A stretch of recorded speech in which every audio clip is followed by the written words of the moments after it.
one for the broken road. That's the only one, you know. You better run out, truth or dare. Get me out, take me anywhere but here. Oh, anywhere but here. Wanting something good to come, waiting for things to run away from. Are you just hiding?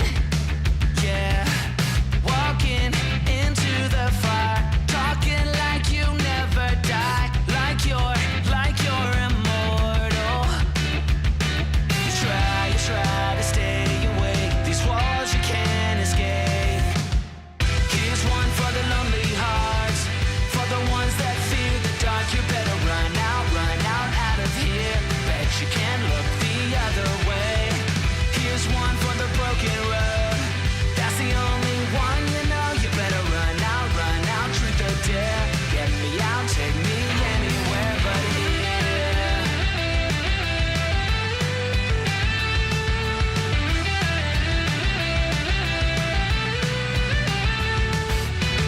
Here's one for the lonely hearts, for the ones that fear the dark. You better run out of here. Bet you can't look the other way.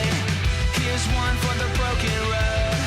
That's the only one, you know. You better run out, truth or dare. Get me out, take me anywhere but here. Oh, anywhere but here. Oh, anywhere but here. Oh, anywhere but here.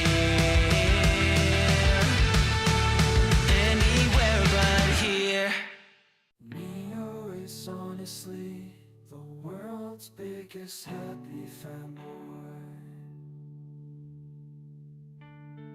The way that he cheers for happy even before the heroes are out of the altar. Even when happy does something completely trivial, like killing a grunt that has 100 HP left with death coil, eer0 goes crazy, happy. What a god! What a god!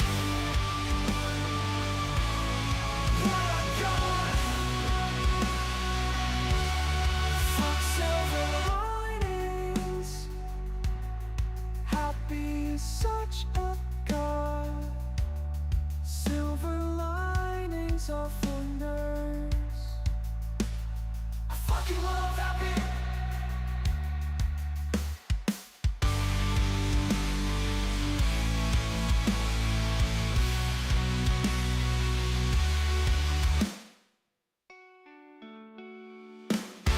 I fucking love happy.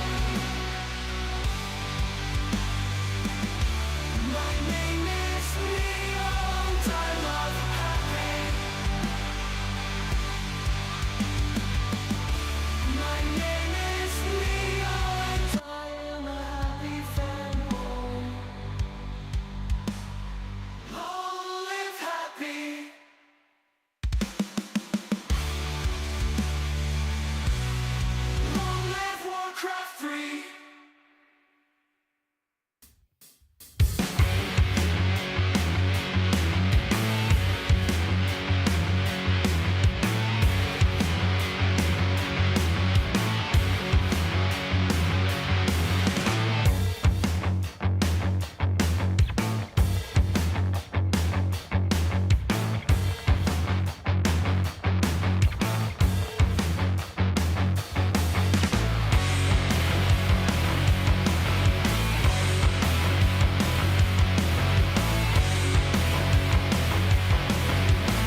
trail. Bad news and high heels made me go off the rails. But one look at her, she's oh so fine. I know I've got to make her mine. She's just my kind, I can't get her off my mind. She's my kind of woman, I need her so. Yeah, my kind of woman, I can't let her go. 5 feet of dynamite will keep me dancing through the night. You know, a black cat got nothing on a lucky man.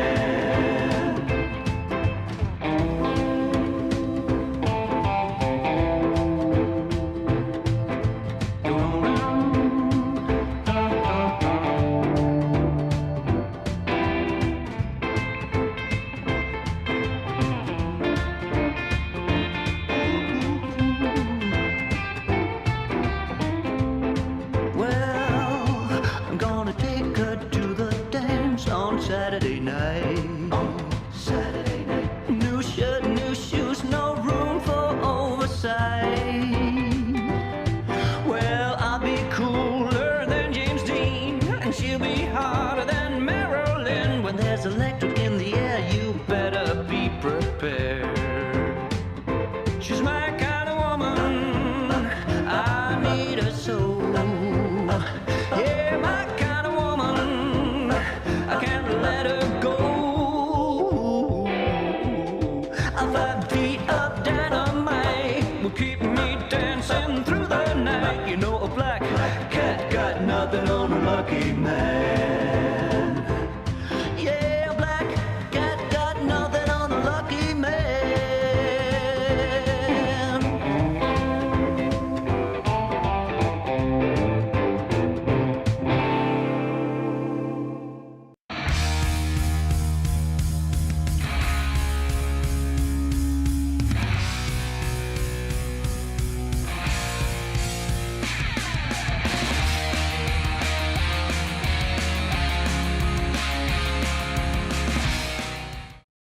The final day of the last big LAN of the year. Welcome to Championship Sunday, everybody. We're down to the final 4, the Dubai BetBoom Classic here on consecutive streaming day 225. One of the best tournaments of the year, and some people on Reddit said it's the best tournament ever, or at least of the Reforged era. What a glorious moment that was yesterday. We have 4 participants left gunning for the crown of Dubai. And it's Fortitude, 120, Starbuck, and Soin. And if you didn't follow the first few days of the tournaments, you might be thinking, oh, is Happy having visa issues again? Where is Happy? Is he ill or something? No. Happy was eliminated yesterday by a reverse sweep from Starbuck. Down 0-2 in the lower bracket. And Starbuck clutched it out 3 maps in a row. And Starbuck also going into a full best of 5, 3-2 versus Fortitude with the unlucky end at the end. We have 1-0 versus Fortitude in our winner bracket final. We got Starbuck and Soin in the lower bracket fighting for survival and for the top 3. It is the Phantom Aces versus China, who will emerge victorious and claim $5,000 in the last big offline event of the year. Historic days. 5,500 people watching yesterday. The biggest ape news of all time. A co-cast with Grubby for the final days. It's been absolutely magnificent. If this is just foreshadowing for today, man, I can't wait to see this unfold. No Happy in the title race. So who's the big favorite is the question. It's a LAN. So is 40 the favorite? 41 Dubai, 41 Rara, 41 Star Sword. 3 out of 3 LAN tournaments. Can he go for all 4? That would be a historic performance by one single player throughout a year. And we'll see if that happens. 1-0. He's been a world champion before, but on these offline events, he was either absent or fell short. He has a lot of trophies under his belt in online tournaments, in Chinese online tournaments. He had a phenomenal performance at Stars Wars as well. But can he claim his first offline win in 9 years? And what about the aces? The Western representative Starbuck playing out of his mind. The best Starbuck we have ever seen could make a first top 3 run in an offline tournament at Rara. He wasn't even in the semis. He wasn't even in the final 4. Now he can make that one step further if he's able to conserve the shape of yesterday and the day before into the final day. And Warcraft 3 is a lot about consistency. You can have an outstanding performance on day 1. We've seen that with Lawlight, who fell short. But then doing the same again the day after is problematic and a very, very tough task. So was this just a fluke? We'll see about that. And then, of course, there's the 4th player, and that is Soin. A lot of Koreans have fallen early in this tournament. Sok eliminated early. Labyrinth eliminated early. Lawlight eliminated yesterday in a Korean derby. The one Korean remaining is Soin. Interesting. And now 2 teammates clashing for the Phantom Aces. This is on paper a solvable solution, but Soin has also been playing a lot versus human, and maybe that will give him the edge to better preparation. It is hard to predict what's going to happen here. You try to predict it. We all try to predict what's happening in this tournament. We had 150 predictions in our guessing game on Challenge, and not a single person got the entire bracket correctly. Kova was close, but he didn't anticipate the Starbuck win versus Happy, and I mean, who's to blame? There is a storyline here that China hasn't lost a match on LAN in one-on-one competition since January. Not a single map was dropped by Fortitude at Raraland. He is, of course, the reigning champion of Dubai as well. So, can they only lose to each other? We'll see about that. Early support is coming in, and early support is amazing for us as you keep the engine running here on 225th day of broadcasting. And it's also amazing for you because there's going to be no ads for you throughout the entire day or even month for just a couple of bucks. So thank you, Alaska State Walker 3 team, and also Aaron for your Prime. Send us your Prime, save yourself from ads. If you want to be super generous and do a little social service, throw some gifties in the chat and protect others from ads. The good deeds. Christmas is coming, and Santa's list, you know, he's always watching. We have some social service by Stovka, as so often. And Micah, one of the broadcasters of the official stream, did an interview with Starbuck earlier. So there's a text version, and we don't have the games up yet. So I think we can go through with this. Yeah, this seems like we have a little bit of a pre-show going on here. So this is Stoka saying they released a text version of the interview. And here's the paragraphs. One of the factors for successful performance at a LAN tournament is the monitor settings, in particular the refresh rate. At this tournament, the settings and parameters of the computer are almost the same as at home. This is super good and convenient. I did not prepare any strategies for Orc against the Undead and did not intend to put the Undead against the Orc. Every time I get Happy on ladder for the Orcs, I lose. Happy plays a lot of standard games, always the same. Therefore, practically the only chance to beat him is to use either old school strategies that are not meta now or something unusual. In some of yesterday's games against Happy, I continued to push even in those moments where it would have been more logical to stop and build an army. I caught the so-called tunnel vision. For example, I got locked into one idea and continued to execute it, although there were way more optimal alternatives. But yeah, that was an edge, that's for sure. Happy made a big mistake on the 4th map where he did not build a non-combat, which allowed me to seriously harass him and kill 2 acolytes. Where he did not build, I think that's a tower. When he did not build a tower, which allowed me to seriously harass him and kill 2 acolytes during the upgrade to tier 3. at some point in our games. Happy panicked before the match with Soin. I will analyze our recent games and try to guess what my opponent will try to fix and improve. And I will try to adapt to the fixes and improvements that he will make in this game. So yeah, it's a little bit of rock, paper, scissors going on. Non-combat is Nerubian. Thank you, Suka. The coolest thing about Warcraft gameplay is the heroes and the fact that there are many battles and they are long. For example, in StarCraft, battle is just over in a few seconds, and in Warcraft 3, everything is not so fast, like a little bit slower. We apologize for the poor sound quality in the interview.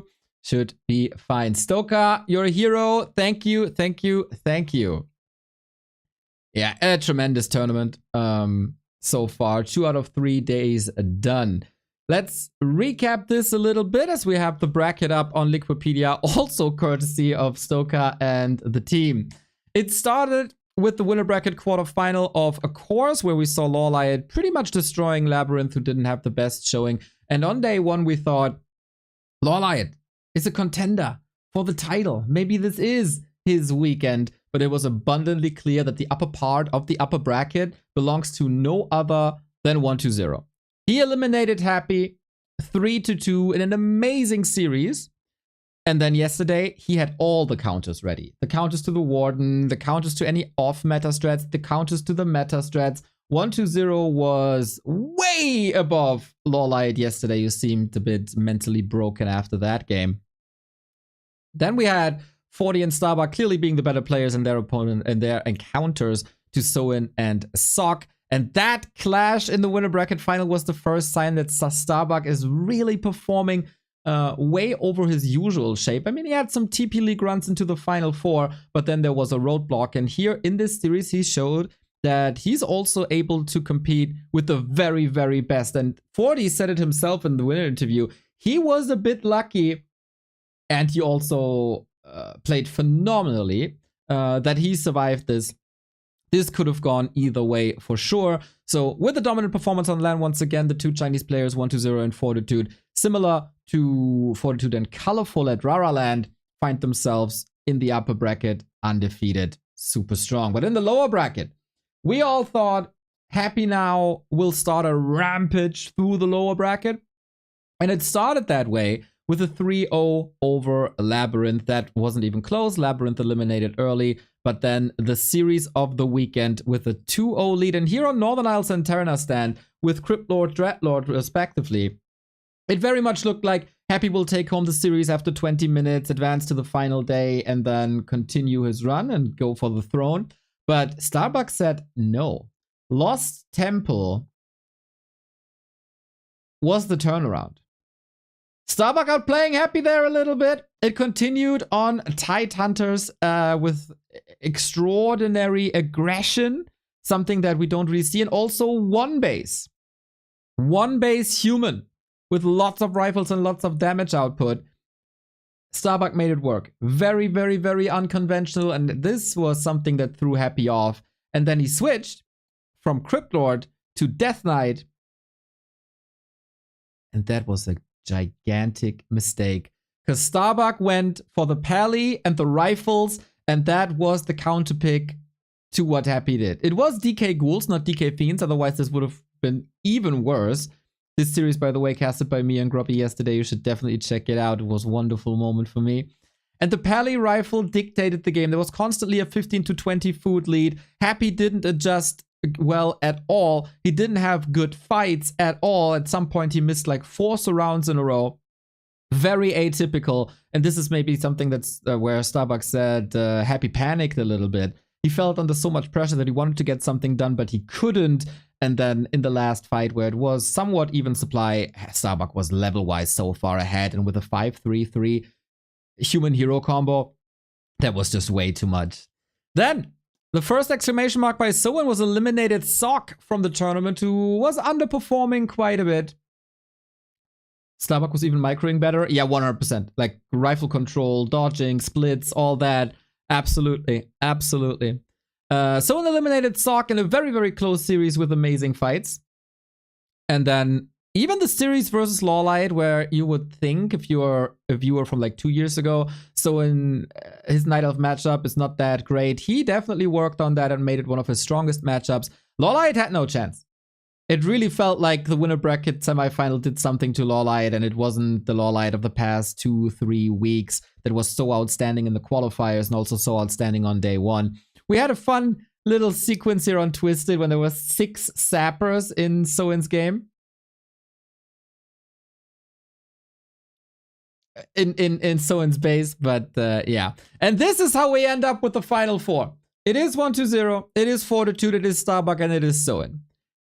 Starbuck's run is overshadowing Soin a little bit, I think. Because this is an outstanding run for Soin. We all remember that War 3 Champions season 9. It is a long time ago, where Soin took the title off of Happy. But since then, when did you really see an impressive Soin? That was a couple of weeks ago in the B Cup. But between that, that's a long time. Weeks and months have passed since then. And then all of a sudden, he was able to defeat Happy in 4 maps in a row and advance to the winner bracket semifinal at B Cup. So while all eyes are on the offline king Fortitude, on the former gold champ 1-2-0, on the standout player for the West that is Starbuck, never ever underestimate Soin when he's in killer shape. Carson, Hitman, they've all been praising Soin's performances over the past couple of years, and now he's finally able to show it. But can he do it 3 days in a row? And will he be able to make adjustments? Because he lost to Fortitude before, and Starbuck is rather operating on a Fortitude level than on a SOC level. 40 is performing according to his standards, and he smashed Soin 3-0 in the winner bracket quarterfinal. SOC a bit underperforming, and then it was a close series. Those are the questions. And also 1-2-0 versus Fortitude. Who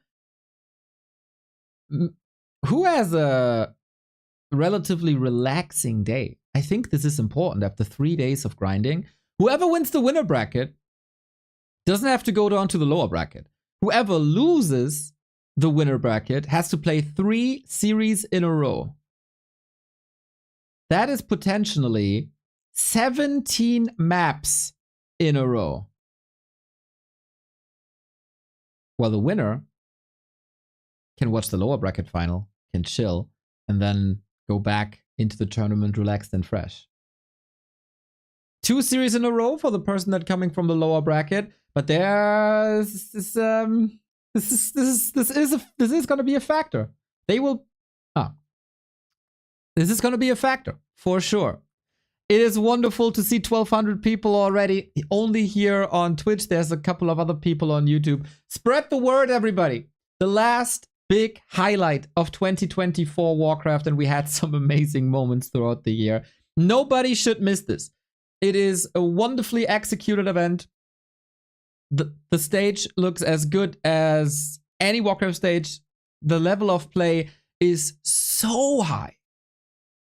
And then there's this bit of a LAN specialty where we have these strategies that you never really see anywhere else.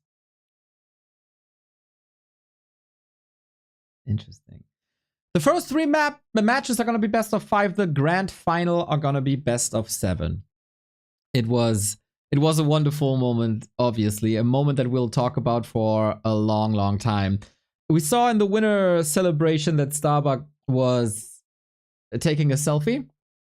And of course, I did my due diligence and did my journalism job. And I got that picture. Picture of the day. Victory on the screen and a smile on the face.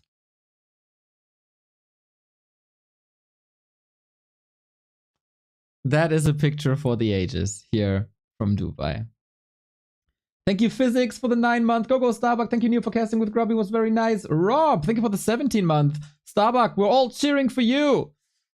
Yeah, this feels Foggy-esque.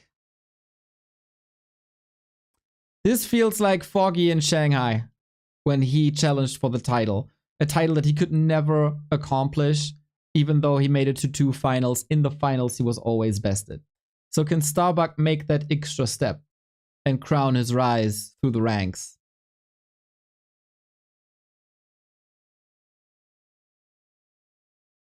And yeah, a lot of talk about Happy, of course. He performed all right, but it wasn't a standout performance like we usually see on LAN. That was noticeable in the winner bracket quarterfinal already versus 1-2-0. Versus Labby, he was up to his standards, I think.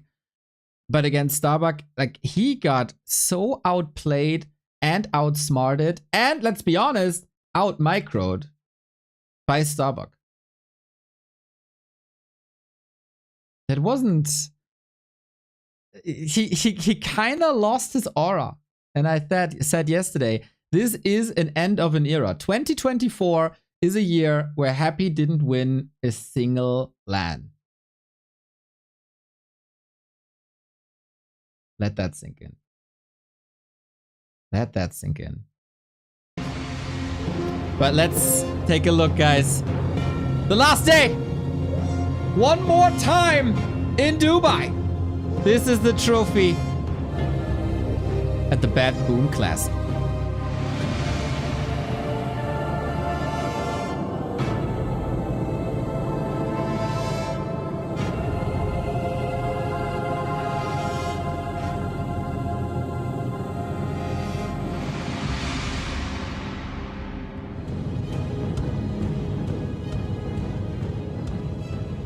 Финал верхней сетки. И первый игрок, единственный выживший андед на турнире, 120-й! Okay, apparently we are starting with the winner bracket. 1-2-0 on the way to another title. The golden boy of 2015-2016. Can he usurp his opponent and take the LAN title off of him? One Chinese will be in the grand final. It could very well be him. А нас ожидает великолепное дерби, потому что прямиком из Китая лучший Human Fortitude! And he is unbeaten on LAN. Who can stop me is again the question at a LAN event. Looking confident. Smile on the face. He knows that he's the most dominant player in offline environments. But he has not played 1-2-0 before. Versus 1-2-0. No hugs, no shenanigans. Shake hands and off we go. It is Human versus Undead for the grand final. Players will take a moment and set up everything perfectly. Yeah, I think the schedule makes a lot more sense. Otherwise, you're getting punished for losing in the winner bracket final by that long series. So this, of course, makes it so that the player in the lower bracket semifinal will have a super exhausting schedule with 3 matches in a row, potentially. Warming up by 1-0, a little bit of stretching. The final preparations for the match that is to come. 5 maps to glory. 3 maps to glory, actually, if you just win them. Here are the stats. 1-0, 5th best player in the world. Fortitude, 2nd best player in the world, according to the ELO ranking. Super close together. And there is our... Oh, wait, our stats are coming up in a second, as we have the direct comparison there as well. And there is, I don't want to say a trend, but there's a clear favorite if you look at the stats. But let's go into that later. We have the map picks and bans. No Lost Temple. Ooh, okay. We are not playing the Stars War Grand Final again. We have Concealed Hill by 1-0 gone. 40 also with Springtime. Interesting ban. So 40 picks Terraner Stand and 1-0 doesn't ban that. Might be another run for the Dreadlord and 1-2-0. Again, a little throwback to Stars War. Twisted Meadows is not allowed in this best of 5. Takes that away. So Echo Isles and Northern Isles for 1-2-0. that is understandable, I would say. Hammerfall is the neutral ground, and Tight Hunters Terranas for Fortitude. Not an easy task for 120, obviously. Here is our tale of the tape.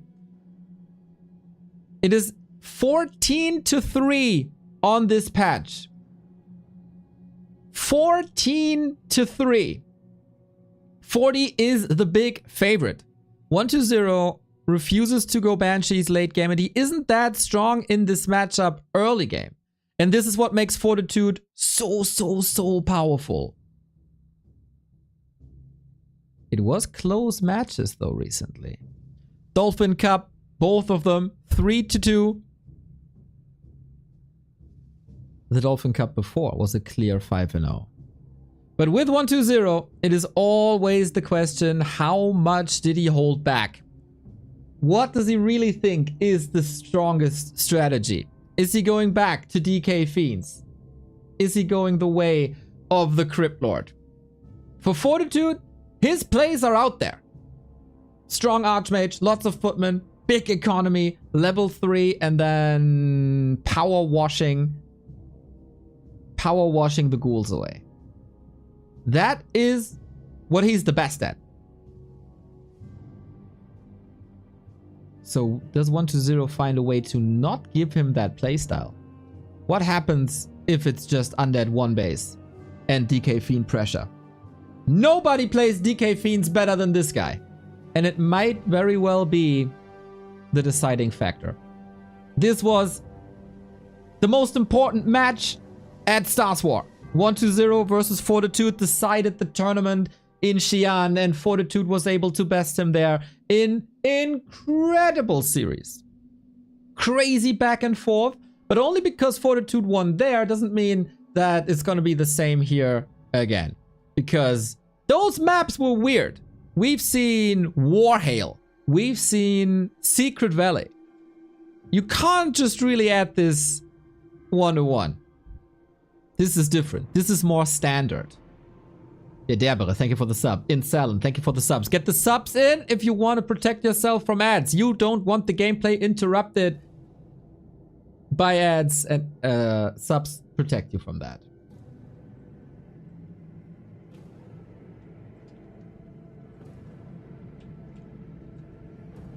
Okay, Fortitude first. Last tweets of the day. The bookmakers have 40 as the favorite. Soul 8man, thank you very much for the raid. Will 120 shut them all up?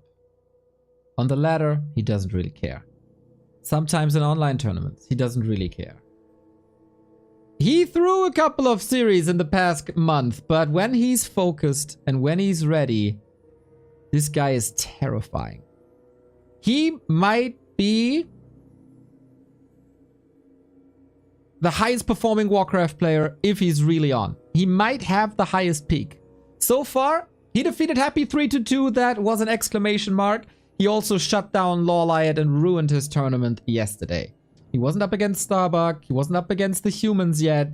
And as I said, Map 1. A very, very different style for 120 compared to what we've seen from Happy. So this is not a carbon copy. But 40 is the guy to beat. We are kicking things off on Terrana Stand. The final day of the final offline event of 2024 might very well open with a Dreadlord Mountain King game. 3 maps to the grand final. A top 3 finish is already amazing, but if you're Fortitude and if you're 120, if you hold yourself to the highest standards of competitive Warcraft, you want the grand final. And there's no way around this. China dominates offline tournaments, winning all of them. And so far, China was not defeated at BetBoom. Will this change now? No. I mean, yes. I mean, they're facing each other. One has to lose. But one Chinese will definitely be in the grand final. The loser drops down against the winner of Starbuck and Soin. Whoa, and we open things up in an interesting way. It is the expected Mountain King. On Fortitude side, we discussed this yesterday a little bit. You got a free level 3 creep route. You got access to mercenary camps. Mountain King on this map, especially with the tally staff, is mega disruptive and super strong. But you expect to be up against the Dreadlord. Maybe a Lich even. But that is not the case. And 1-0 with the first exclamation mark, stealing the Shadow Priest away.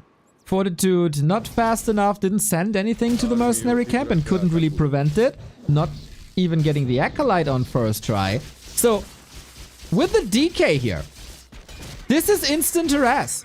This is Tet Fiends. 1-0 in the show matches has been holding back this strategy. He was only playing Lich, Crypt Lord, more to the norm. And the Tet Fiends, those are the big event plays, but he's running straight into a Stormbolt. This could be the big first moment of the game, but so far it is not. One peasant kill. This is a 1-0 special. He brought it back after years and years and years of only Lich, of only Crypt Lord, and nobody plays it like him. Nobody has better last hits, nobody controls and saves Fiends better, and nobody has better decision making when it comes to the tier 3 pushes. It is a do or die strategy. You are reliant on an early game where you only have your DK, the Fiends, a couple of them, and the Skeletons.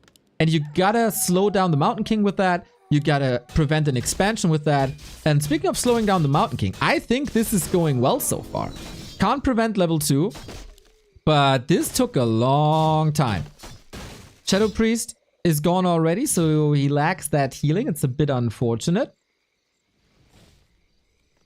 And Mountain King gets the big invul potion and also a little bit of HP, but he didn't even start... he didn't even start with the expo yet, not even the creep. 1-0 got a staff to get out of surrounds. I didn't really see, did he buy 2 staffs and sold the other? Or is it just one? Because if you take the mobility of the Mountain King away, this might save your mid game.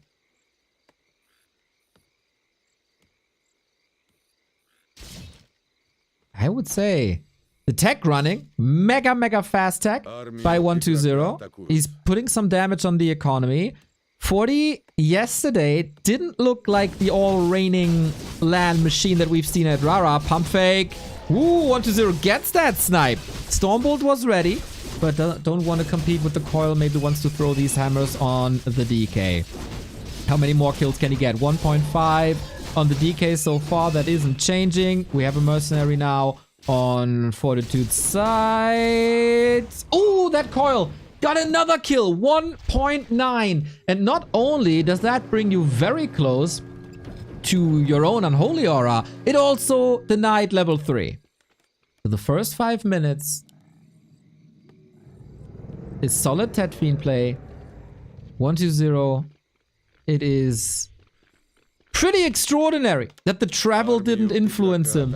The jet lag didn't influence him. And he is a top performer so far. But as we said, Tet Fiends is fragile. 40 gunning for revenge. The first Fiend is falling. And that is now the mighty Stormbolt level 2. But at what cost? We're aiming for the Shadow Priest. There is another coil. This will be another kill at some point. But the Fiend loss, that hurts. 215 gold. Lots of XP. He lets it go?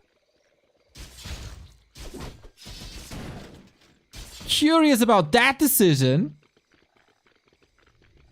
Mana management. Maybe not worth it? Or a mistake. 40, like the early 5 minutes, definitely in 1-0's favor, with the expo being late, with the creeping delayed. But minute 5 to 6, 40's revenge. Killing a Fiend, getting the expo up, getting level 3. 3 big moments in just a little minute. 40 is back. And his recovery yesterday against Starbuck was already outstanding. Even in games where it looks really grim, he finds the way back. And this is usually an asset that we gave to Happy in the past 6 years. Never give up, never surrender. And now this is the dominant Mountain King. With Stormbolt, the DK actually has to be careful. Has to run back. Good distancing here. Invo Potion on the Mountain King. He can stay there for a little while. Boots of Speed as well. Lich is out. Can control the Dwarf, who is just disengaging right before the Coil Nova kill threshold. Or is he? Here's the Nova. There's a Town Portal. Invo Potion. And that's an Invo committed. I'm not sure if that's the right call. DK is naked as well. Do we have another Stormbolt? We do, I think. Great block by Fiends and Skeletons. But how is the DK getting out of there? He's just running away. With the aura, now the staff back into the base. This was a dicey moment for the early game of 1-2-0. Who is missing a Ziggurat at a crucial moment. He just arrived on tier 3. He can't go for a third hero right now. Has to wait a little bit, but maybe he can work on upgrades and save some money for the orb. Now 40 is in a bit of trouble. This tech advantage is gigantic. 40 is only now on the way to tier 2. And how many towers are there? I don't think there's too many. But we also don't have the Pit Lord yet. We don't have Destroyer upgrades yet. It was a sweet tug of war before. Nobody allowed the other to creep. But without the towers, how can you hold? We got a potion. 1-2-0 is missing key assets. Also doesn't have a town portal here. I wonder how he's willing to break that base without destroyers. It's still statues fiends.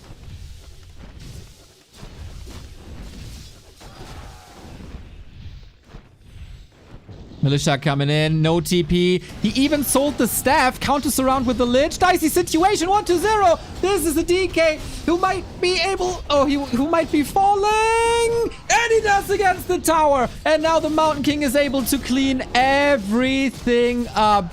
Gnarly, gnarly, gnarly. I really don't understand this push. Does he feel that he's under so much pressure? Is he even... Like, is he even tier 3?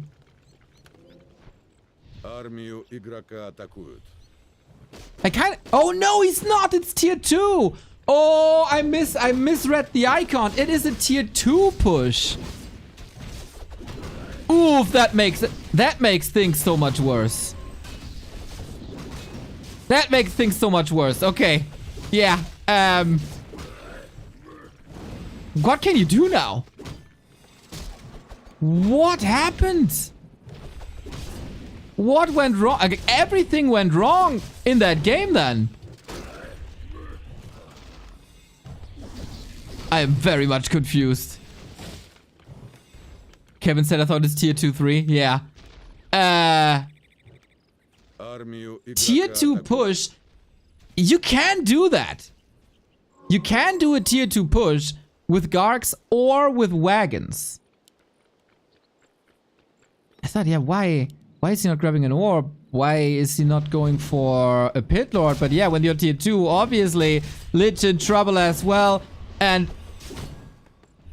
I was praising 1-2-0's performance big time. Mountain King just... Oh my god. Mountain King just with an exclamation mark hammer. Yeah, sorry for that misread. But this is something that usually never happens. That also puts the tech of 40 in perspective. It was still rather clean. And the final day opens up with a little bit of a disappointment.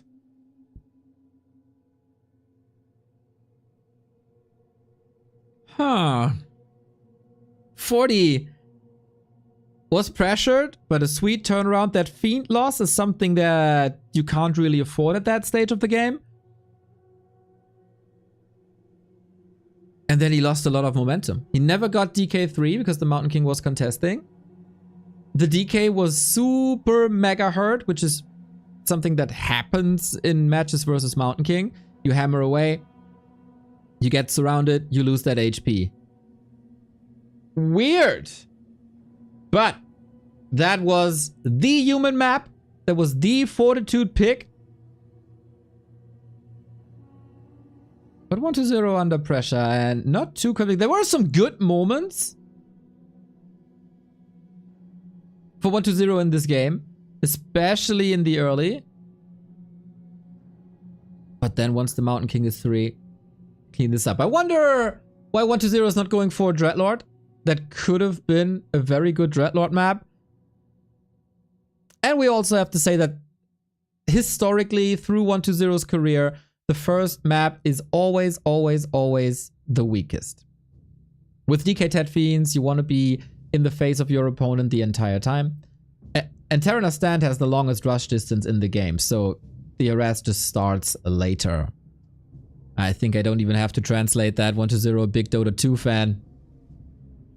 And he's a Slark player, apparently.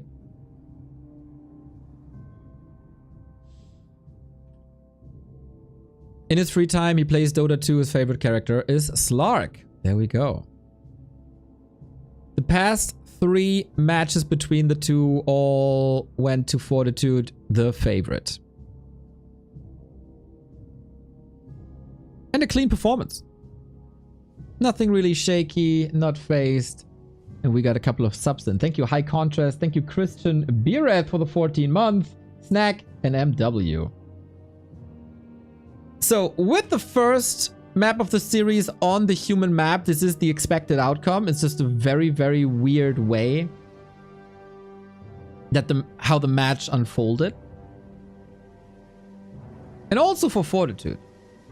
Mountain King is something that he does here and there, not really versed on. It was a very map specific thing that you don't play on any other map. Maybe Echo Isles, but not on. Messed up the timing again. Not on Map 2. There we go. Now we gotta see how 120 fares under pressure. He was in a situation before versus Happy, where he was down 0-1, and then he showed his true potential. Here on Northern Isles, he has to do it again. And it is a fast hero once again. Is it DK all the way? Something you also have to think about, that this could very well happen again in the grand final. Both players have a lot of styles, a lot of strategies, a lot of creep routes. So there are some screws you gotta twist for a potential best of 7 grand final. Will 120 be sticking to the DK Tet Fiends now all the way? And Fortitude, this is his style. This is how he kinda, not really revolutionized, but brought human play in the early game to another level. At first it looked very similar to what Infi was doing in 2020. But then he elevated that to the next level. Now this is, and I've been yelling at you since Stars War, this is 120's best style against human expansion. This is where he's the scariest with. And this is also something that Fortitude doesn't really see too often. Yes, they played each other in online tournaments, but online and in show matches, 120 is never playing this. And I think it's a very good approach to pro tournaments and big bout tournaments. This is a strategy for the tier 1. This is a land strategy. You gotta be razor sharp with the DK, with the Fiend last hits. And the less you play against it, the less you know the timings. 40 is kind of similar to how Happy operates. The more he knows about the opponent, the more he perfects his approaches, especially with expo cancels, decision making, etc. So when you're not exposed too much to Tet Fiends, the timings might just be a little bit off. Tower timings, for example. And those are the things that 120 has to exploit. And this is a true test for Tet Fiends now. Tet Fiends on Terranars is basically impossible to win, and especially in hindsight. So 120 kind of threw that one away early on. Now he got level 2 before the initial engagement. Fortitude is usually taking a longer time to creep up early and then expand. Here, oh, no power build. That costs him a little bit. DK is here. No Fiend just yet. Here's the power build now. And how much damage can 120 do?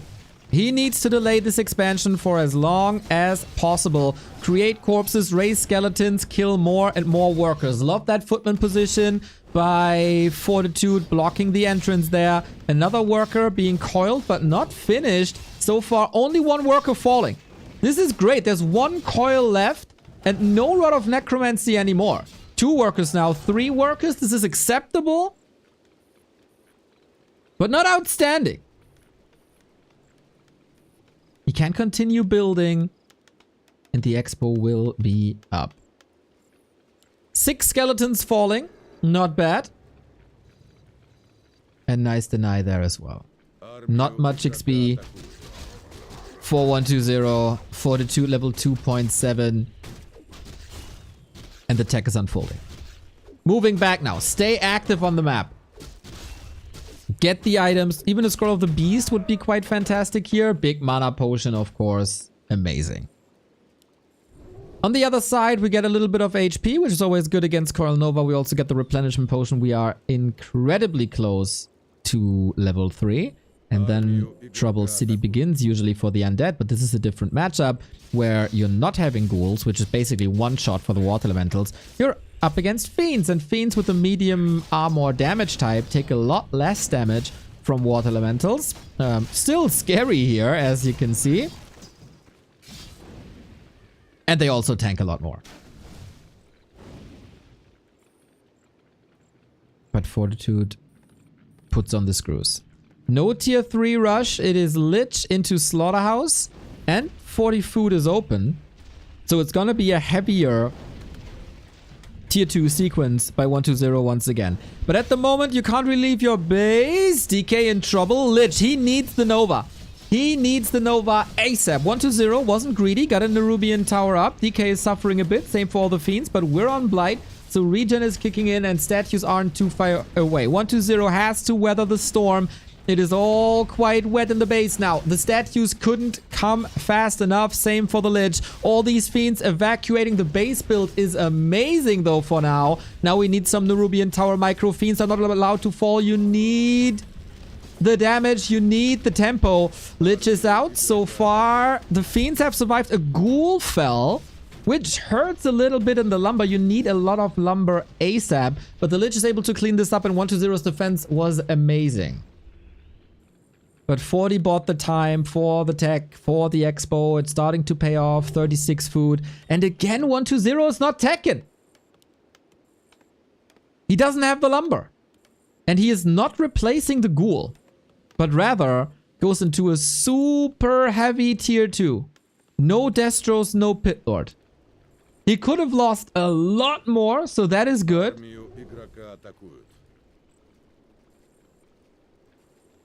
But it's almost similar to an old WFZ strategy from like 2013. This is so all in. 120 also supply blocked. One statue is out, but he can't go for more. Clarity cancelled, which is fine. And 40 has a little bit of a rogue squad in the middle of the map. Now we get the tier 3. Whew, this is late. He was struggling with lumber for a long time. Now it's a fiend contained. This is something that happens, but I think in Fortitude's shoes, you are pretty relaxed about this. It's a lot about mana management. Oh, footies are coming in. Has to use the first coil. It is Nova. Footman could be wrecked in a second. Fiend escapes the surround. Nice attempt by 40, but good counter by 120. Water Elemental Archmage putting pressure on the statue, and that is the lifeline of this push. If the statue is up, you get healing and mana regen. If that's gone, that's a problem! Speaking of problems, Archmage, the Fiend shots, they don't disengage. No TP by 40, knowing that it's probably gonna die anyway. So you, in this decision-making thing, you only lose the Archmage because you would have portaled to the shop and you see the DK is right there. So not using the town portal, maybe saving it for later. But 1-2-0 with the first big move. What a sick snipe that was. Breaking free of that surround. Fortitude had a clear plan how to disrupt this push with the footman coming in. Archmage back from the tavern. He still gets some healing in. He's going for counter aggression because there's very little defense in 1-2-0's army. And there's also no TP. Are we going into a base race? 8 minutes in. One statue is there. Everything is healing up. 3 ghouls here. Again, super defensive position. 1-2-0 found himself in similar situations in previous tournaments. So how long can he stay at that expo? 40 has queued the tier 3. On 1-2-0 side, his tier 3 is almost finished. The footies are storming into the Acolyte line. You don't really want to give up any economy. DK coming back. He can coil a lot. Aims for the ghouls instead of the nuke. This could have ended the push, but the push is over already. So keeping the lumber intact and having a ghoul for a potential future push might be a good thing. I think at the top we see militia being called. Another statue might be sniped, but 40 is just gunning for economy. And 40 can keep this push up. Quite fantastic. Tier 3 up. This will mean orb in a second and the so important destroyer upgrade. Footies are falling. Militia has been defended. Couple of towers are up. Statues falling, and this is all that 40 wanted. Another coil. I don't want to say wasted, but not being too successful. 1-2-0's push is still up. But with what? 3 statues? Okay.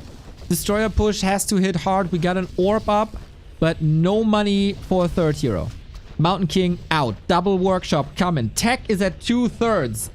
40 has a great shot at breaking this Tet Fiend harass and contain. Knight's Gyros.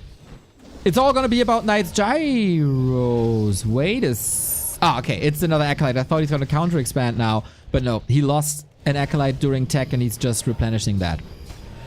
Gold on the side of 40, and he's just waiting in the wings for the Gyros. But it's been a long, it's a long time until that is ready.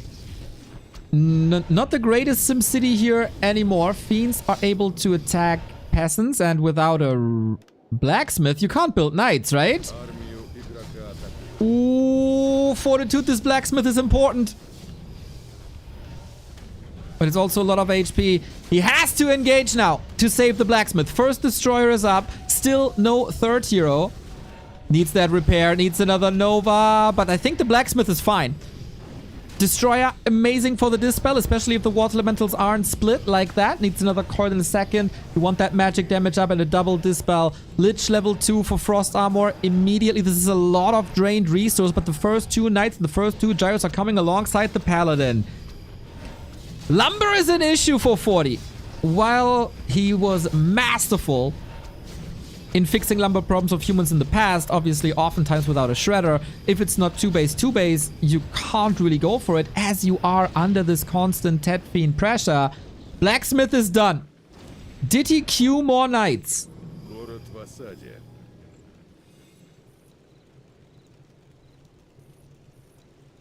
We will see that once these knights are finishing. I don't know. 1. 3 knights. Knights are the hard counter to fiends. Fiends are super powerful. Great damage. Good anti-air in the right hands with Unholy Aura. It's relatively easy to fix, to save them, especially also with Frost Armor. But once knights are up, it's such a fast unit, it's such a tanky unit, and of course the damage type is massively advantageous. Fiends fall like flies. Blacksmith is back up, but with the Dark Ranger 3rd and Black Arrow, this economy line is gone. And 40 doesn't have a big bank. The supply lead, after arriving on tier 3, is still with 40. He rebuilt the shop, which was very, very important to get the staff up. Towers are falling now. Arcane Tower, gone. But Fortitude muscling up. 1-2-0 still has no TP. Here we go. That destroyer will fall in a second. But now the gyros are useless. What's on the ground? The 3 knights, of course. 1 fiend being surrounded immediately by the militia call. Great time for that. Could all turn into skeletons. 1-2-0 is trying to run away. Needs another frost armor on his lich. Mana, full mana. No! Lich surrounded! That cannot happen! Oh, he needs this damage. The Knight is closing the door once again. Militia in trouble. Lich escapes. Big moment for 120 saving his game here, but the Knights are chasing. There is Unholy Aura on the undead side, but Knights are so fast. Stormbolt kill another Fiend, very hurt. Fortitude has the supply lead for the first time in this game and might be aiming for that 2-0 in the winner bracket final. Who can stop him is once again the question. Economy is recovering at that expansion, and it's hard to get out of that Tet Fiend build because you are on one base. It's not as easy to do a tactical transition as you do on two base, where we oftentimes see 4 to 5 buildings, Banshee, Temple, anything. He's trying to go into Abominations now, but every hammer is a kill. The positioning by 40 is amazing. The Fiends are oftentimes blocked, surrounded. So much attention from freeing these units. I don't think this Abomination can be a great help, but it is time to retreat for Fortitude at least a little bit. Mountain King level 2, Paladin only level 4. Mana is not perfect. Level 2 Brilliance Aura will help tremendously with just one more kill. And now, Brute Force on that Town Hall. Is it enough damage? Abominations saved 120's game against Lawlight on map 1 on Twisted Meadows. Can they save the game here against Fortitude as well? Lich level 3. Coil Nova 2 is an amazing nuke to have. This time, not really against the heroes, but against the Knights. Open up the ground and save the Fiends. I would love to see Burrow here, but then there's Gyros as well, so a bit problematic.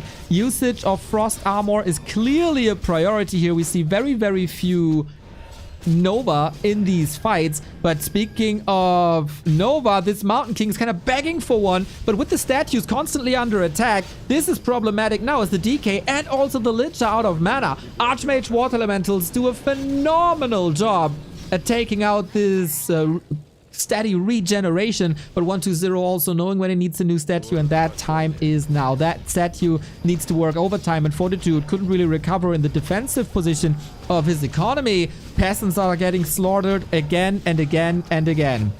How much mana can he recover?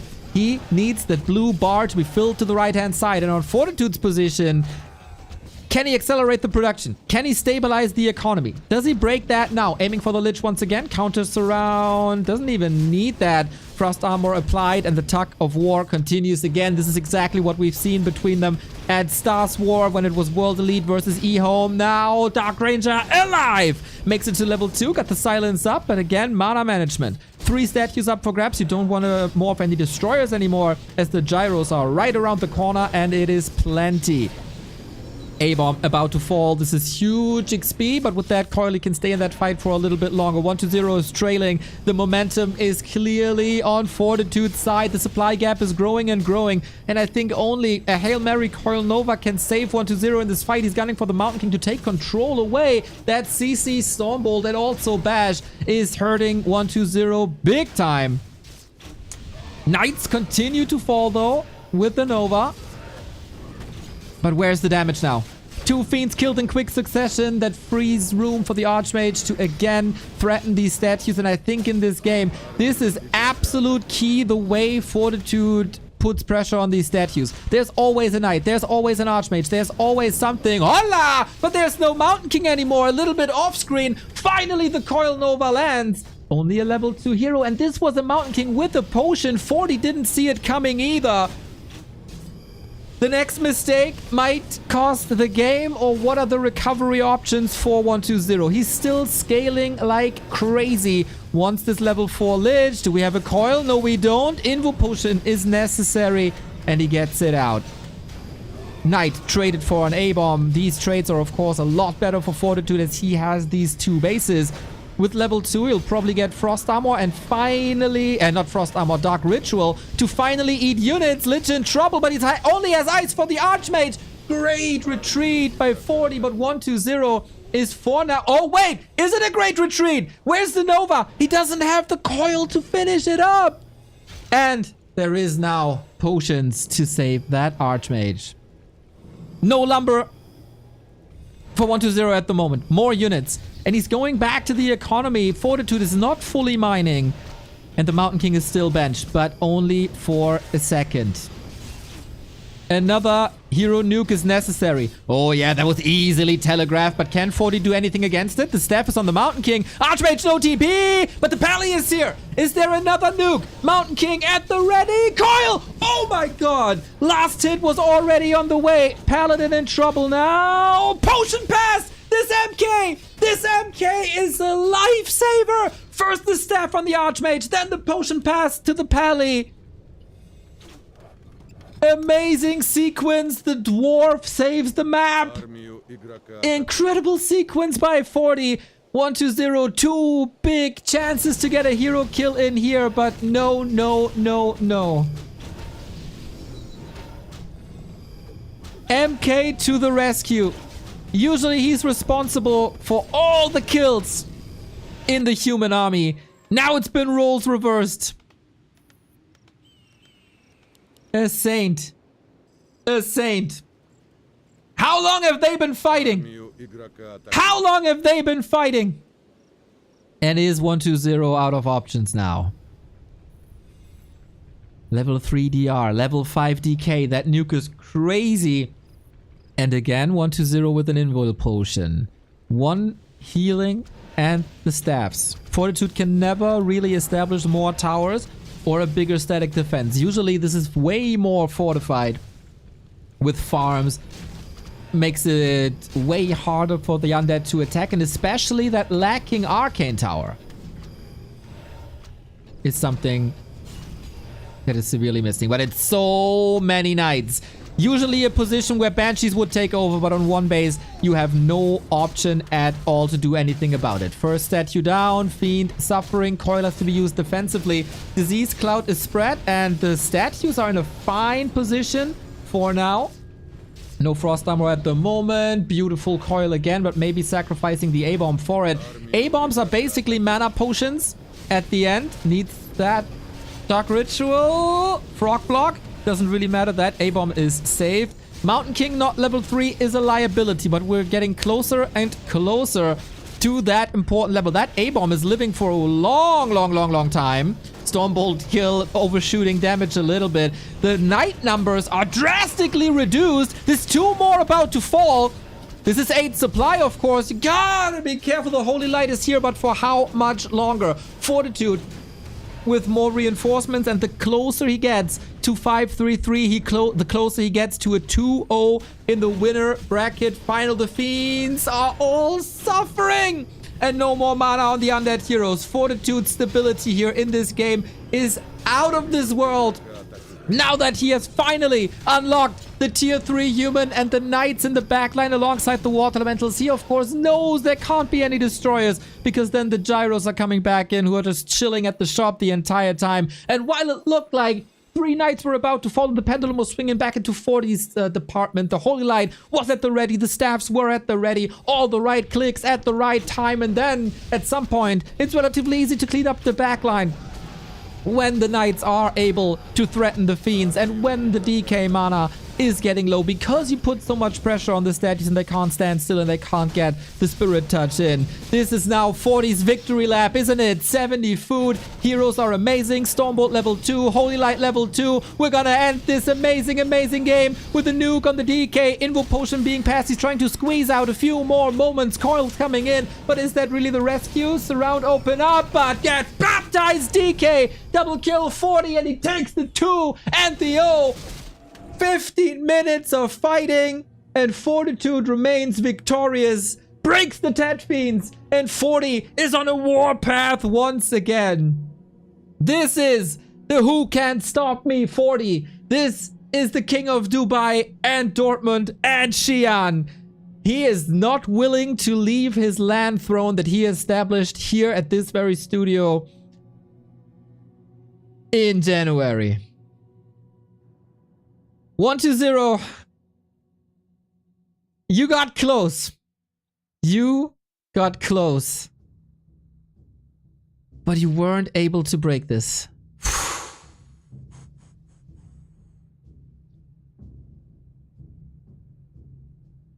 Tet Fiends is a liability.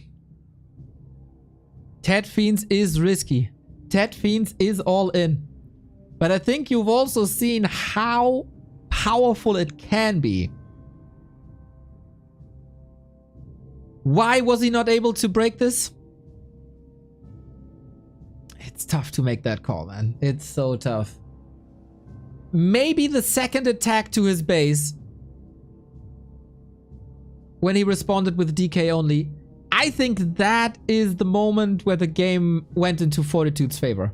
The first attack was a nice defense, and you expect that to happen.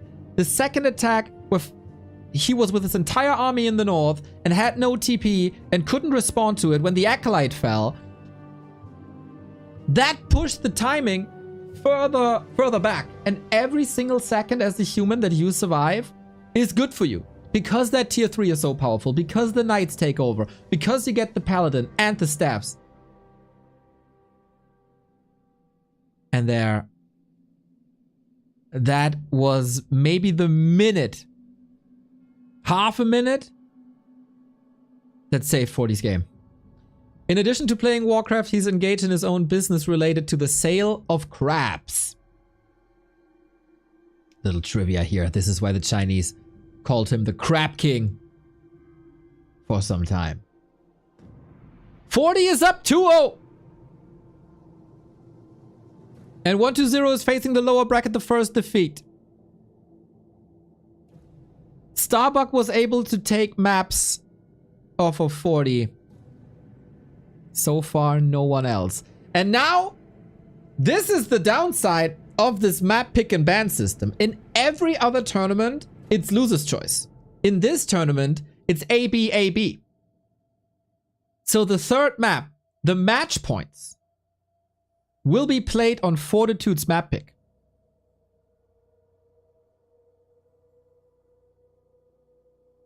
(120) in the ropes. He needs a performance of a lifetime. Usually looking very, very, very relaxed. Here, it's a bit of concern. What's it gonna be? Is it Echo? Or is it Tide Hunters?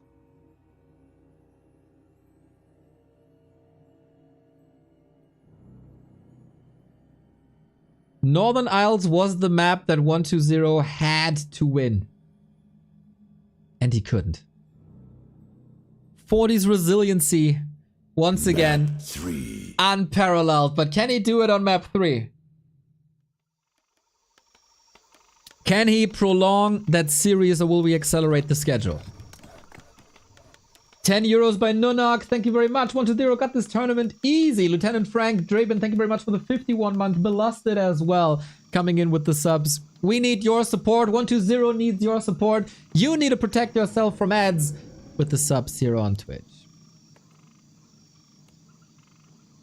120 versus Fortitude round 3. It is 3 match points in a row for Fortitude, and 120 is not showing any news here. It is Ted Fiends once again on Tide Hunters. And now there is a lot of decision making to be made when you're Fortitude.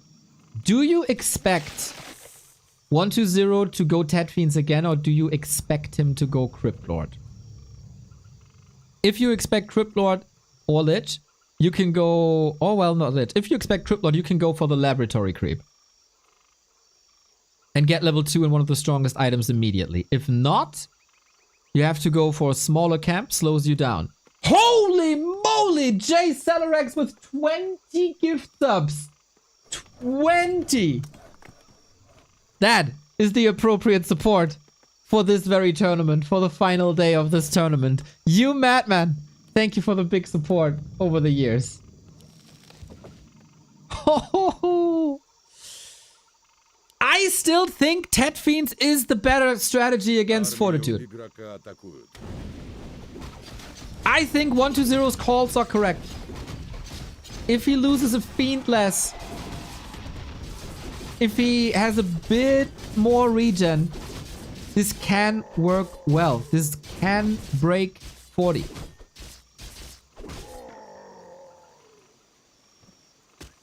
Last hit?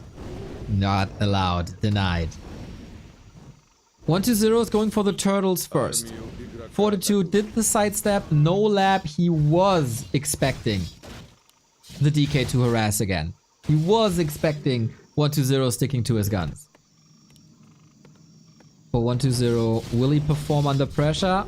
Can he perform under pressure? He reverse swept Happy and Lin before.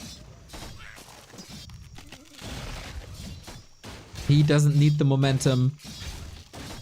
Oh, this is an important last hit for level 2 DK. Got it! Forged in the wars with Happy over these last hits.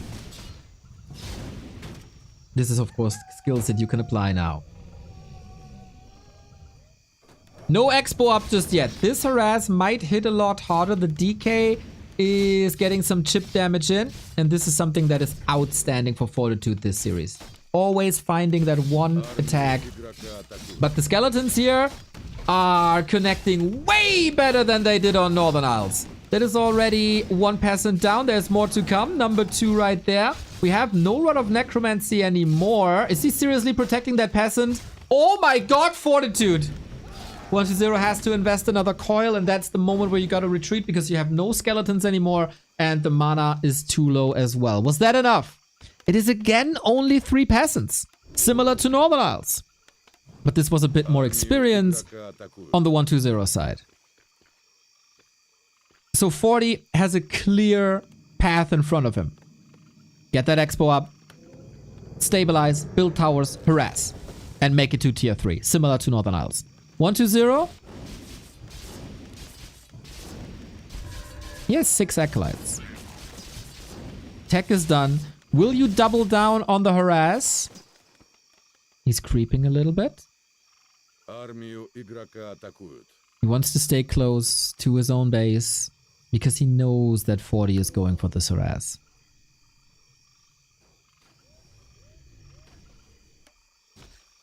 I think that 6th acolyte is used for scout. He's not using it for scouting. Is it a tier 2 counter expansion?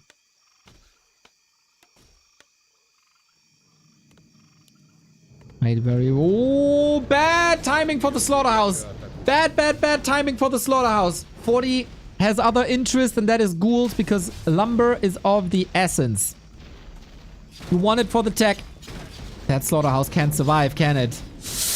Ooh, 120 gets caught off guard. He did the scout, didn't he? And still approaches the creep spot. He wanted level 3 at all cost to have the coil level 2 ready to take care of these footmen.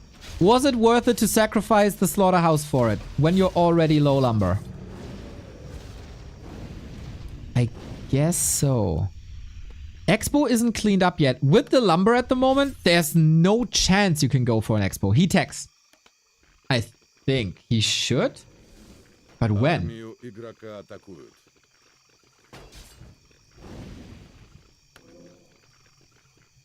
Lich is coming. This is looking pretty grim for 120, I gotta say. Tech has been delayed for 40 as well. It's 6 minutes 20 in, but here it is. It's like 20 seconds off. And again, 120 not going for the kill here. Fiends are getting it. Surround! Oh no! How unlucky! The doodad! The campfire! The campfire blocks the fiend and he can't get out.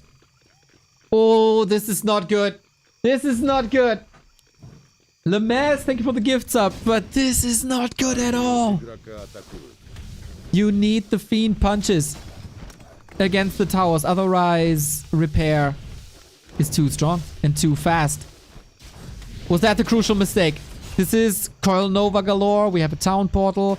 Archmage was lost in the game on Northern Isles, but that didn't really do too much. Fortitude firing on all cylinders, and 120 is having massive issues following that up.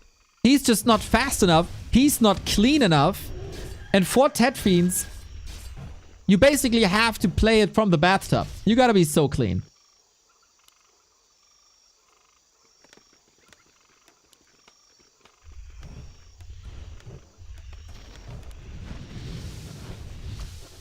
This is not good enough. 40's oh, that fiend could have been blocked by workers, actually. Yeah, it's not enough damage to threaten the Arcane Tower. And without the Arcane Tower, then it might be problematic. But if that Arcane Tower is up, you can't really dive. Lich is very hurt. Only level 1. Barely any progress on him. And there's a Reju.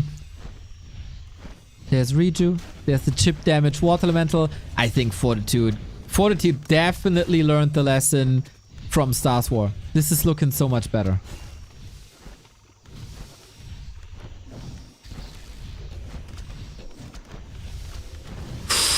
Ooh, DK in the Arcane. 1-0 is completely falling apart. This is not a game he can win anymore, I think. And I say that against tier 1 human.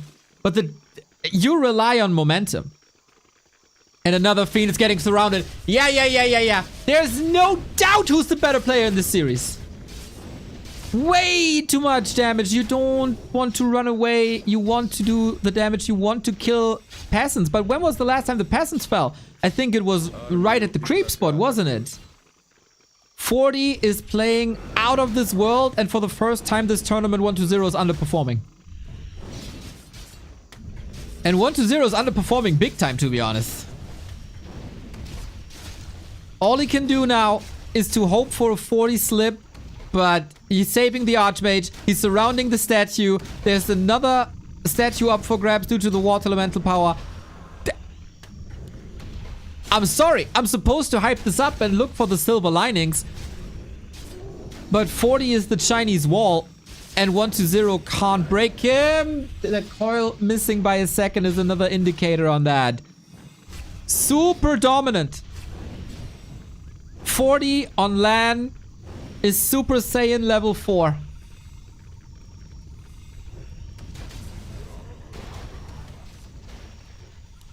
And 1-0 for once can't deal with the pressure.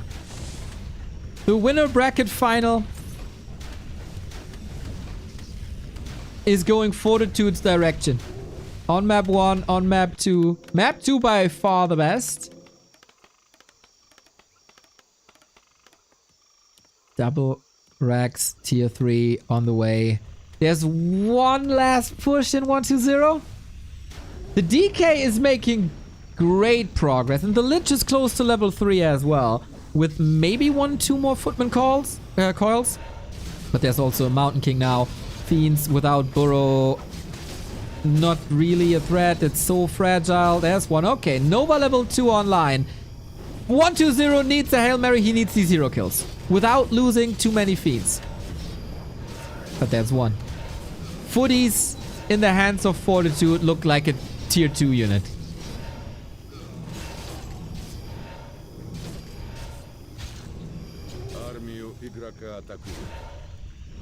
We get wept now. No wiggle room for any shenanigans, any attack upgrades. Is it the Dark Ranger again, or will we play Pit Lord now? Dude, Fortitude's tech is so fast. Remember how he was waiting for the Knights to appear on the last map? For the Paladin to appear? He doesn't have to wait. It's all gonna be there. The push is not happening. The counter expansion is not happening. All eggs, one basket, one last hurrah with Rain of Fire and the Destroyer Bust. This is all that 1-0 has. But the first rotation of Knights is already on the battlefield. The Paladin is about to step out of the altar. Shop access is good. First staff is up. Fortitude playing it safe with the potion on both of these heroes in combination with Holy Light. Breaking this base, there's only one Rain of Fire because it gets burned immediately by that arcane. And the Destroyer mana is soon to be gone as well. At least there's only one staff. He's killing some peasants. 1-0 is trying a lot. But sometimes a lot is not enough. He's opening up again that expo. There is a barracks at that base, and the knight is spawning directly into the arms of 1-0. That is a big kill. But on even supply, usually the human is ahead. We got gyros up. We got a few webs, but not enough. Fiends have to move constantly. When they move, they don't do damage. 40 surround number 12 this series. So well done. The Pit Lord is, of course, beefy, but he only has Rain of Fire. No cleave yet against the nuke. And another Fiend is surrounded. Gets out, but only for so long. Getting burned to a crisp by an old man on the horse. The Destros survived. The kiting is amazing. As good as you can. But it's still 2 base versus 1 base on even tech. And then, of course, the human is supposed to be stronger currently. Knights are falling too. It's not that it's a very, very one-sided battle, but 120 is running out of steam. He's running out of coils. He's running out of Nova. He's actually running out of Frost Arrow. Armor. Frost Arrow. It is spectacular that he gets all these kills in, but the most significant one would be the Lich, would be the heroes. There's no way saving this one. Oh, actually opens up this round against the 7-second invulnerability. But the longer the game goes, the longer this tug of war unfolds, the further and further ahead Fortitude gets. It is so cool to see how he always threatens. It's so logical, but it's rare to see actually. He always puts damage on the statue with full mana. And if the statues are out of mana, he completely ignores them. Because what are you going to do with it? It just clogs your supply. It makes your army less efficient. Good luck with that. And now it's a 20-foot lead. Another Rain of Fire. Okay. We do have the cleave. Okay. But a Pit Lord, as much as I love him, is not the hero that scales well into the late game in this matchup. No more workers here. Is it time? Okay, 120 is trying a transition again. For Abominations, for Disease Cloud. Tempted to say, like, maybe even a wagon? Wagon on the right-hand side? Maybe?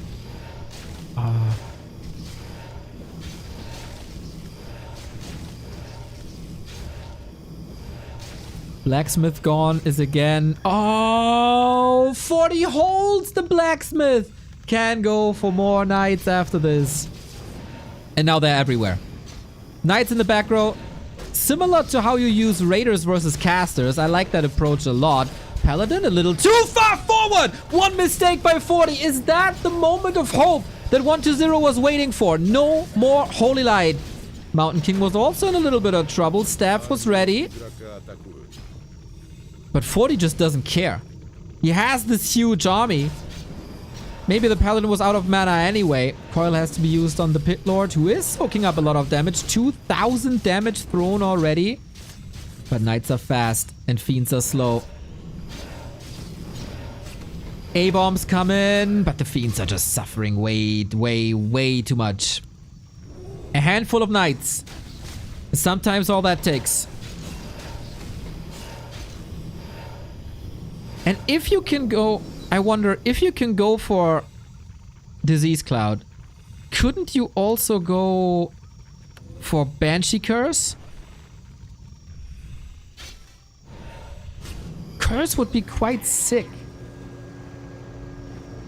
The only thing that 40 needs to win this game is levels. Army's up. Army... Oh, level 4 Lich. Level 4 Lich. A-bombs now mana potions. Can he take out the Knights? Is there hope for 120 in this game?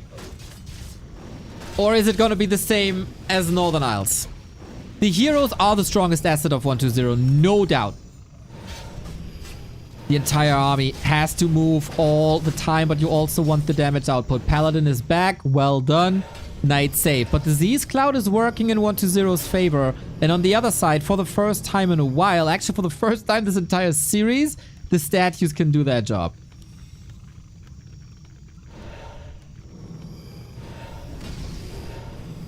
Frost Armor on Abominations is good. Lich should be able to get out of there. Frost Armor applied there too. One statue a bit too far forward, immediately punished. And then the kiting game begins again. 120 is surviving, but is 120 turning the tide with the 2 base, 1 base?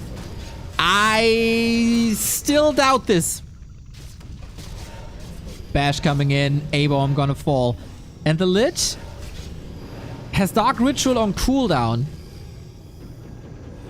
but no more mana. With every second, 40 is getting further and further ahead, getting 2-2 upgrades. We still have Rain of Fire. This could result in some kills. With an Abomination normal damage. Can he break that base? Huge moment for 120. He has another Rain of Fire that can be stopped. More units, and here he engages once again. DK a bit far forward, not being punished immediately. Paladin pressured, same for the Pit Lord. But man, the amount of damage the Pit Lord absorbs is insane. Is that the moment to blow through with the upgrades? Now we get an Arcane Tower up at the Expo. This will prevent, oh, that's nice. That will prevent another Rain of Fire. But in that choke, the Knights have a tough time to connect alongside the Militia that was called. And Pit Lord says thank you for that invitation to the Rain of Fire.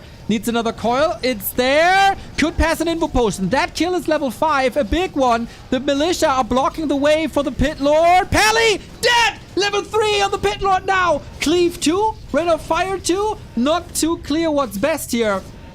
Huge moment again. Coil is not ready. No mana. He has to decide what hero to save.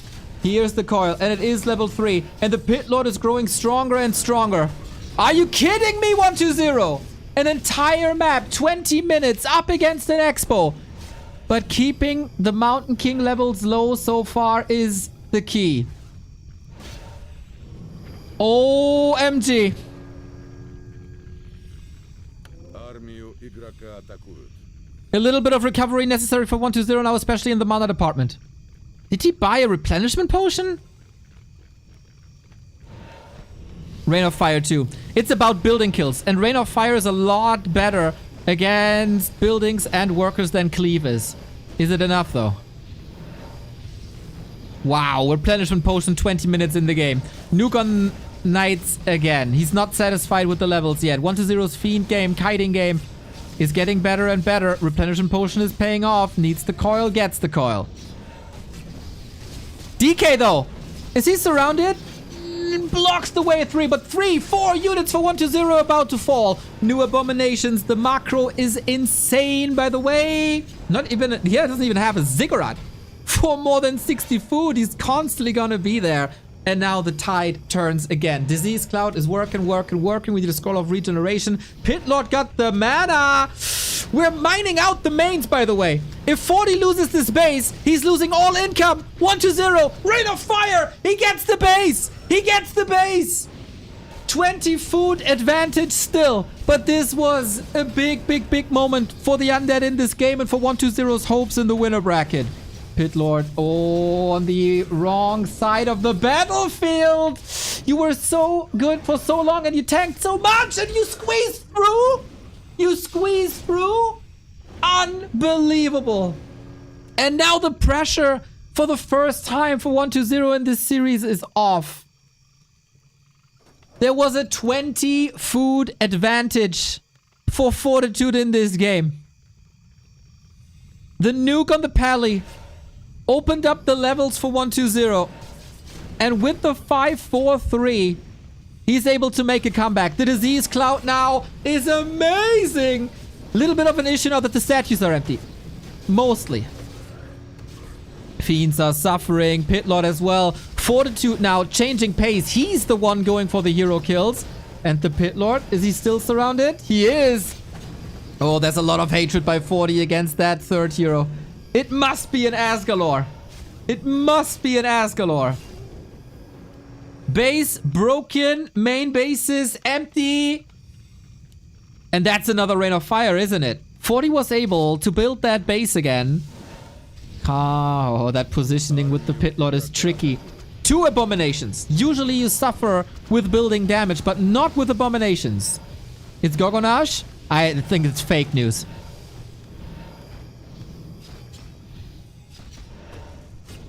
Statues up for grabs. This is 6 useless supply for 120 with these statues.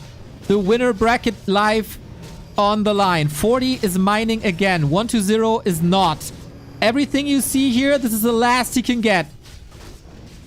Fortitude not thrown down by losing the base. He just rebuilt it. Level 5 Archmage. That is huge. Water Elementals now in the absence of Destroyers. He can't go for it. Lich in trouble. It's eer0 Arena. Almost is surrounded, but the pit lord blocks the way. Wonder if he can get the DK now. Invul potion dodge.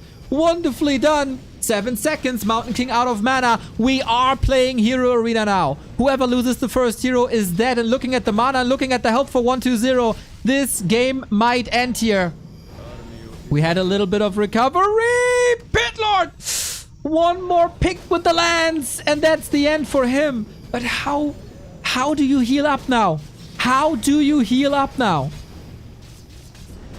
A hero kill is a must for 120 again. Archmage, cleave damage, nuke! Town portal! And the Pit Lord falls in quick succession. GG! Arms high up in the air. Fortitude 3-0. He had to fight hard.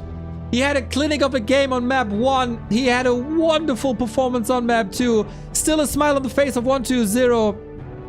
But man, that was a war. And it is a bit unfortunate that this is the map picks AB. This could have been a full out best of 5 for sure. But 40, the better player. 120 took some time to get online, and it was too late, and it was too little. Что, Fortitude, мои поздравления. Это была шикарная игра 3-0. Но изначально ты был аутсайдером в этой встрече. Как ты считаешь, почему? Почему многие люди думали, что именно 120-й должен победить здесь? 恭喜你，就是再一次赢了这次的比赛。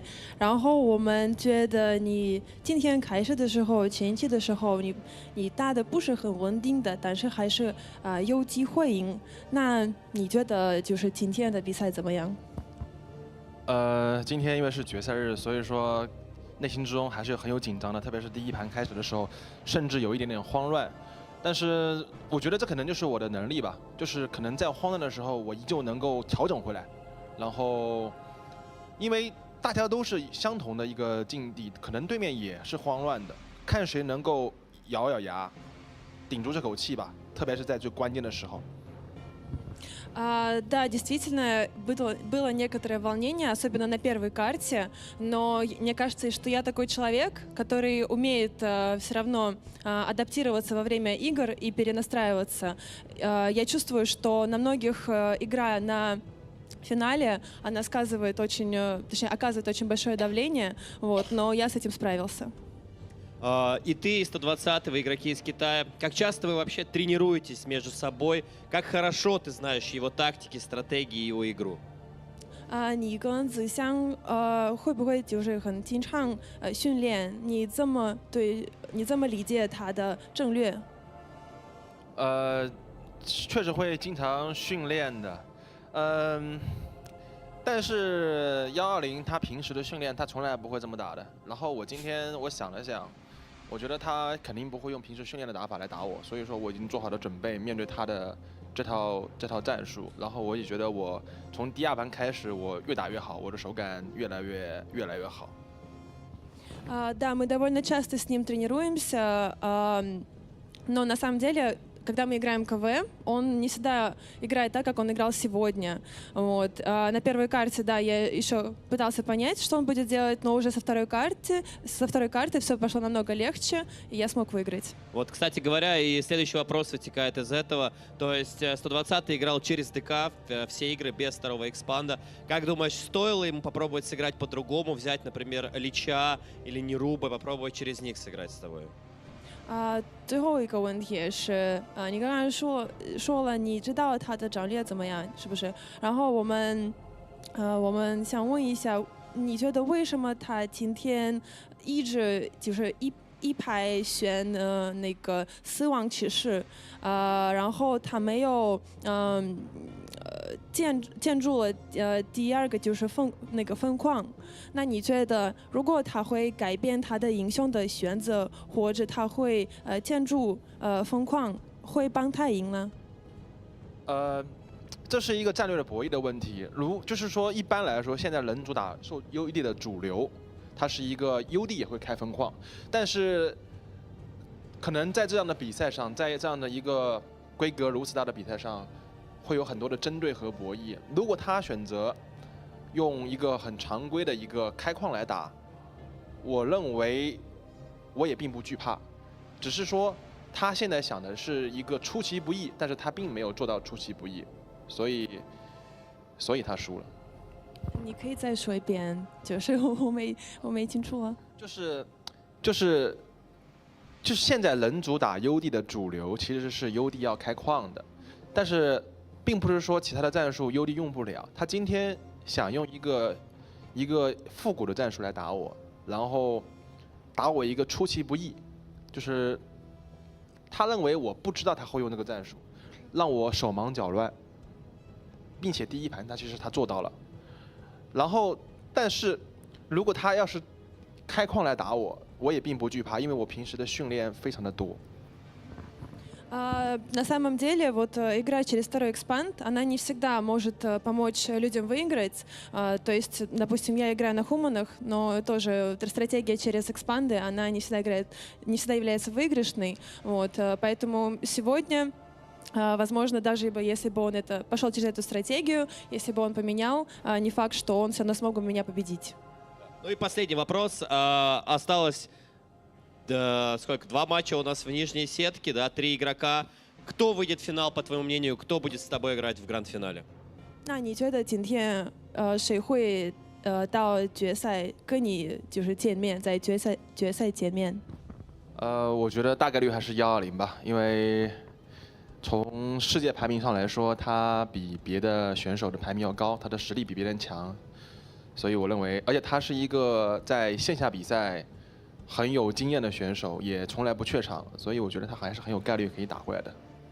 Я думаю, из всех противников все-таки я ставлю на 120-го, потому что он очень усердный игрок, и на оффлайн-турнирах он часто добирается до финала, поэтому я бы хотела встретиться с ним.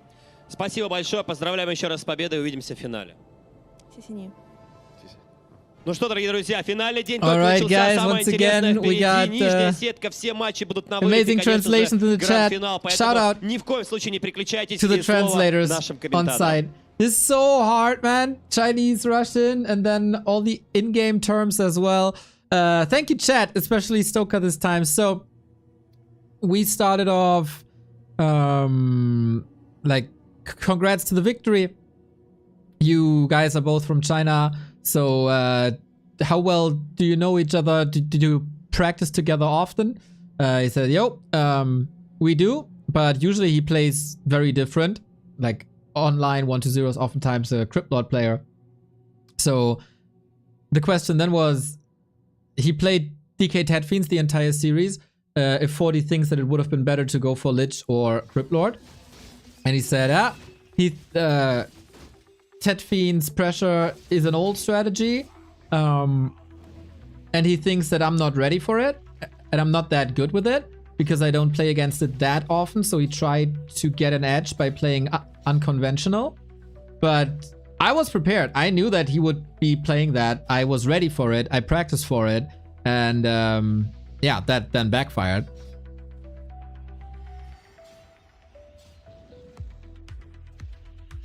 And he also said playing an expansion might not always help, but it could help him.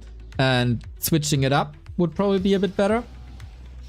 And then who do you think will reach the final? I think it's 1-0. He's the more experienced player. He's the stronger player.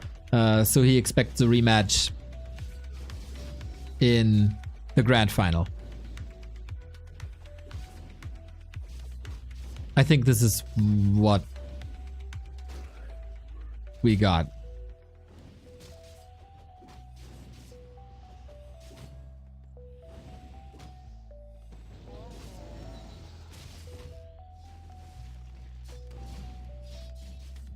Yeah, I think we pretty much nailed it together, Chad. Thank you. Here, the highlights of the game. Terranos stand was a very one-sided affair with the tier 2 undead push, which looked really weak that I didn't even caught that early. And then the harasses just weren't enough. 40 saved too much. And then this tier 1 counter pressure play. Tier 1 counter pressure play.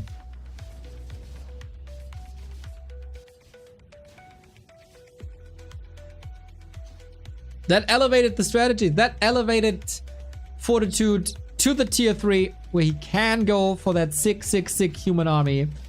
Very interesting how different this series is compared to the 40 Happy series, where it's often a lot of tech switches, casters, multi-base, multi-production. Not here. Straightforward. But maybe we see it in the rematch. Fortitude in the grand final again. The king of Dubai for once not coming from the... this time, not challenging from the lower bracket, but staying in the winner bracket. And this was day 140. I don't think he was struggling too much, actually. This wasn't even perfect play, and that is scary. This was a couple of hero losses with potions, but this Mountain King, guys... Woohoo! The perfect arrival at the perfect time. Voodoo's also losing his mind. Love to see it. Yeah, this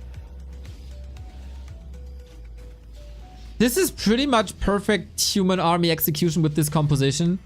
The split knights, the split water elementals, keeping the heroes mostly safe, and just the fight for survival for such a long time until you're better.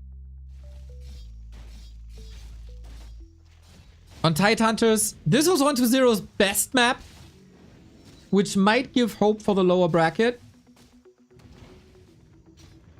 That 120 is accelerating. But he was 20 food down basically the entire second half of the map.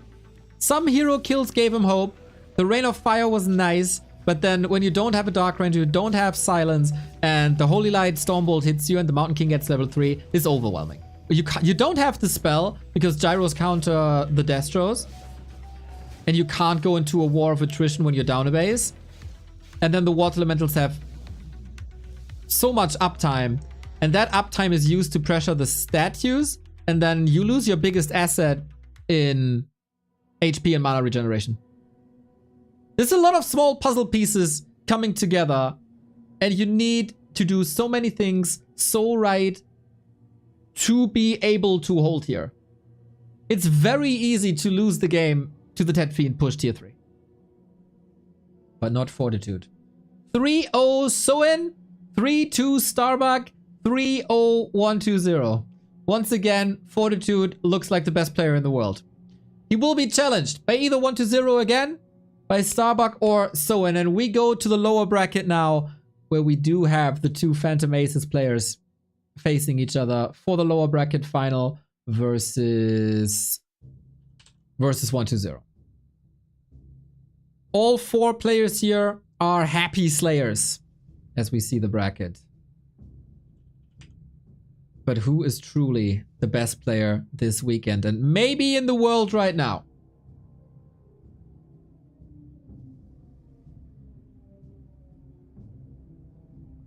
I feel like Tet Fiends isn't the mistake. I feel like Tet Fiends is the correct play. 40 is the best against Crypt Lord. 40 pretty much single-handedly removed Lich openers from the meta by being so good with it. I would love, like, we kind of saw tier 2 expansion, there's no chance. No chance. I was asking about, like, could you tier 2 expand? Not really. What about Banshees instead of A-bombs? Or at least Disease Cloud?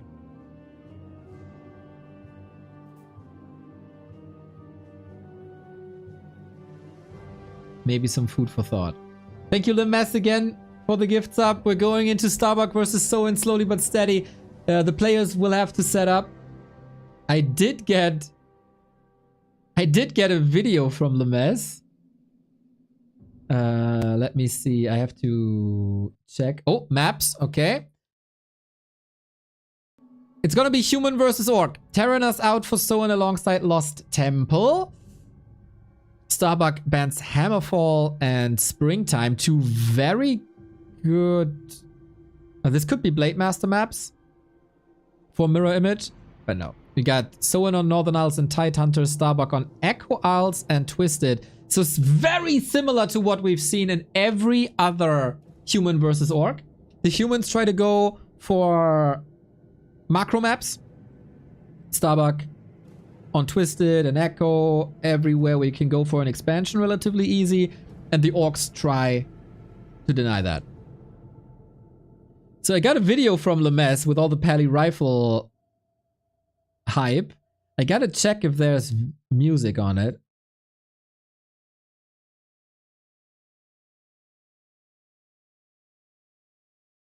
I don't know if I can play that, to be honest, for like copyright stuff. But the Pally rifle player are looking for a new era. Guys, I'm gonna throw you into a little break. I gotta refill my coffee and then we'll be right back with Starbuck versus Soin for the top 3 at Dubai BetBoom.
Нижняя сетка, матчи на вылет. И первый игрок, бесспорно, сенсация этого турнира. Игрок, который обыграл Happy Starbuck. The best Western player of Warcraft 3 with a tremendous run. He eliminated Happy yesterday with a reverse sweep. Will we see more Pally Rifle? Will we see a bronze medal at the very least? A match against 1-2-0? Starbuck looking fierce. Big celebration yesterday. Can he do it again?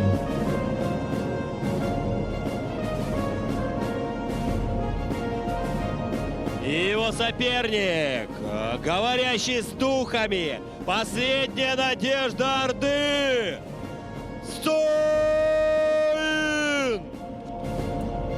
The last remaining orc in the tournament. He came into this as the big underdog, the tourist. Nobody had him on the list, but when Soin is good, he's really good. But this is the matchup where he struggled a bit, especially versus 40. Then against Sock, he looked really good, but is it enough? to defeat his clanmate Starbuck. Starbuck versus Soin. Friends for a while. Teammates for over a year. A Phantom Aces Derby in the lower bracket semifinal. Did you see the smile on Starbuck's face? How he enjoyed that moment?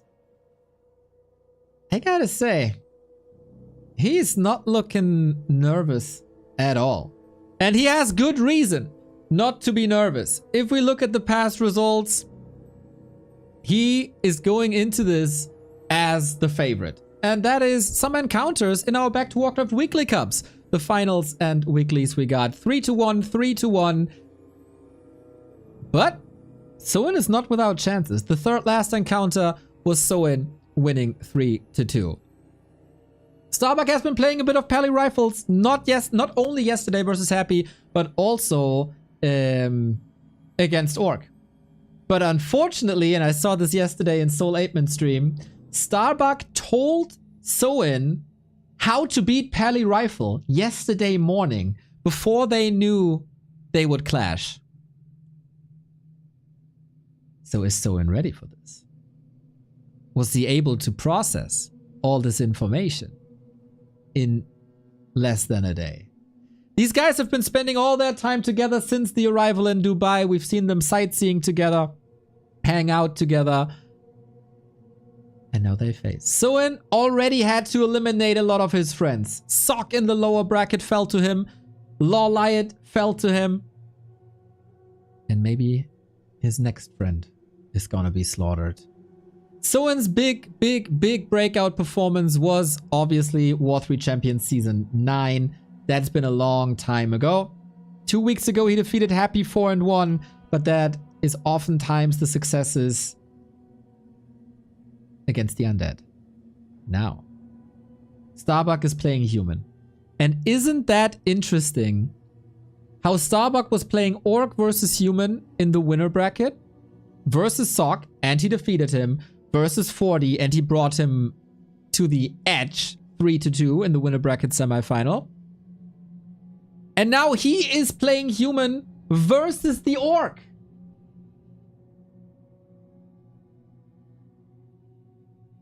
The finals of the Back to Warcraft Weekly, now the lower bracket semifinal of the Dubai BetBoom Classic. Who's gonna challenge 1-2-0? Can Bucky do it again? There is a lot of players in Warcraft who have one amazing day, 2 amazing days, but then on the final day, they struggle. They already side-eye the trophy. Start to think how it would be to hoist the trophy into the air. And then when that's what they're focusing on, the gameplay falls apart to the side. We've seen this from Sock quite a few times.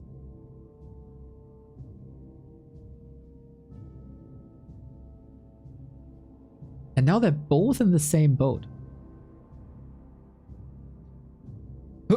Both are not too experienced with these high pressure situations. 1 or 2 runs here, yep. But offline? For $15,000? We've seen Soin in a Raraland semifinal. He was up against Happy there. And Happy was able to play the perfect game there. And Soin had no chance. Starbuck had a couple of top 4 TP League runs for the monthly finals. But that is... A, it's online. And it's basically a qualifier. Nobody is used to that setting. And whoever wins here, this day will be brutal for you. You have to play here now, potentially 5 maps. You have to play 1-0 in the lower bracket final, potentially 5 maps. And then afterwards, without big breaks, you have to play a best of 7 grand final versus Fortitude.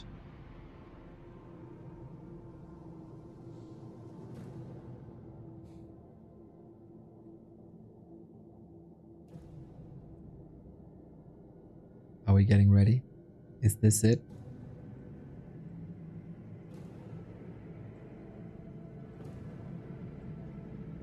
Who practiced with whom?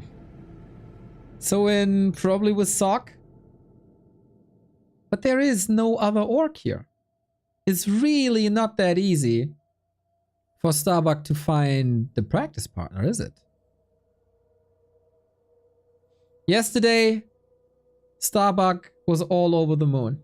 He was the talk of the town. He was in the Twitch chats. He was the talk of the Discords.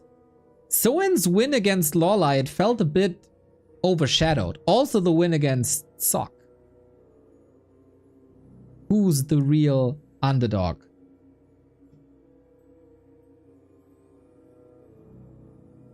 Who's the true, like the best performing underdog?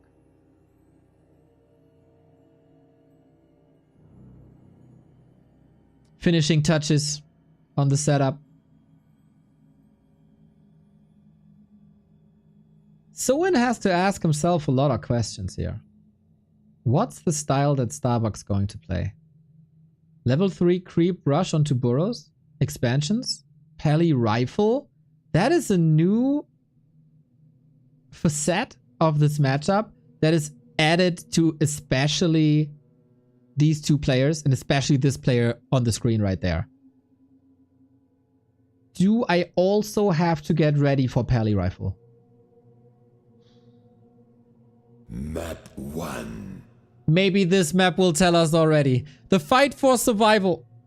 Soin eliminated Sock and Lawlight back to back. Starbuck took 2 maps off of Fortitude, who is otherwise undefeated, and he reverse swept Happy. Was that just fireworks on Saturday? Or will he carry that performance, that momentum, onto the final day? Starbuck Phantom Aces, Soin Phantom Aces. Both will be very, very happy with the top 4. If anything, yesterday was an outstanding day for both of them. Who performs better when it really, really counts? Starbuck, upper left-hand side as the human. Soin, bottom right-hand side as the orc. And we open things up with the fast here. It's Tide Hunters. It is Soin's map. This is where he feels he is favored. Hybrid Mind, thank you for the sub. There is also an element that we didn't discuss yet, and that is Mountain King openers. Haven't seen that in a while. Can be pressured a lot, but on macro maps, there might be a bit of a chance because it's offline, and so far, Starbuck's performances have been the best with outlandish strategies. We've seen double Rex, Headhunter all in against Fortitude. Pally Rifle, obviously. But also the other maps of Starbuck versus Happy was one base rifle. Unorthodox play is what got him so far. So now against Soin, for the first time in 2 matches, he's not the underdog. He is the favorite. So does that switch his tactics? Is that Starbuck going back to full meta? So far, it looks like it. No Pally Rifle, Archmage, Water Elemental, Creeping. And Soin, his recipe to success, and that is also very similar to what Starbuck played, is aggression. Lots of aggression. Whether that was against Sock or whether that was against Lawlight. The early game, being instantly in the opponent's face. Don't let the opponent unfold his play. That was the foundation for everything else that was to come. Both with quick attacks. Archmage creeping in parallel with a very quick transition to the top creep camp to the bottom, knowing that the Fastia would be here. So far the micro is good. No sloppy mistakes, no signs of nervousness. And Starbuck's getting the chip damage and Ring of Superiority. This is a 1 creep stolen, I think. And a wolf falling as well. Okay, good progress on the Archmage. Does in-game sound a bit low? Trying to boost it for you. Skirmish is in the middle. Fast tech. Because the second heroes will be power spikes. Ooh, footman kill already. As Soin's pressure is ramping up. Wolf position looking great.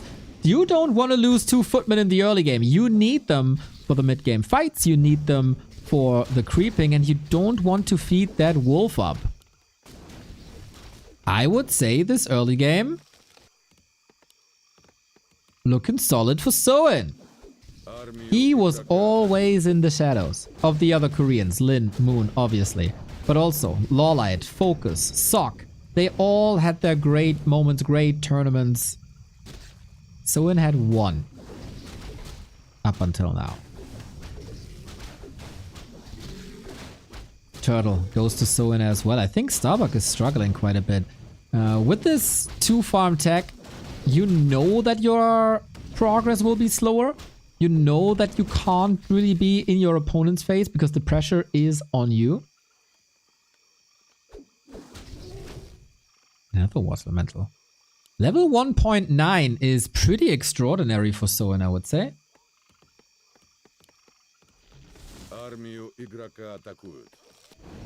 And now we do unfold tier 2. Mountain King on the way. Rifle casters it is. And this is what I guess we expected. This is as normal as it can be in this meta. Starbuck would obviously love to get level 3. Chain Lightning might be necessary. No parallel creeping, but rather creep jacking. Shu is on the other foot now with Soin leveling up to level 2. It would be a crucial moment to get like a Headhunter. 6 Headhunters is an insane creep speed that you want to put on your TC because you have a little bit of catching up to do since the Mountain King is out faster. The Mountain King will be supported by rifles and casters for the creeping. And then it should even out at some level. But the crux here is to slow down the enemy and to find timing windows. Gather information as well. We see a Scout Footman being attacked but not killed. 2 Headhunters down already. And this matchup is so razor sharp that every additional gold you can squeeze out of your opponent is worth a lot. Can you force a shop early to delay another unit, to delay a damage dealer, a caster? Can you force some peasant run-bys to get him off of lumber, etc.? All these tiny things are coming together. Mountain King is starting with a little bit of extra damage and a little bit of extra HP with a belt of giant strength. Moving towards the laboratory, then maybe even to the middle already. As an orc, you want everything in this game now, but not be close to the Stormbolt. You want to level. That gives a lot of map control. To Starbuck, he makes use of it. The lab, maybe even the market, but for sure the shop. In the meantime, evasion creeping by Soin. Stay as far away from me as possible. This map at the bottom left-hand side has a lot to offer in XP and in items. Consumables it is. TC with the ring. TC with the big mana. And so far, Soin is playing his very style. Wolves 2 again. TC. We have seen a lot of Shockwave, and especially for Soin, we've seen a lot of Shockwave. Little undecisive yet. We don't see the breakers. So without breakers, it's usually a stomping TC. Starbuck pushing and contesting earlier than probably expected. But this red spot at the bottom left-hand side is one of the biggest consumables on the entire map and a huge chunk of XP that both want to get. Archmage, Farseer, both exactly level 3, 2.2, 2.6 respectively.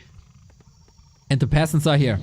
Soin is under pressure now. He's trying to free himself with the Stomp, the first big fight of the lower bracket semi-final. Who's in better shape today after a tremendous day 2? Clap, Stomp, AoE everywhere. Headhunter's about to fall. No power build on the shop. He has resources. Starbuck, a little bit of a misclick there. Maybe Soin again displaying an amazing Raider control. Always finding a way into the backline. Make the casters work so they can't heal and they can't cast too much slow. But what's left for Soin? TC in trouble. Can he get some mana back? TC trying to free himself. Town Portal to live another day. While the Wolves are eating up another caster. But the Headhunters are falling for Soin in very, very quick succession. Push is still alive and now he can finally fix that tower. With the money that he was banking throughout the fight, he might be able to afford a potion. Stormbolt flying, Raider falling. It's up to the Wolves now to do amazing damage and to do what Starbuck did before, and that is take out the damage dealers. The big mana potion for the TC is gone. He's just a big grunt at the moment. Another end snares flying. That is important. You need some time to kill these sturdy dwarves. It is a bloodbath on Tidehunters. Starbuck falling apart a little bit here. Soin having a better second half of that fight. Once the mana was gone, the Mountain King was never able to get level 3, and Starbuck with his army down the dumpster. The rifle caster push was a little bit too early, and Soin, with the items that he found, with the progress that he made, is able to weather the storm and has a 10 food lead on game 1. And now Starbuck under pressure, as he was yesterday. Versus 40 versus Happy. Soin with a strong defense. Stomp was obviously the right call. Fueled by the mana potion. There was a lot of disable, followed up by great wolves, great raiders. It's lovely to see Soin being able to contest and play his best.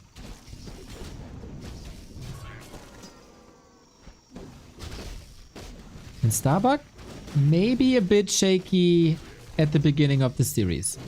Scroll of the Beast would be amazing with a bigger army. It is, of course, a lot about mana and sustain. And 3 heal wards is a lot of sustain.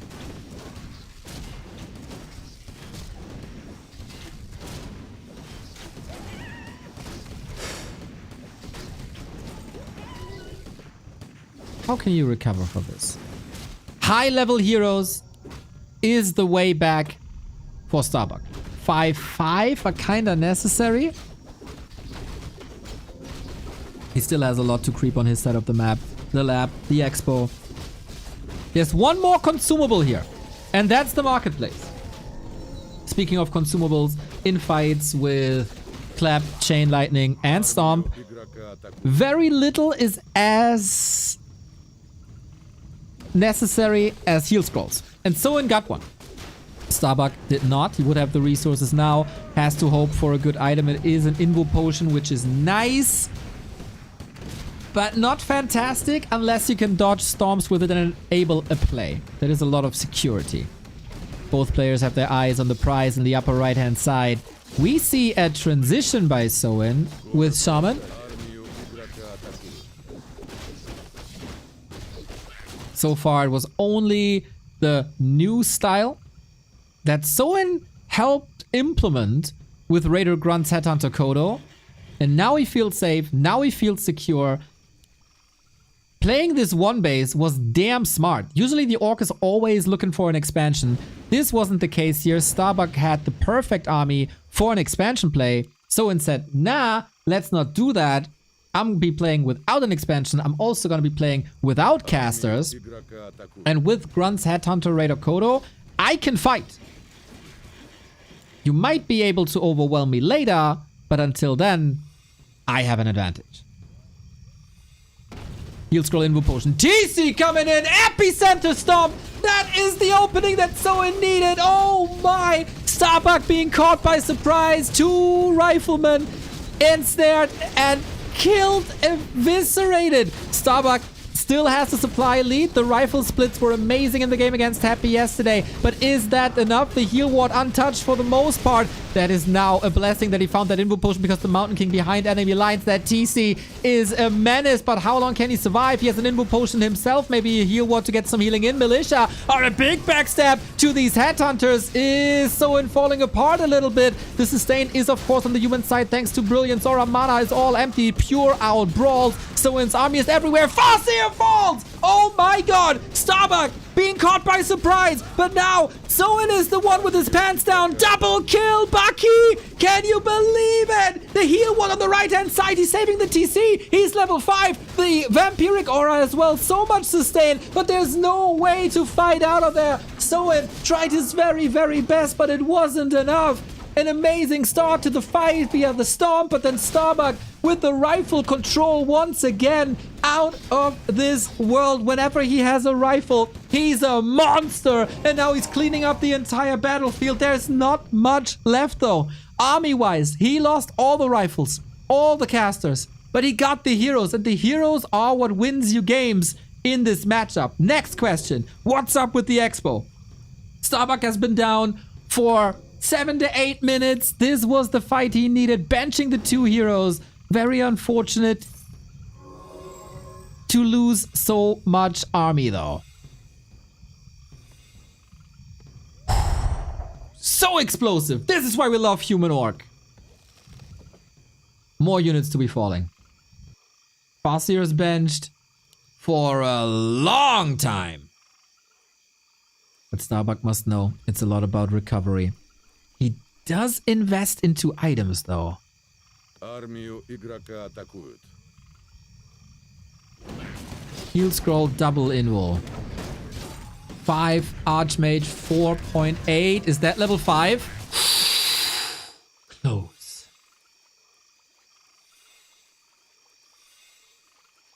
Decisions to be... Oh, that is level 5.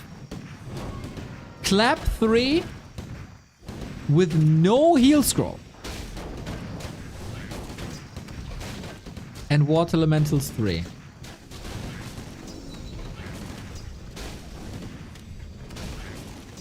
Both players can still win this game.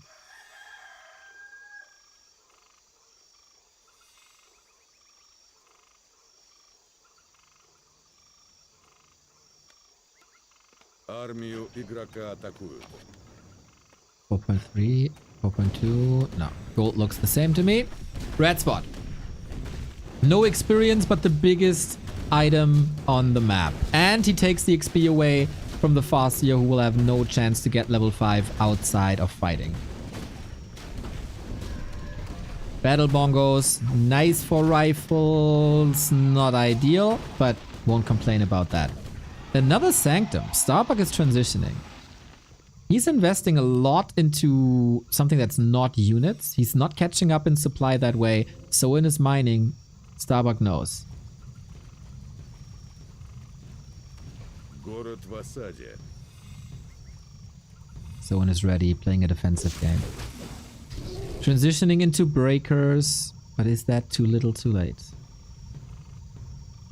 Did Starbuck only find out about that expo now?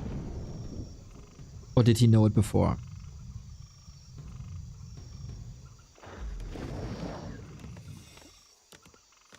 Invis Water Elemental?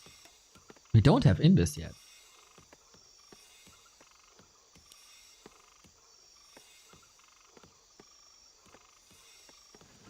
Ooh, should he have stayed on so inside of the map? Check for the expo. He was down to 2 heroes though. Understandable that he did retreat and he went for shop control early. Maybe could have split Archmage from Mountain King or send a Water Elemental, but mana was also low. Easy in hindsight. Soin positioning himself towards the shop again. Heal scroll on his side. 2 invul versus 1. Is the Farseer gonna be the target again? Армию игрока атакуют. Soin is mining a lot. Can a Mountain King make up 20 food? Starbuck must have a clear goal in mind, but what is it? Did he misread the game? Starbuck is not paying upkeep, so the economy advantage isn't as big. It's 40% extra.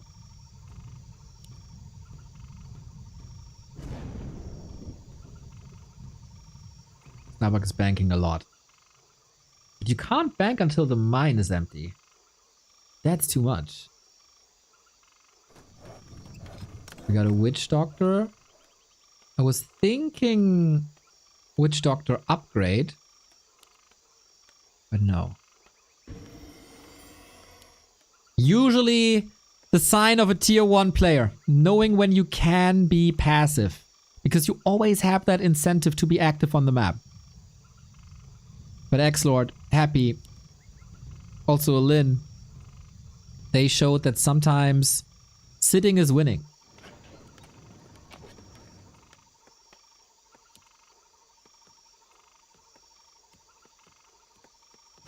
It feels very one-sided.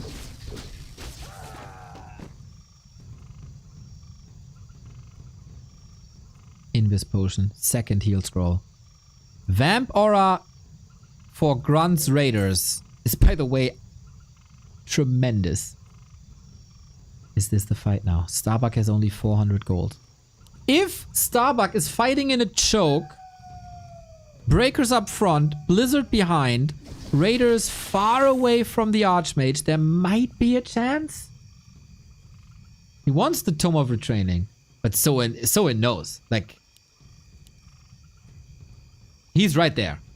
He has a watch award at the shop to see when Starbuck is going for the shop, to then ambush him. Great, great mind for the situation by Soin. He has it all figured out. That Witch Doctor is offering so much right now. He got the expo checked out for a play there. He got the shop checked out. He's also sending them now to the bottom to see if there's an expansion left-hand side. Great. Great. Starbuck is trying to outplay him a little bit with invisibility. But wards, guys. Wards. I love this. So in big brain.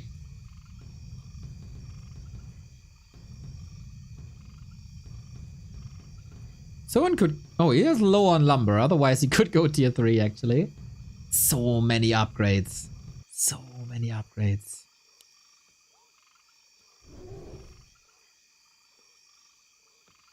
I think the wards shut every door that there is for Starbuck to come back. We are on even footing, and maybe the lack of lumber is hurting Soin, but he also got the shop control. He got 3 heal scrolls, no blizzard. He bought the Tome of Retraining. Did he buy 2? I'm not sure. We do go Shockwave TC. That is not uncommon. But did he buy both? Did he buy both? That's a Starbuck play if I ever seen one. And Soin is applying the Starbuck strategies to himself. Oh my! TC Invis waiting for the shockwave. So much damage! Second heal scroll on that Mountain King. Okay. Farsia level 5 now as well. 3 versus 2. We got a lightning shield. We got more shockwave. This is 1 heal scroll gone already. The chain link, the AoE, it doesn't stop. This is what happened to Sok before. Dodges the Storm Bolt with an Invo potion. Soin is playing a tremendous game. Is barely losing anything. And now what do you do when the heal scrolls are gone? When there is no blizzard? When you gotta run? When the Mountain King is out of mana? No mana potion available for him anymore. The Horde is running.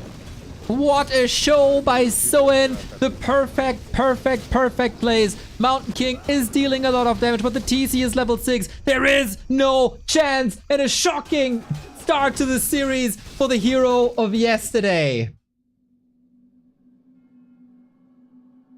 Soin's map goes to Soin. I am not really surprised, but I'm very pleased to see this level of play by Soin. This is a different person that played against Fortitude on game 1. On day 1. This is also a lot better compared to what he did to Sok. And usually, Soin is the one that gets praised for his micro. Especially with the Blade Master. We've seen great execution here as well, but we've also had some shockwaves throughout the tournament that went... Here, great execution, no doubt, but I think we have to talk about... This is a bit of a theme of the tournament of the past couple of weeks. Decision-making. Starting with the Raider Grunt Headhunter Kodo build, no Dispel, is very unintuitive. Finding the moment for the expo was great, taking that fight, losing the 2 heroes. And usually this matchup in the late game is all about heroes. Here it wasn't. It was about economy. And Starbuck, I think, misread the game and didn't think of an expo. But then there's so many decisions to make. There is so much to think about. It is so much pressure on you that it's easy for us. Starbuck, he speaks Slovenian, English, Croatian, German, and knows the Russian alphabet.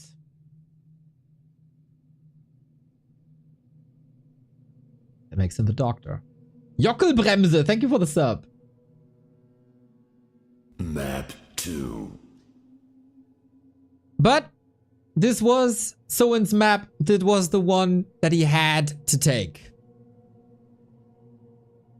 Starbuck now on his playground.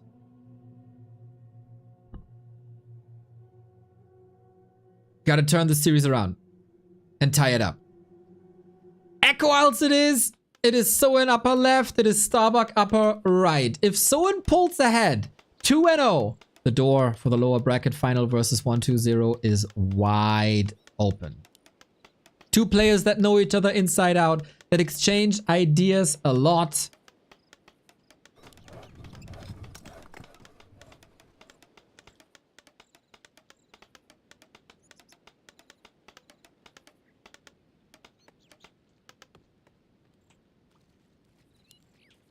Well, gotta tweet this out. That this is happening right there. Okay, what are the heroes? We mentioned a Mountain King before, and on this map, it could have been a Mountain King. It could have been Pally Rifle, but it's a very small map, so probably not. Fascia Archmage it is. Standard. A lot of humans wanted to play the expansions, wanted to play on these maps that incentivize expansions. Soin also sticking with the Fascia with his aggressive play.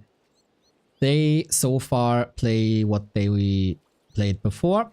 In the human base, we again have to count the farms. Oh, Starbuck flexing a bit, blocking a bit. Shadow Priest, super important. Starbuck gets it. Oh, bash! Okay. Don't lose the game because of bashes again, Bucky. Not something you can influence, I guess. But yeah, Shadow Priests on Echo Isles.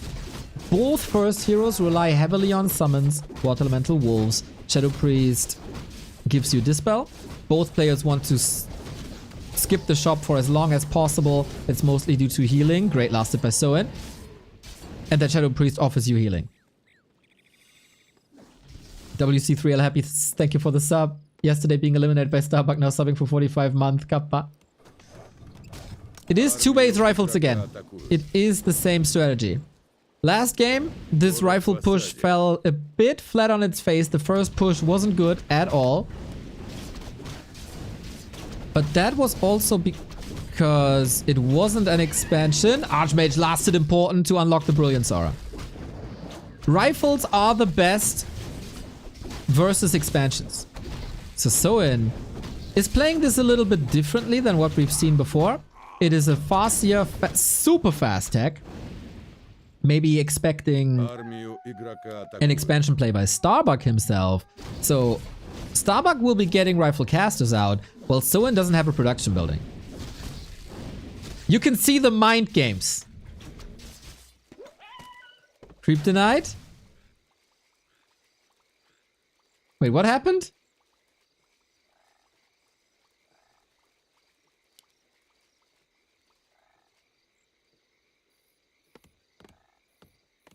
The Shadow Priest got the Shadow Priest got killed by a creep. All right. Not bad.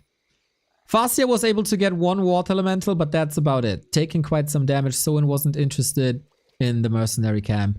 And yeah, like the level of mind games is crazy. Like I think you are doing this, and then it would be easy to go for the hard counter, but there is one step further to this train of thought. Or maybe 3 or 4 steps. When you know the characteristics of your opponent and all the plays in the book, it's always a little bit of a gamble what the right approach is. We get Raider Kodo Shaman, grunts as well. No headhunters this time. But early dispel with Shaman.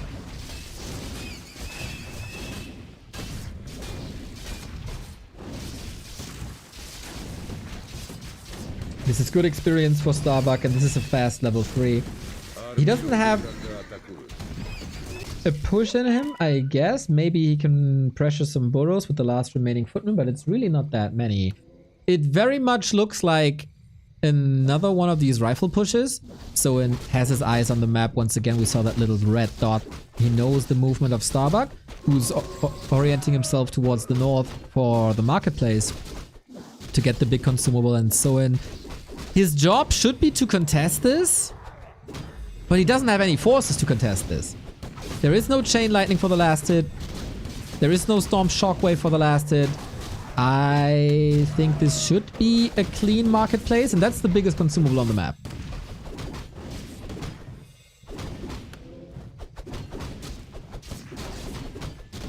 Head scratch, head scratch. Oh, this is a good game for Starbuck so far. Big mana potion for him now. Little bit of evening out the item luck. Soin was the one with the big mana on game 1. Now it's vice versa.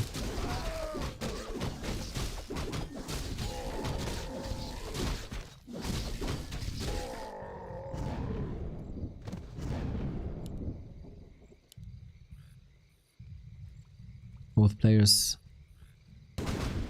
almost on a career high when it comes to shape. Soin won 4 maps against Happy in a row at B Cup. Starbuck won 3 maps in a row against Happy yesterday here on the stage in Dubai. A slower approach by Starbuck. Learned the lesson. 2 farm rifle tech into a main base. Not really necessary. Level 4 Archmage. Did he... Is he soaking up too much XP with the Archmage? And is underdeveloping the Mountain King? Армию игрока атакуют. Looks a bit like it. But we have 250 gold. That's a heal scroll. And Soin with an expansion play. This looks very, very fragile. But the levels are getting there. The Archmage is obviously... How did this Archmage get level 4? That's insane.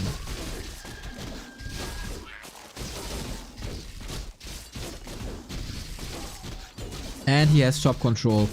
Ooh, that is a lot of arguments in favor of Starbuck here on map 2. Yeah, easy. This is why the rifles are so good. Like, this is the timing that you want to hit. Did Soin bet on the wrong horse early on with the fast tech? If Starbuck expands, and this is what Sock and Fortitude did, if Starbuck expands, this fast tech by Soin can result in like Firelord, Mass Raider push. Everything that's good against expansion. Against the fast expansion of Starbuck, the fast tech by Soin would have been the perfect call. But Starbuck anticipating this, learning from Soin's matches against Sock and Fortitude, and playing it different. Still, this Soin's fights are great. Are beyond what we've seen so far from him in this tournament. And maybe a fight can turn this around.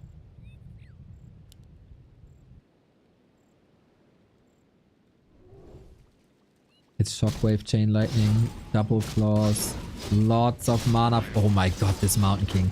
440 mana on level 2 and a big mana potion and a Brilliance Aura level 2. That is a lot of claps. Yeah, Starbuck is miles ahead. He was just waiting for that Mountain King 3. And now I think he got all the assets. Gets invisibility, is working on breakers. Ooh, I love that Soin is going Chain Lightning too. We've had a lot of wolves too this entire tournament. Now we're making adjustments. Mountain King is also getting tanky. And we're fighting for shop control. Again, Starbuck more gold at the moment. Yeah, second invul. Okay, so you need one of these fights that look like they are not possible, but you make them reality.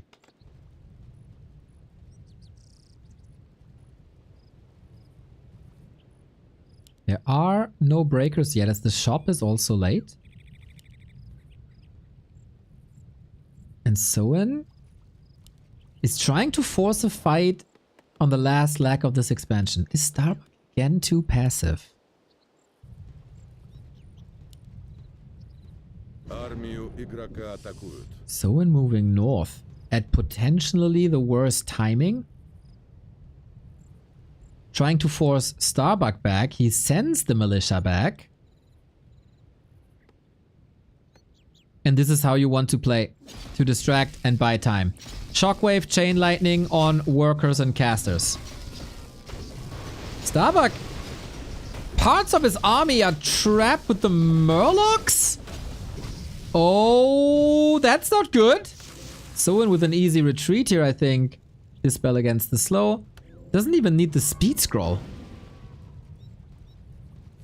Good moment for Soin. This could have been half a disaster for Starbuck. This was a lot of priests missing in the fight, potentially. And Starbuck, you gotta fight. Expo's up, but didn't pay off yet. Soin is at 63. Parts of that, of course, lots of peons.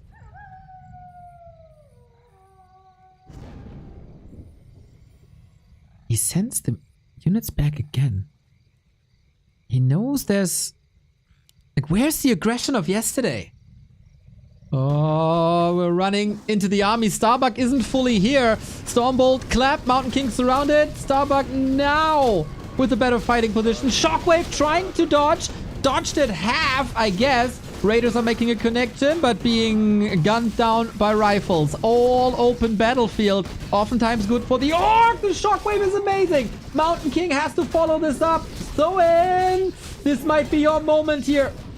Can he get the 2-0? The heal scrolls are gone though, and the Dwarf has still a big mana potion. He gets the exit kills. Wanted to save the Kodo, couldn't. That's the unit being back, and Starbuck can keep the momentum up for now. Ooh, this looked a little shaky. But he turned it around, was able to fix it. Soin into the middle immediately. He kept the Archmage back for the heal scroll, which is exactly what he needs for the next fight. And this is the moment now. This is the momentum that he needed. Love the Mountain King positioning, anticipating Soin to come in, but nope. He's going for the main once again. Starbuck doesn't have a TP. Are we having a base race with Raiders? I really like the moves by Soin. This will be a kicked expansion, but the question is at what cost? Starbuck has the gold for a town portal once again, but also here the question, what can Soin kill prior to the fight? Archmage will be coming home. He will be greeted by Chain Lightning 2 and by Shockwave 2. Massive, massive damage. Oh no! He won't be greeted by a Shockwave because he's out of mana. Expo down. And to be honest, there wasn't too many kills for Soin there. Structural damage, yep, with the shop being down. Breakers blocked for now.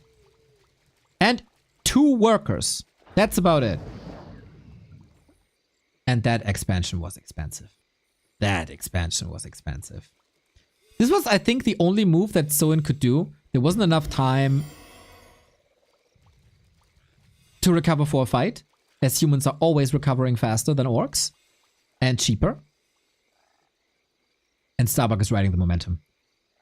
It was a lifesaver that he had the gold for the town portal.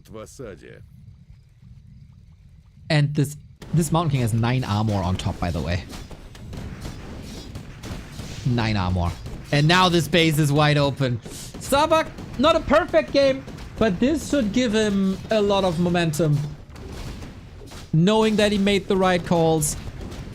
Even though he was a bit passive.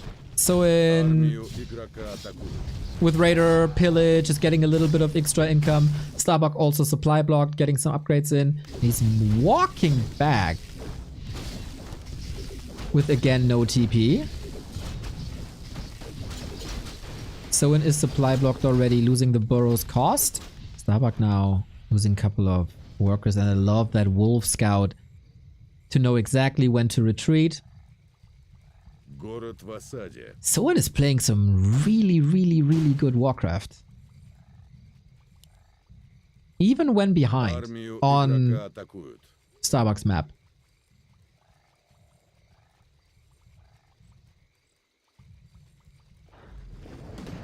Mountain King. That's the opener he needs. What the TC did to the human army on Tidehunters, the Mountain King is trying to do now. Gotta run away from the Mad Cow, though. We have a lightning shield up. Scrappy fight. Kodo in the back. Shockwave hits hard, but that was probably the last one. No, it wasn't. He has a mana potion. Soin's got a chance. Soin's got a big chance, but the army he has to reunite. Huge kiting this fight all over the place, and we're zoomed out a lot already. We have a heal scroll. It's on cooldown. Needs that one. Can pass it to the Farseer, maybe, and he does. Huge healing on Soin. Starbuck is losing a lot. Mountain King, he's burning through the big mana already. Has a heal scroll himself, but without the Mountain King, without the spells, what can you possibly do? Soin is out fighting Starbuck. This is not looking good. This is not looking like the weeklies. Another storm would be great, but also as a carry for that lightning shield, this TC holds so much value. But Starbuck is fighting back as long as he keeps the Mountain King intact. He has that Invo Potion, needs that Invo Potion. Farseer finally level 4 for the Wolves. Both armies are completely falling apart. We're getting back to that hero arena. And is that now the big strength of the human with the Brilliance Aura? He can skill it now. Invisible casts over and over again. Mountain King out of nowhere. Stormbolt. Does he have the follow-up? Does he have that follow-up? He wants it. He needs it. Cannot reach. Soin saves his first hero. Big, big, big, big, big save. Still has that supply lead. Level 5 on the TC. Soon to have a shockwave again. There it is. Not enough for the Mountain King, but he might be netted. One Raider going down here. Invo Potion still there. Starbuck has to make sure to dodge that nuke, as Soin is clearly lining that up. Here we go. On the rifles, on the casters. Takes the invisibility away, takes the slow away. Archmage in trouble. We have 2 Invo Potions. When is it the time? Purge! Ooh, that is always a little bit of a mini disable. Starbuck is losing everything, similar to Tidehunters. Soin is simply fighting better, and he has to run. He cannot heal. The priests are usually lifesavers, but not this time. The wolf block. Soin needs to dispel this. Got it. A little bit of freedom, and now usually the sanctuary of a human base. Do you want to engage into that? Not really. It is a lot of recovery that is necessary for Starbuck now.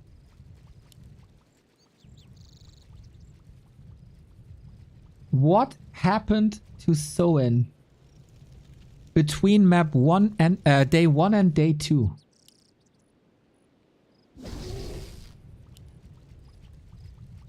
This is not the person that got smacked by Fortitude 3-0. This is a whole different beast today. These fights are incredible. Армию игрока атакуют. Mountain King close to 5. This is the missing piece in the human army.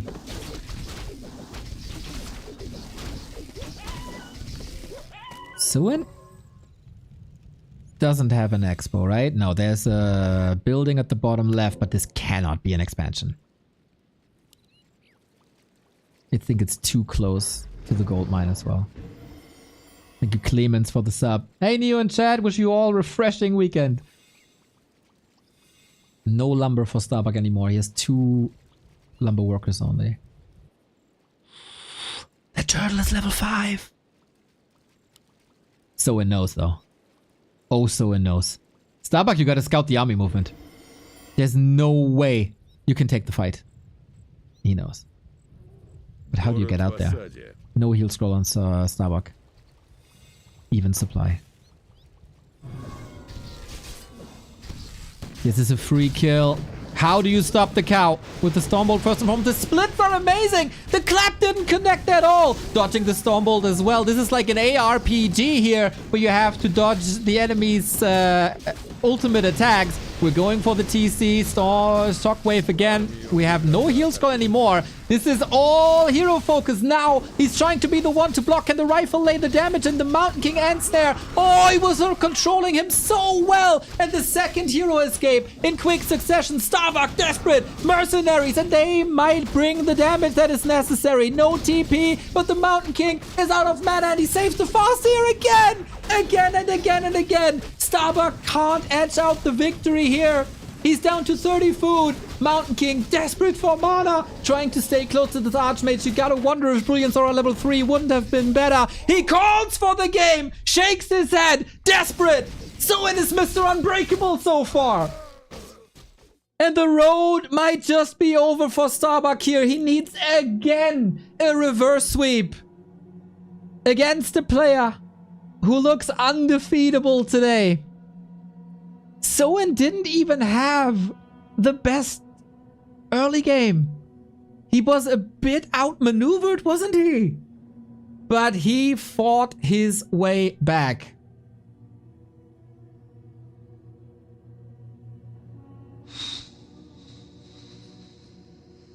Fighting, brawling, and now great decision making on top. Soin is ascending to a whole new power level.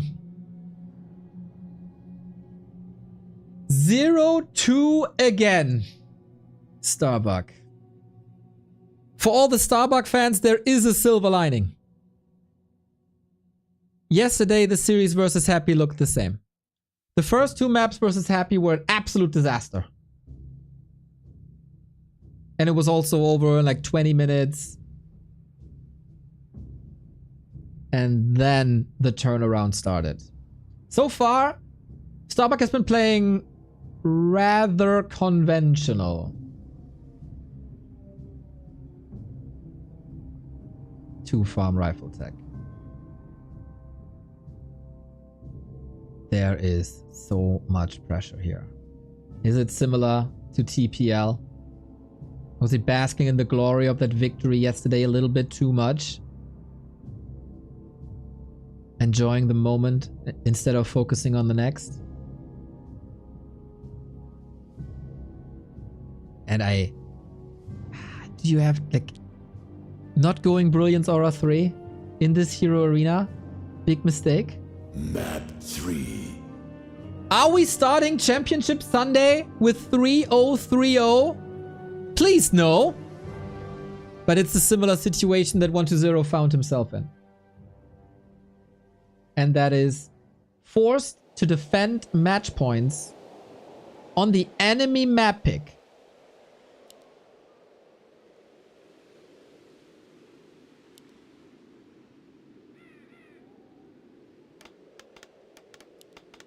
It is Archmage again, and we find ourselves on Northern Isles. Love to see Spiral in chat saying Bucky went for a lot of hero focus, which didn't work out. Yes, exactly. That was thousands of damage that didn't net him a kill. And Soin's 2 attacks towards Starbuck's base to stop the base trade. Starbuck had to walk all the way back from the upper left to the upper right.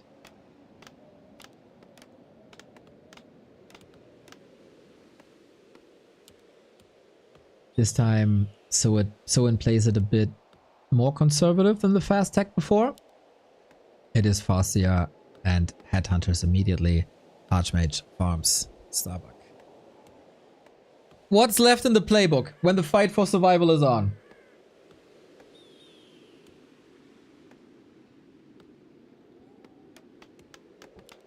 This is...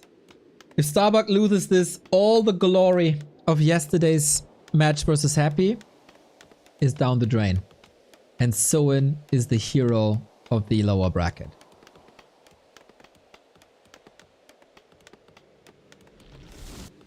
Starbuck has shown yesterday what's in him in Orc versus Human. Now you gotta do it with Human versus Orc. Starbuck, a top 4 player in the ELO ranking after yesterday's win. 80 ELO points he put to his name. But sometimes ELO is just a number. And all that counts as the performance on the final day.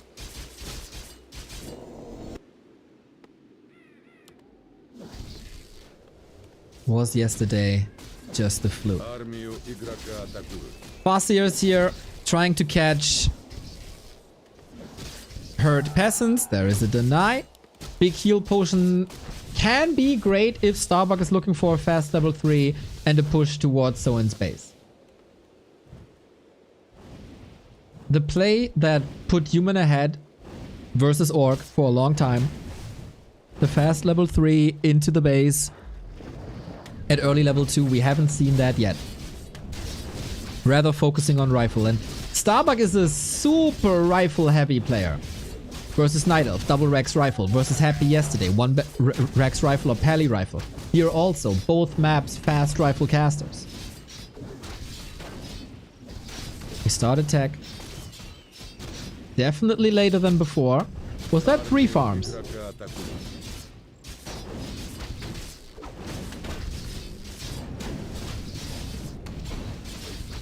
While Soin is moving to a very similar approach compared to game 1 on Tidehunters. With Headhunters, I think Starbuck is doing a fine job in shaving off HP. This will force a fast chop. This will delay Soin a little bit. But this is not where he wants to fight, I think. He wants to creep. He wants level 3. And then he wants to be in the base. So Игрока атакуют. nobody can really follow the game plan the way he wanted it to. But if you kill a Headhunter, you don't have to creep. But now there's another Water Elemental summon.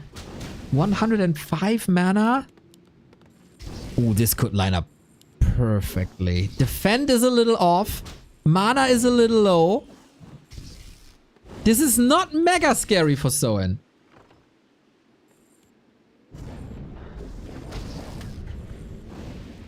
This is holdable. Tech isn't done yet. So yeah, Starbuck is here a little bit too early, actually. Burrow so far. Oh, I love that Burrow position. OMG. He carved out a little bit of space for the Burrow so it's protected when Starbuck is here. So he can't cancel a Burrow in production, but has to go for a finished one, which can then be repaired. We do have a big heal pod. Archmage can stay a little longer, but is the Brilliant Aura strong enough? He's shifting the focus from Burrow to Headhunter, and I think he's doing a good job with that. Spirit Lodge number 1 target. There's also the Cloak of Shadows. So you can hide. Damn, Starbuck is coming in with vengeance here. Now, defend is up as well. It's not that the production buildings are killed, but that could very, very well be the case. And he gets it. Woo! He is making the very, very best of this situation. Soin is, for the first time in this series, struggling hard. And Starbuck, with the sock play, going for the Beastmaster. That is a bit of a liability. That is a sign that I know I'm ahead. I want to finish you now. I don't really care about the ultra late game. You will be broken then. For that. Yeah, stop! Uh-oh, surround. That's the way out. There's the Cloak of Shadows. There's the Cloak of Shadows. He thinks about it. And that is a lot of room for the Beastmaster on the right-hand side. Again, going for the Lodge. And that has to be cancelled as well. We saw it in the overlay. Reveal now. Archmage has a Water Elemental here. Sending it back. Can he reach? He wants to be outside of TP range with the TP. That didn't work. Now the Beastmaster is on his own. But so far, Beastmaster was a solid call. The base is in shambles. 30 food only. Lumber is a disaster. And the Beastmaster is still here. Priests now. 5 footies priests. And cool beasts. No shop? No shop indeed. But what we got is a Stomp, is a Beastmaster, is a Surround. Oh, he opens it up again. Can he keep the damage up of the Quill Beast? Is this the 3rd Lodge? It very much is. It very much is. defend footies have a lot of value, a lot of EHP against the piercing. Double kill gets another headhunter. If you want to trade footies for a headhunter, he takes that any day of the week. Soin is playing from the Stone Age. Город в осаде. Армию игрока атакуют. It's not over yet.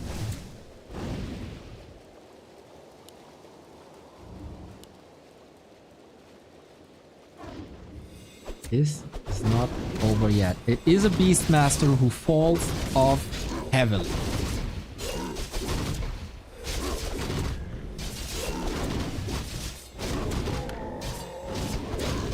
Town portal gone. Big potion gone. He's claiming a bit of map control. Gets the health stone. Kinda nice. TC underleveled. Farseer underleveled. What's the play now? Unlike yesterday in the matchup versus Happy, it is not the all-out aggression. It's falling back and expanding. He's trying to go mass. Maybe even triple sanctuary. He saw the stomp. He knows that breakers, especially here on Northern Isles with good positioning, breakers can stop the TC and then you can operate from range with Blizzard and then you win the game late game, even if you only have a Beastmaster.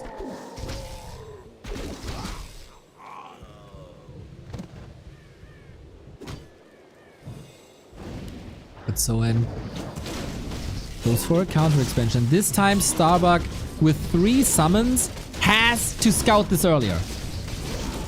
You gotta roam. He got the entire middle. Starbuck has no TPs. Sobi Mask is amazing. Are we being caught here? No gold for a TP. Oh, Soin knew. Soin knows. Gets the slow out. This is not good for Soin. Army is split. This could be quite some freebies. At the moment, nothing is falling. The workers have been sent to the side. It is a cancel. This is great time. But this is quite an invite for the slow trap. When is the time to town portal for Soin? It is now. This must be a sign for Starbuck that Soin wanted to go for aggression to cover up his expansion. It must be. Wait. Stomp and Shockwave. Soin misclick? It must be misclick. Армию игрока атакуют.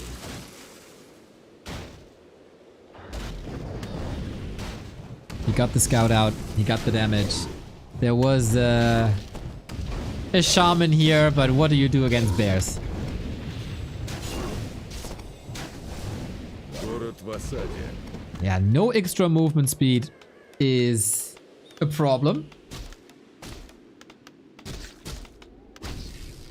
And we play a little bit of Ring Around the Rosie. That TC is not looking good. That entire game isn't looking good. We have a full force Starbuck army on top of an expansion in the base. Reinforced defenses is up. But that also means that you can harass the workers. You can hurt the economy. Dispel on the wolves. Good microcontrol. Город в осаде. And he's catching him again. There is no real catch like a Stormbolt, but no aura versus slow. That's a movement speed disadvantage that he can't run away from. But then snare, that helps a little bit.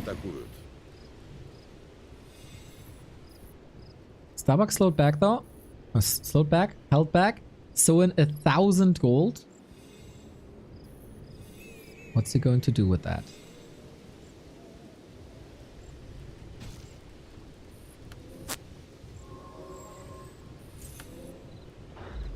Starbuck feeling confident, trying to keep Soin on his side of the map. It's becoming more and more true in today's Warcraft. Offense is the best defense. Does Soin have another shot? Is it tier 3 transition possible? Tier 3 into Tiny? Because Starbuck plays so passive?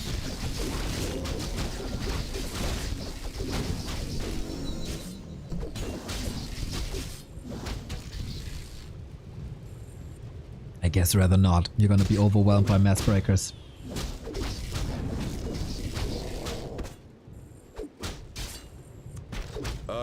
Soin was just staying in upkeep. Still harassed by invis summons. Yes. Shades of Sky. This is so obnoxious. You can park a shaman in the back and one is coming out of the lodge. But that's a dispel gone. That's a purge gone. And you don't have infinite mana.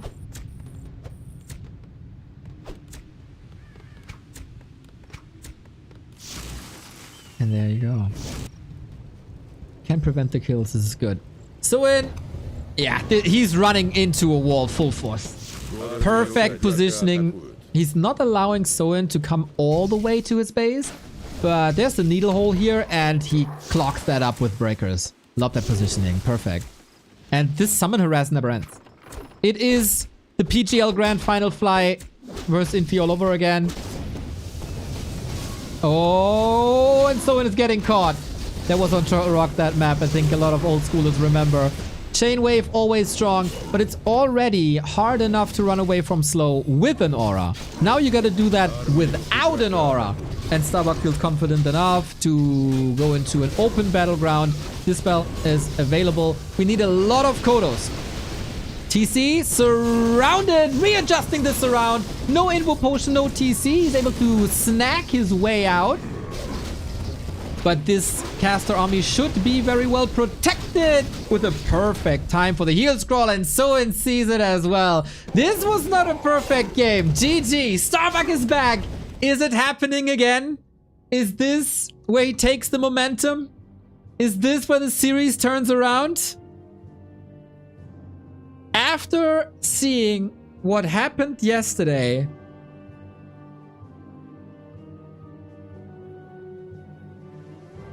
and being so close with Starbuck the entire week, does that make you think if you're Soin? Oh no, he's doing that to me now too. He took these 2 losses personal.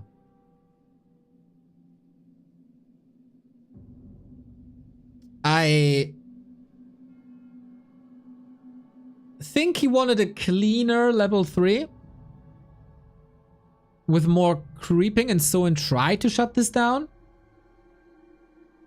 And I think it is the right call to contest, but then he lost so many headhunters that eventually he did fuel the Archmage to 3. And even though the push was a little early and it wasn't set up perfectly, it was strong enough.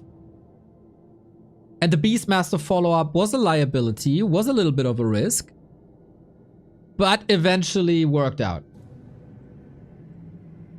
And this was Soin's map. Chat is saying it. Natak, good comment. This is a huge momentum shift because that was Soin's map. That means the upcoming map is Starbuck's map. It's twisted. And then game 5 is neutral ground.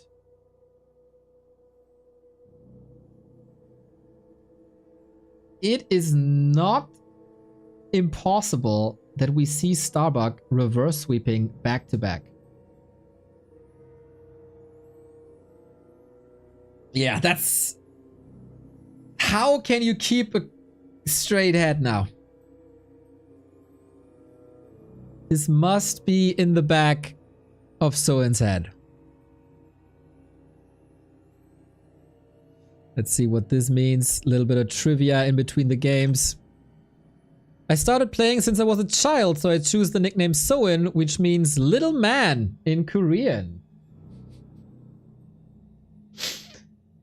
This guy turned into a giant yesterday and started also like a giant today. But who wins on Map 4? Exactly. Awkward silence. Thank you for the sub. 11 years is a long time, but never did I witness someone like Starbuck. Let's go, Dr. DJ Bucky. Would love to see a game 5. Let's be honest. No 3-0, 3-0. It is still match point Soin, but it is on Starbuck's map. Twisted Meadows to open it up. And is this a Mountain King now? Mountain King can be incredible. Fortitude gave Soin no chance on Echo Owls with a Mountain King. It is an Archmage. Starbuck was a fan, but I think while experimenting with Mountain King, he got punished in tournaments playing that 1 time too many. Some losses with Starbuck as Mountain King were brutal. And it's your tournament life on the line. This could potentially be the last map. This is a comfort thing. And Starbuck seems more confident with an Archmage. And this is what we get. Both players are close to a mercenary camp once again. Soin is a bit disadvantageous for him, as of course mercenary camps can be crept quickly with militia. This is why Echo Owls was good for Starbuck in the beginning. But this can be harassed, and this is why Starbuck is not immediately going for the mercenary camp, but rather go for the standard lab. Армию игрока атакуют.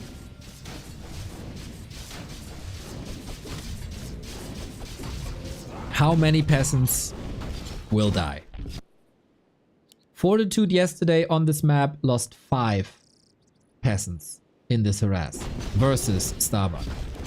No lasted opportunity. This is level 2. Archmage finds the ring of the Archmagi. This is amazing. Okay, how many peasants? First one, safe for now. Second one, safe for now. Wolf block missed. This is clean as a whistle for now. Arcane tower up. Still gotta micro the peasants. This is not safety, but maybe the deny. Not yet. 1 kill. This is so much better than what we've seen from other players on this map. 1 peasant kill, that's basically free. Soin crossed the entire map for 75 gold and 25 XP, and that wasn't worth it. Huge start for Starbuck on map 4. Армию игрока атакуют. Wait. What's Starbuck doing? Are you kidding me? No way he's going red. No. Soin was checking. They know each other so well. Soin knows the evasion creeping creep route is here on the right hand side. Ships in the night. But he sees him. Starbuck went to the left hand side to ruin Soin's scout. Soin was checking bottom left hand side and then double checked the creep spot if that creep is happening. Because usually there would be an expansion coming up now on Twisted by so many players.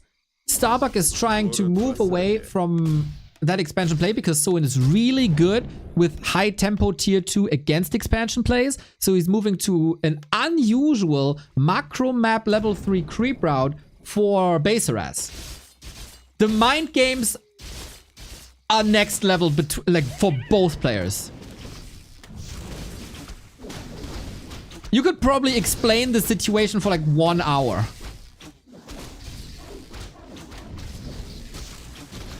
We got the fend up. We got the strong footies again. Power level of headhunters just fell off big time.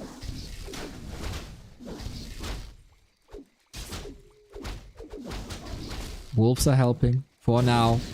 Tech advantage for Soin is there, but it's not huge. But we have a similar situation that we had on Northern Isles with a close to level 3 Archmage with Soin contesting, sacrificing his own level to slow down Starbuck's level and then start the real creeping with a lot of headhunters. The question is, will Soin again lose headhunters?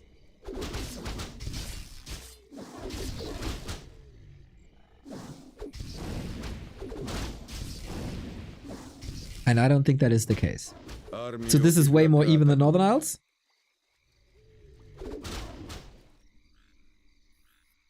And no headhunter was lost so far.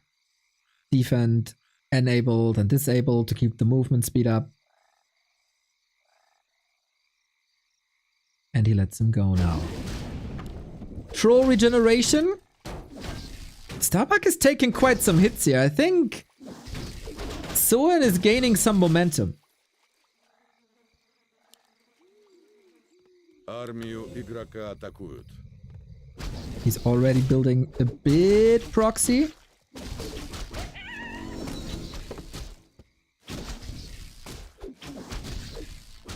Starbuck is getting level 3, but the TC sees it.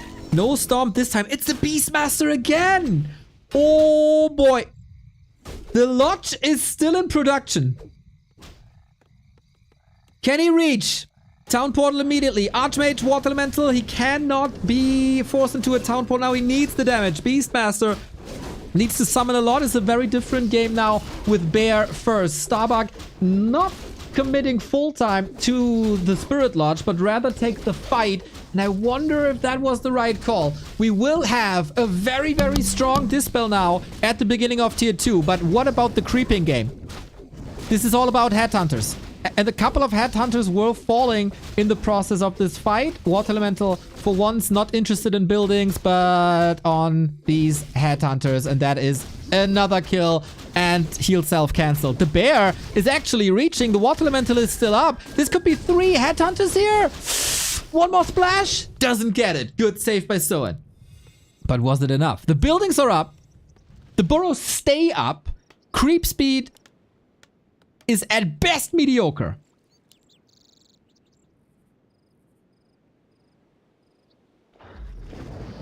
But that goes for Starbuck as well.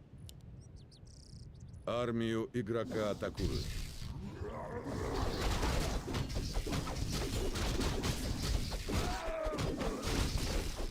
It's time to clean up Expos.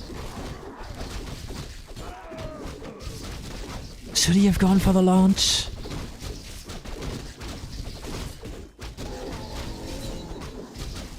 Archmage hitting hard. Nameless T, thank you for the sub. Remember your Prime subs! That's right. Starbuck. Oh, Defend is still up. That is not... He might be caught! But he's still got the TP and the heal potion. The footies are missing because of the defense. I praised him for enabling and disabling it here now. Now he's disabling it while he's in the fight. But okay, Ensnares are flying. Bears are raging. No bash just yet. Good Chain Lightning. I love the adjustment by Soin to go Chain Lightning too. This is so much damage in presence of Dispel Priest. Raiders are falling. Big fight. TC is struggling. It is a fight for mid-game control. You really want the camps, and in Soin's side, you want to buy more time to be able to escape here. Again, not perfect, but Starbuck somehow makes it work. It is... Whoa, it's a big push. With all the militia here trying to go for towers! The AoE is mental! No heal scroll available. The last bit of mana. Chain Lightning 2 has been sick, but has it been sick enough? Lots of casters. Few, maybe one more Water Elemental. Raiders are falling, taking a lot of control. A lot of Soin's army. TC in trouble. Has another heal self. Will be cancelled. Being slowed. The cow might be on the slaughterhouse. Getting burned! It's steak on the menu today! TC down. Farsi is still alive, but the peasants, pickaxe power on the upper right-hand side. There's more mana to be gained here. The Beastmaster's close to 3. Starbuck with momentum. This time he was aggressive. And this time he did not let Soin expand. Playing the mind games for 10 minutes straight on Twisted Meadows.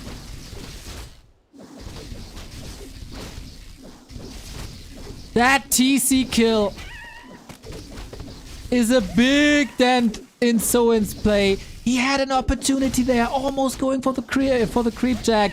The peasants, the footies were all trailing behind, but Starbuck makes it work somehow. Not even using the big heal potion here at any means. His Brilliance Aura is working. More summons. We have 4 purges. This is a lot, but that is then not a fighting army. Pressure on Soin is rising. An item that he can sell immediately, traded for another heal scroll. That is 2 now. The biggest strength of Soin is Shockwave, Chain Lightning. Soin is not going for another expansion anymore. He's bruised, bent, limping. And Starbuck wants to end it here now. He knows the TC will outscale him eventually. Slow trap. Another kill for free. Is it a positioning war once again? Not enough breakers for that, I feel. Access to mercenaries. Soin stays in no upkeep. If he stays there long enough, this might give him the edge. Raiders breaking through. Heal scroll number 1 necessary. This was a shockwave level 1. The last shockwave level 1 as we have a TC level 3. Berserker is a huge damage dealer. This is why Soin is committing a lot, including more spells. Starbuck needs another heal scroll. It's on the Beastmaster, who's far away from the casters. Maybe a bit mispositioning, but there's more mercs coming. The Mauler for Bucky. Summoner being taken out. Archmage level 4. So much mana now for him. 49 food versus 46. This Kodo has eaten. He wants to free that breaker. Mauler, of course, huge experience, and this is all about heroes at some point in the game. Slow trap kicking in, casters to the side, wants to dodge another chain lightning, which he is lining up, but this orc army is barely moving because the dispel is all needed on the summons to prevent that damage, and it can easily run away from that. One base, Starbuck still fighting. How much more summons are there? The Quillbeast level 2 would love to see the bear, but we ain't getting that. More breakers are coming in. Gotta replenish a couple of these supporter casters in Sorks and Priest. And it's a long time until they arrive here. Somehow, Soin got more kills in. Soin got more AoE in. And the heal scroll is gone. Can Soin turn this around? Starbuck lost so much. Oh my god, how is he getting that mana in this position of the fight? Starbuck, it looked so good. He had the momentum. But now it might all be falling apart. TC has another shockwave, has a potion on the Archmage, needs it, now gets it, saves him. Wolves are critting another end snare. There's a TP. When does he have to use it? Soon. Shockwave. Needs the healing now. Needs the priest to be microed. He's running to the shop. He wants another heal scroll. He got the 260, but he can't risk it. Otherwise, the nets are flying and he's using more and more units. Beastmaster close to 4. Misha gotta save Starbuck. Another kill for free. Soin again. It is the story of this series with a better fight. With a better fight.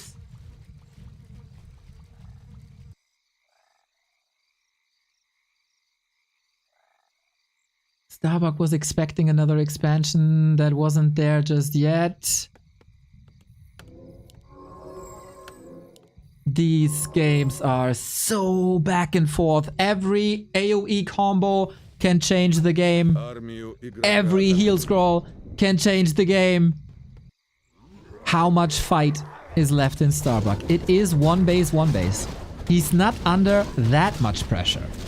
If he gets the Staff of Silence here, Spell Shield, very unfortunate.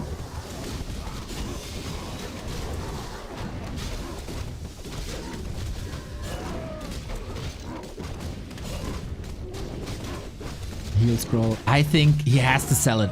It's too much value. The only thing you can block is a purge. Ooh. Is it purge or a chain lightning? I think you sell it, get 600 gold, get 2 heal scrolls from it, way more value. Starbuck trying to sidestep. A late game expansion, right hand side, at the red spot. Soin got wolves, they can roam. Seeing how he played before, I think a Witch Doctor is not unlikely. And yeah, and he's going to the red spot. He's gonna see it. Will it finish though? Can he still cancel it before? Massive moment. Does he keep the spell shield? So it is not moving north! He saw the Beastmaster, tried to intercept, couldn't reach, Expo not scouted, sees Starbuck scouting an expansion now. This could be a huge ruse, making Soin think that Starbuck wanted to expand here, but this should also give him the clue that he did something else before. Oh my god, this is working. He saw the item. He saw the item. True. True. If he clicked the inventory, he saw the item.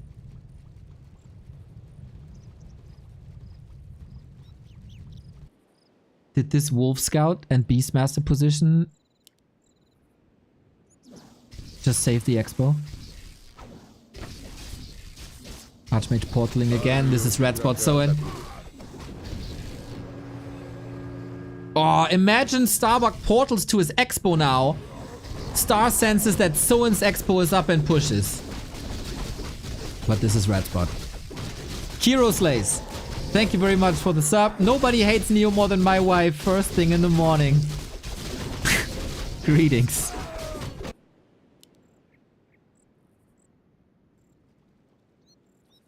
Starbuck needs more. I think Starbuck needs tier 3. Blizzard.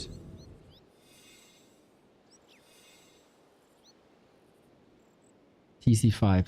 So tanky. Армию игрока атакуют. There is a push now. Blizzard is a sort of siege. He's distracting in the main.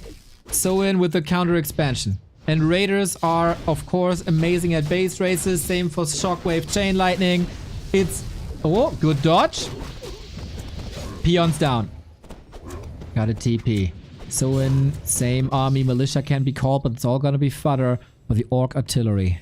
Starbucks tournament life on the line. No room for error. The Breakers can create a lot of space for the big damage dealer. The biggest damage dealer human has. And that's the Archmage. Blizzard gotta win the game. But Soin's retreat is good. He doesn't have heal scrolls though.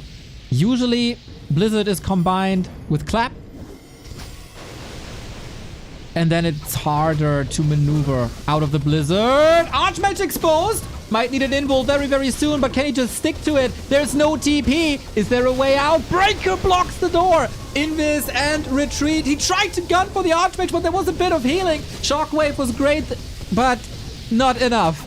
He has to retreat behind the Breakers. He can't expose this Archmage. Raider is positioning forward to have that end snare ready, but this is a lot of damage. And Soin engaging into this without a heal scroll is rough. And Starbuck having the presence of mind for Invis Bear onto the peons. This is so great. We're getting close to Misha. Soin now. Does he know about this expo? Starbuck has no TP and no gold for it. He's leaving the expo alone again. One heal scroll, one mana potion, heal scroll invul on the other side. 60-60, both are spending all their gold. Nobody is missing a beat. Армию игрока атакуют. That's level 5. Blink Bash Bear. Город в осаде. Guys, I'm shaking. I'm shaking.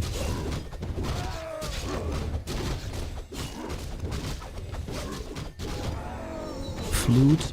Solid.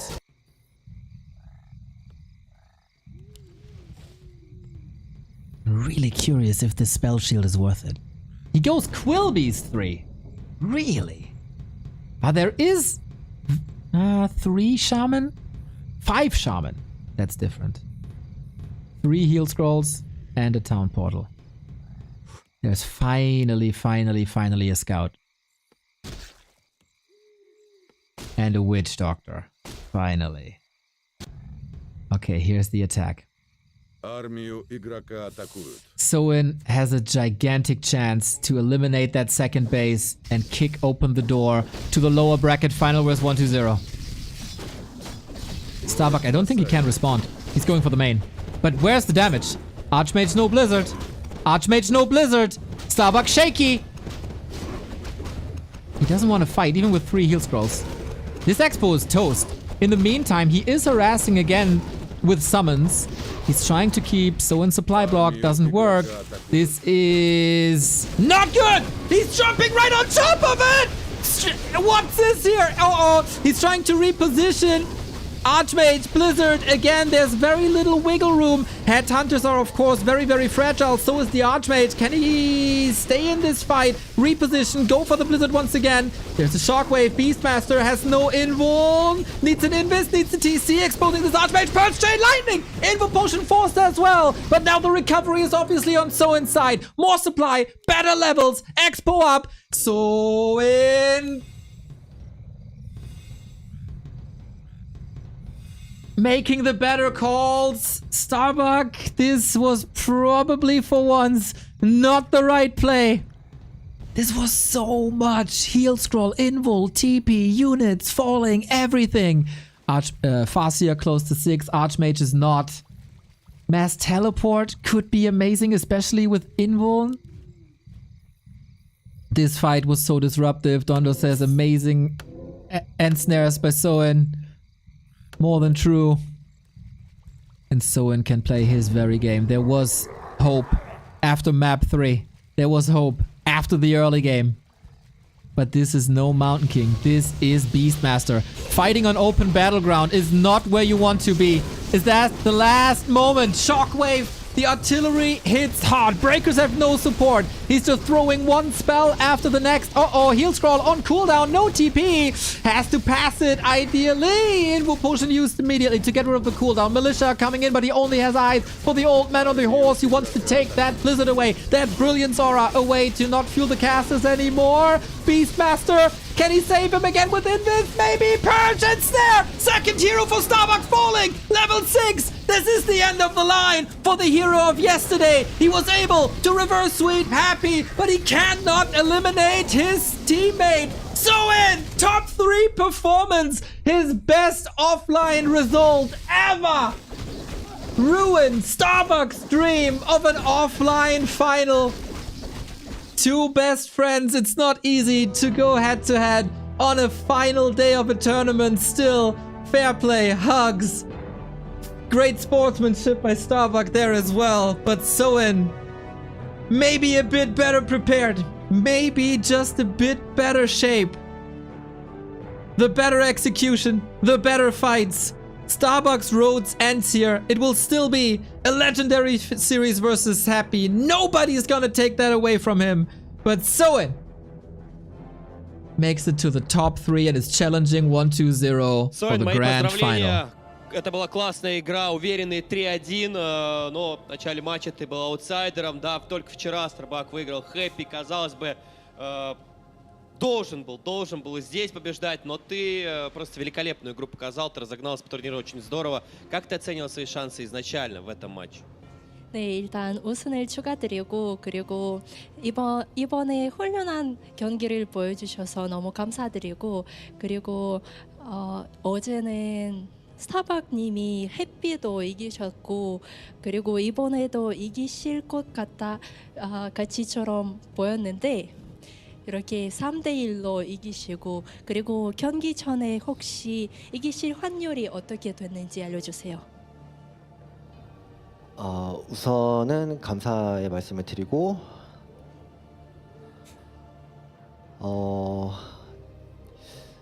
사실 오늘의 승리는 제 컨디션에 따라 정해져 있다고 생각을 했고요. 어제에 이어서 오늘도 좀 상태가 좋지는 않더라고요. 그래서 제가 얼마만큼 집중할 수 있느냐에 따라 달라지는 거였고 집중해서 좋은 결과가 на오면은 이제 50대 50 이상의 결과를 만들 수 있을 거라 생각했고 그렇지 않으면은 첫날처럼 3대0으로 끝날 수도 있겠다라고 생각을 했습니다. Для начала я хочу всех вас поблагодарить и как и вчера, я плохо себя чувствую сегодня тоже и думал, что результат будет зависеть от моего самочувствия, поэтому я решил, что мне нужно сконцентрироваться, и если я смогу сконцентрироваться, то у нас шансы 50/50, а если же я бы не смог сконцентрироваться, я был уверен, что я бы проиграл 3-0. В какой момент вот в игре ты почувствовал, что ты можешь победить все? Это твоя игра. Может быть, самый яркий, самый запоминающийся момент этого матча для тебя? 네, 경기 시작한 다음에 이 게임은 제 게임이다. 이번에 이길 수 있다. 그런 견호가 있어서 그 견호 말고 그럴 때가 그런 느낌이 왔었어요. 이번 다전제 네. 제일 중요했던 매치는 이제 스타벅 선수의 이제 픽 맵이었던 두 번째 이제 에코아일이라는 맵이었는데 거기서 제가 사실 이기기 힘들 거라고 생각을 하고 있었는데 거기서조차 이기게 되면서 이거 오늘 가능성 있다라고 생각을 했습니다. Да, этот момент наступил на второй карте, которую выбрал мой противник Starbuck, и мне казалось, что я не смогу выиграть, но так как я смог выиграть, я понял, что я смогу до конца победить этот матч. Как думаешь, в последней карте Starbuck взял Бистмастера. Не стоило ли ему бы взять МК и сыграть более стандартным каким-то стандартной стратегией? 네, 마지막 맵에서 스타벅님이 비스트마스터를 선택하셨는데 그러면 선택했을 때 실수를 했을까요? 아니면 다른 연운을 선택했으면 이길 수 있었을까요? 네. 네. 비스트마스터 같은 경우에는 사실 근데 스타벅 선수의 생각을 잘 모르긴 한데 어쨌든 스타벅 선수가 그 사냥하는 동선이 이렇게 꼬였습니다. 꼬여가지고 사실 저는 그걸 의도하지 않았는데 우연히 딱 다 찾아가지고 제가 너무 운이 좋았고요. 비스트마스터 때문에 졌다라는 생각은 안 하고 그냥 초반에 제가 운이 좋았기 때문에 잘 풀렸다라고 생각합니다. Я на самом деле не могу знать, что думает Starbuck, но я не думаю, что выбор такого героя помешал ему выиграть. Я думаю, что это все из-за моей удачи, потому что в середине я смог найти все его тайники и разбить их. Здорово. У тебя сразу же следующий матч против 120-го будешь ты играть. Ты говоришь, что ты не очень хорошо себя чувствуешь. Хватит у тебя сил сейчас 2 матча подряд сыграть? 네, 이번 경기 끝난 다음에 바로 다른 경기를 하셔야 되는데 일본 선수님이랑 그런데 지금 컨디션이 좋지 않은데 혹시 힘이 나실 수 있을까요? 안 납니다. Нет, не будет у меня сил. Ну, надеюсь, все-таки это все шутки. Мы поздравляем тебя, не будем тебя задерживать, потому что тебе нужно готовиться, отдохнуть немножко перед следующим матчем. И надеюсь, ты покажешь такую же классную игру. 네, 푹 쉬시고 다른 경기도 화이팅합니다. 스파시바. Тебе спасибо. Так, а у нас будет еще одно интервью. All right. Starbuck. Once again, we're gonna have the translation after it's finished. We gotta hear from Starbuck. Still a smile on his face, but yeah, disappointment Нам нужны... must be there. Да.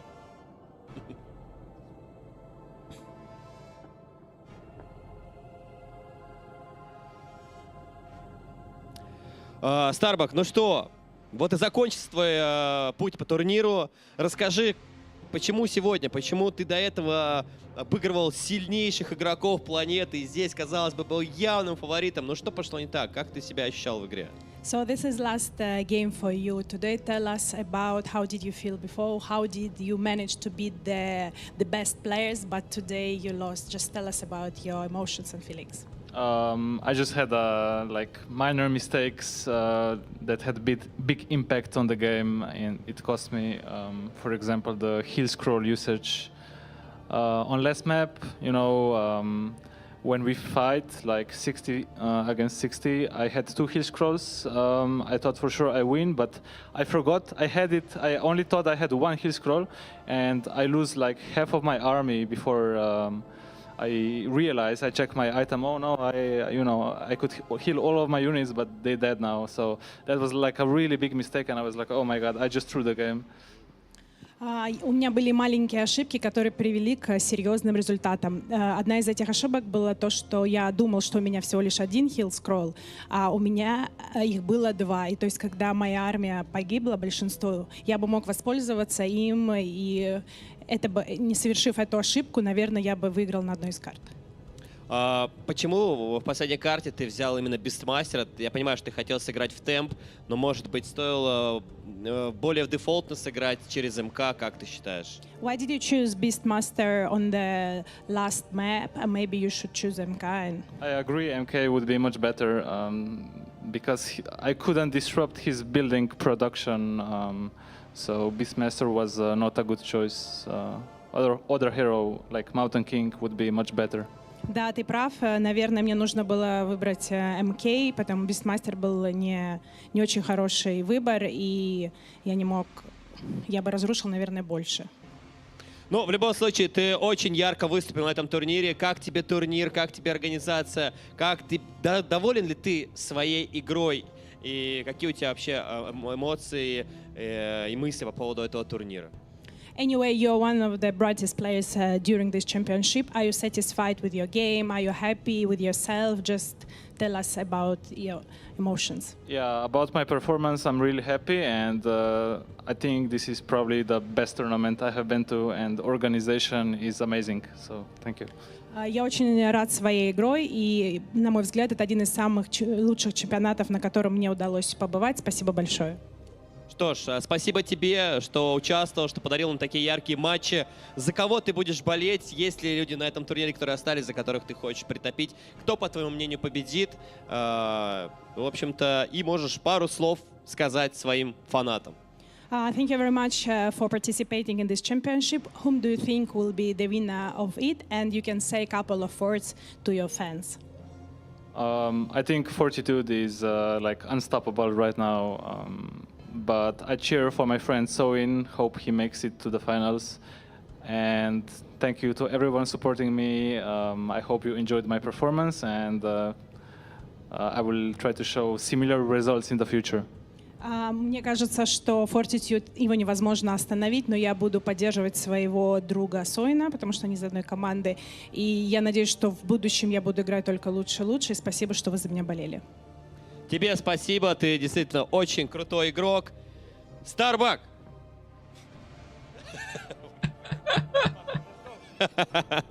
Так, но мы не переключаемся, естественно, мы ждем следующих матчей. Starbucks Road ends here, unfortunately, but a top 4 finish at a Dubai event is still a tremendous performance. Yesterday, he caused some of the biggest waves that we've seen in professional Warcraft recently, and everybody should be proud of him. He played so good. The 2-3 versus Fortitude. Like, if he wins that last map and goes into the winner bracket versus 1-0, everything is possible. Everything is different.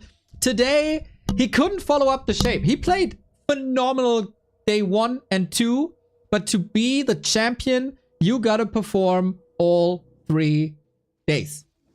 And so far, there's only one player who did that. And that is Fortitude. And that is why he's in the winner bracket final. Soin performed better today, and that's why he's in the lower bracket final. Versus 1-0 now. We have, of course, we understood the interview by Starbuck. Great words, good sport. Cheering for his teammate, of course. The Soin interview. We once again have the translation. Thank you, Sarge, Stoka, everyone. Congratulations, Soin, for the 3-1. Yesterday, Bucky defeated Happy, and it seems like he could pull it off again against you, but you managed to secure the win. And Soin says, thank you very much for the congratulations. Just like yesterday, I don't really feel too well today. I know I had to stay super focused and give it my all. And if that isn't the case, I would have lost 3-1. And I thought, like, I really had to try to make it like a 50-50 chance. There was talk about what was the crucial moment in this match. And he said it was on Echo Isles. I didn't really feel too comfortable on Echo Isles. But then in the mid game, I was able to swing it around. And then I realized, dude, I can't win this series. This was giving me the momentum that I needed. And then he said he's up against 1-0 next. So what are his odds? Do you think you're strong enough? He says, no, I don't have the energy. So, understatement. Understatement. He certainly can make another impact.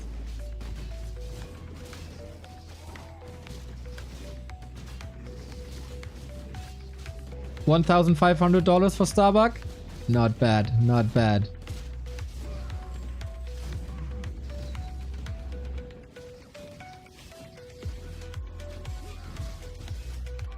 Echo Isles. This was the game. This was the game where Starbuck gave his opponent so much time. Soin's performance really good. Like, we can jump onto Starbuck's mistakes and hero choices, etc. But these fights, like, who fights like this? Maybe Lin? Maybe Lin? But recently I could also like question that. So in the absence of Lin and Focus and Fly is the orc that everybody is talking about. It is a bit of a question though, can he maintain this performance throughout the day? We said it before, potentially 16 maps today. 4 being played already, a best of 5 coming up, a best of 7 grand final. And so far, only the Chinese could beat the Chinese.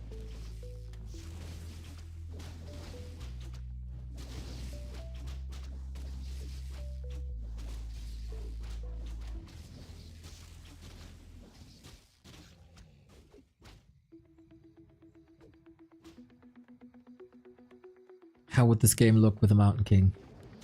Yeah, this moment here, I think he was right to cancel that, right? To not go for the Spirit Lodge.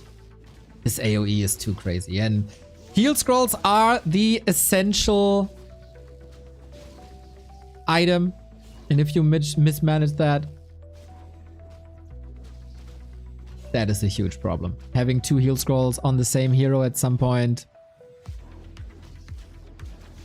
is problematic. He even killed the TC and then couldn't ride the wave. Actually was a little lucky that it was so close with the Expo upright being scouted that late. But yeah.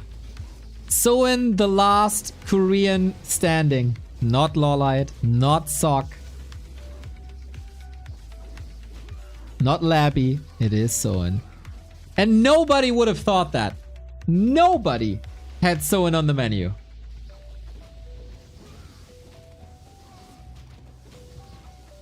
So now, can someone who took 4 maps in a row from Happy defeat 120?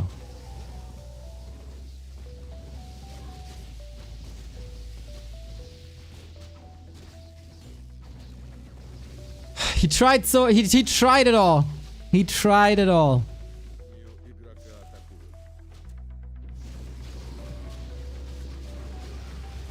This was still a great performance by Starbuck. You really hope that he invests a lot more. There's B Cup coming up, where he is in the winner bracket semifinal alongside Soin, interestingly. So that's just next week. We need a strong Starbuck in the scene. We definitely do. And if you meet Pally Rifle on the ladder, it's thanks to Starbuck. No Pally Rifle here, eh? We mentioned it at the beginning of the series.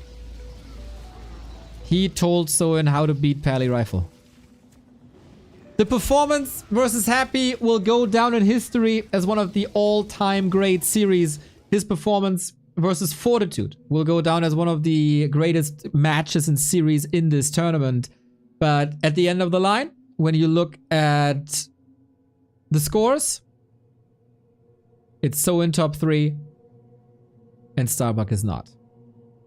Outside of the War 3 Champions Final Season 9, this is Soin's best performance ever.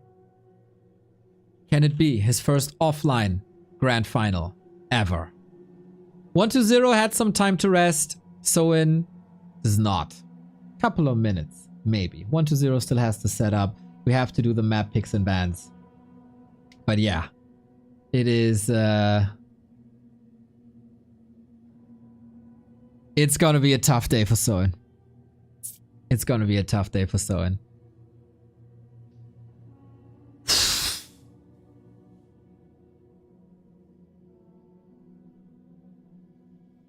Okay, let me change the title.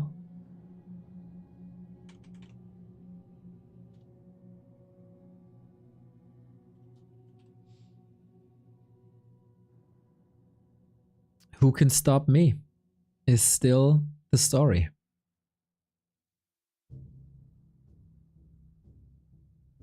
It is.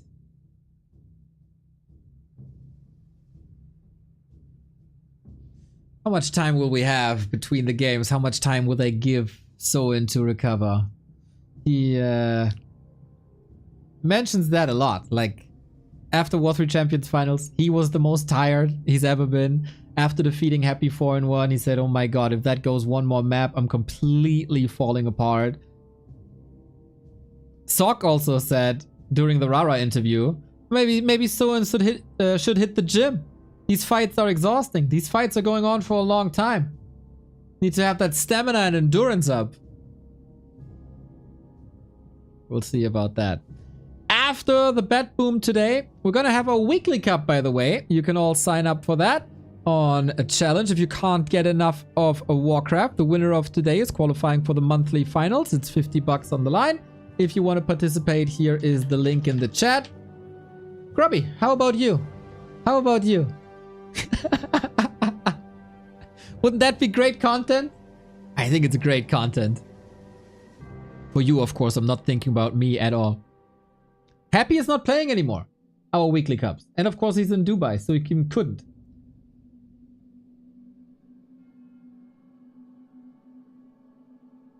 So how about that? A little bit of a hype killer here, I guess, but all eyes on Soin now. So much fun being back to Warcraft, enjoying every moment, and happy to see the scene alive. It is pretty good, eh? It is pretty good at the moment to be a Warcraft fan. While we have a lot of eyes here, I want to give a shout out to someone who is reporting every single day about Warcraft 3, and that is Soul8Man. You can find his YouTube channel, also his Twitch, /Soul8Man. And the best way to stay up to date with what's happening in the Warcraft scene, daily recap video with stuff that even I miss, like the rise of Hearthstone on the ladder. I can only recommend you to follow this man, Soul8Man. Super fun, super positive.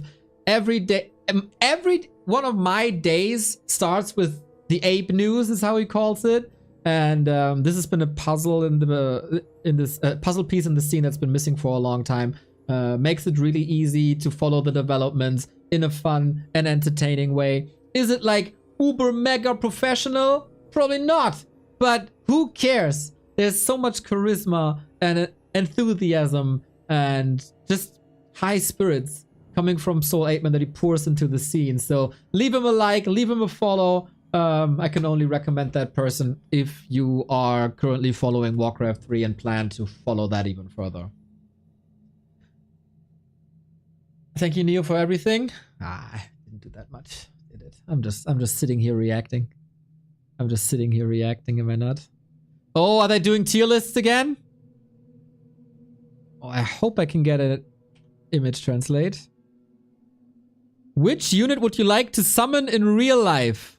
Oh, okay, okay, okay. Which unit or which summon?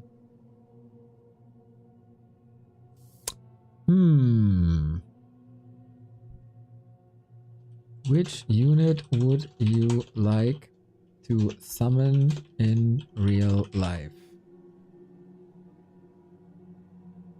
Yeah, they give the competitors quite a break. I really like that.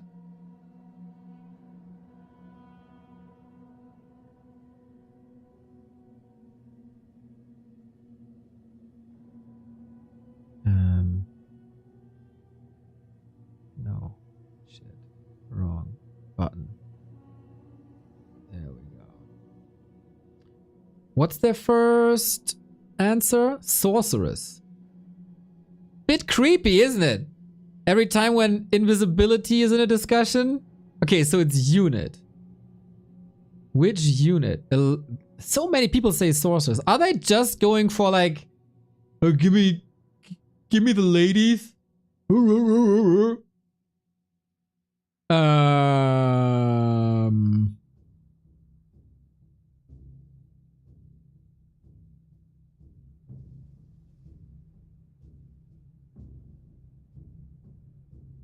I think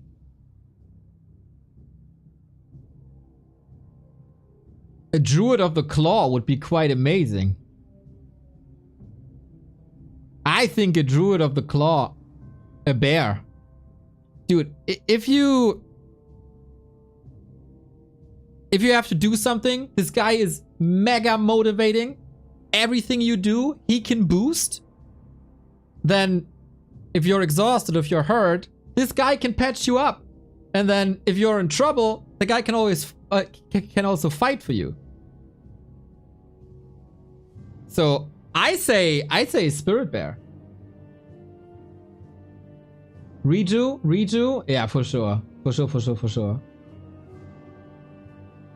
I think it's about units. So yeah,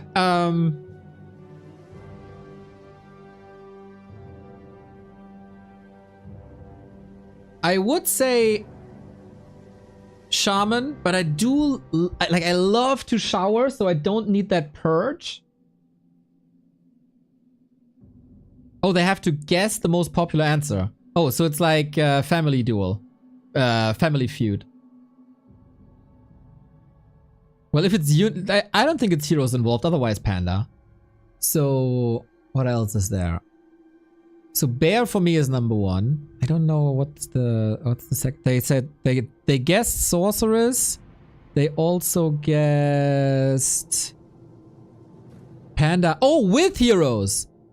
Only 10% of the Russian audience wants a brewmaster? That's because he's doing a beer, right? He's a brewmaster and not producing vodka. That's it, I think. But then alchemist. Easy alchemist. Dude, you can rave with an acid bomb. Afterwards, your hangover gets cured with heal spray. If you're in a rush, chemical rage, that's also like to party, right? And then transmute. Transmute is a knockout argument. There's nothing better than transmute.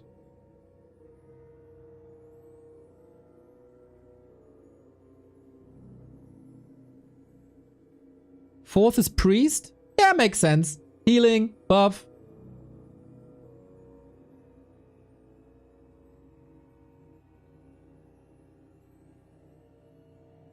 Archmage pretty good as well.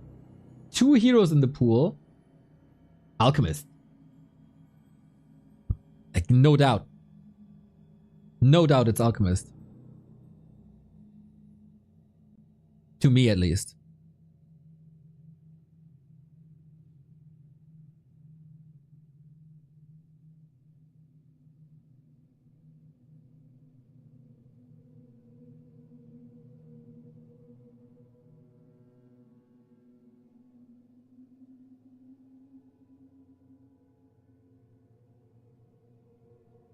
What do you think? Tinker's cool? Fire Lord? What do you want to do with a Fire Lord? Doesn't really help you in real life. It needs to be something that supports you, right? Dark Ranger with mind control? Why would you mind control if you can just sell your enemy and get even gold for it? If you mind control, you have to take care of it. That's kind of annoying. 6 is Dryad. Why? Why would you say Dryad? I guess looks. Ay, that's so simple-minded.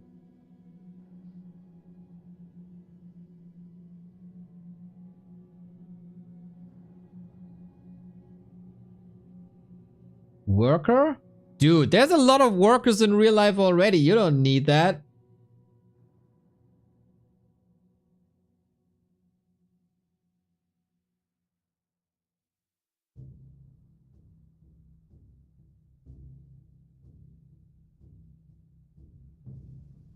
Five is peon? The hell? What are you talking about?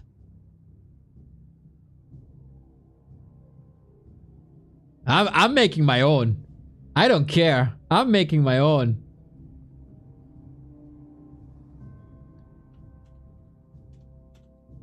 Druid of the Claw.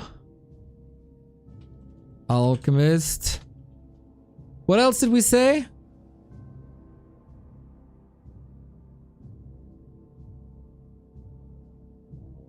Alright. Neos list.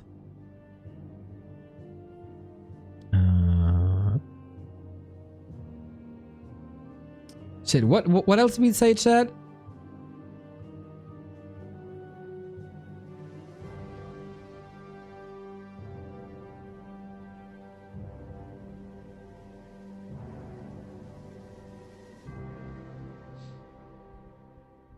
How cool would a frostworm be? Dude, can you imagine how much that cost?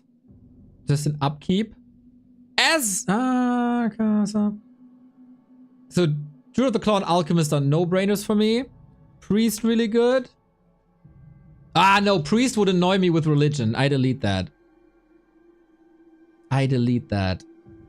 You know?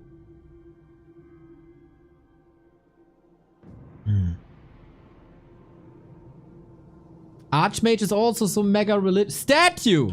Yeah, of course. Statue. Yeah, I don't want to be annoyed with that religion of Paladin, Archmage, and Priest. That's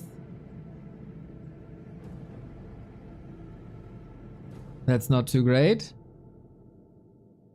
As a metal fan, Kodo.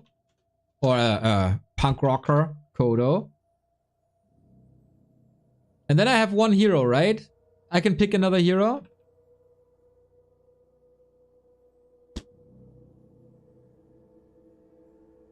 Let's say Shadow Hunter. Shadow Hunter would be fun, dude. Bit of voodoo. There we go. But I think we have to keep our eyes on the match now.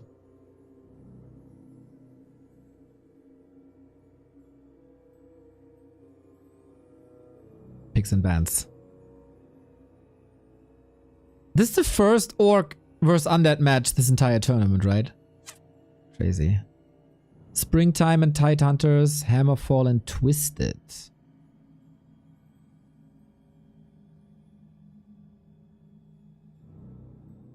One, 2-0, picking Hammerfall against Soin.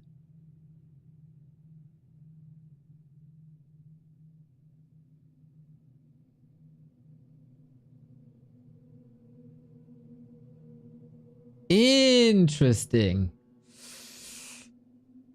I think 1-2-0 is inviting Soin to Wyvern Lane.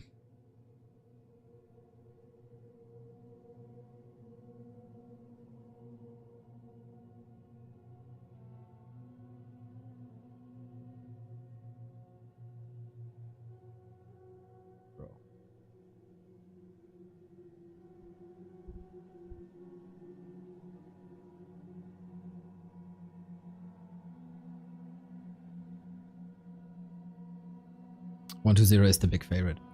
I think if everything goes according to plan, we have a rematch of the winner bracket final. But Soin, how much prep did go into the matchup versus Undead? Does he even need that much prep? When he was able to defeat Happy 4 maps in a row.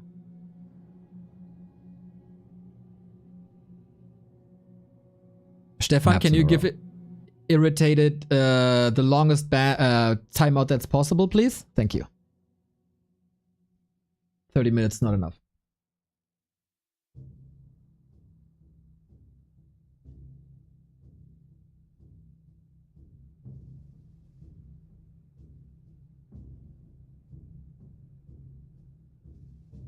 One to 0. I think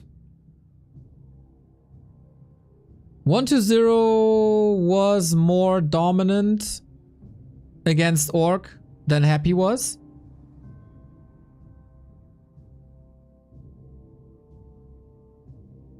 Especially with mass ghouls. So how do you stop mass ghouls?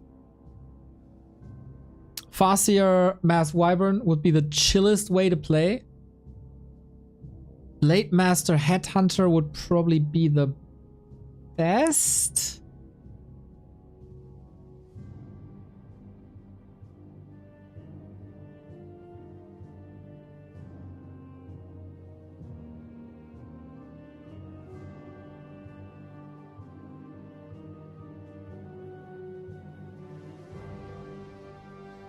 Oh man, this is very map specific.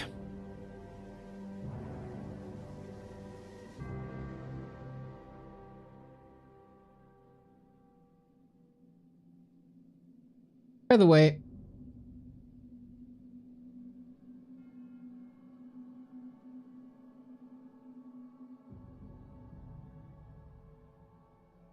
while we have a lot of eyes on this broadcast, you guys know that this is only possible because of War 3 Champions. W3 Champions is the platform that we're playing on, the platform that unites all the scenes, and the reason why we still have competitive Warcraft 3 esports.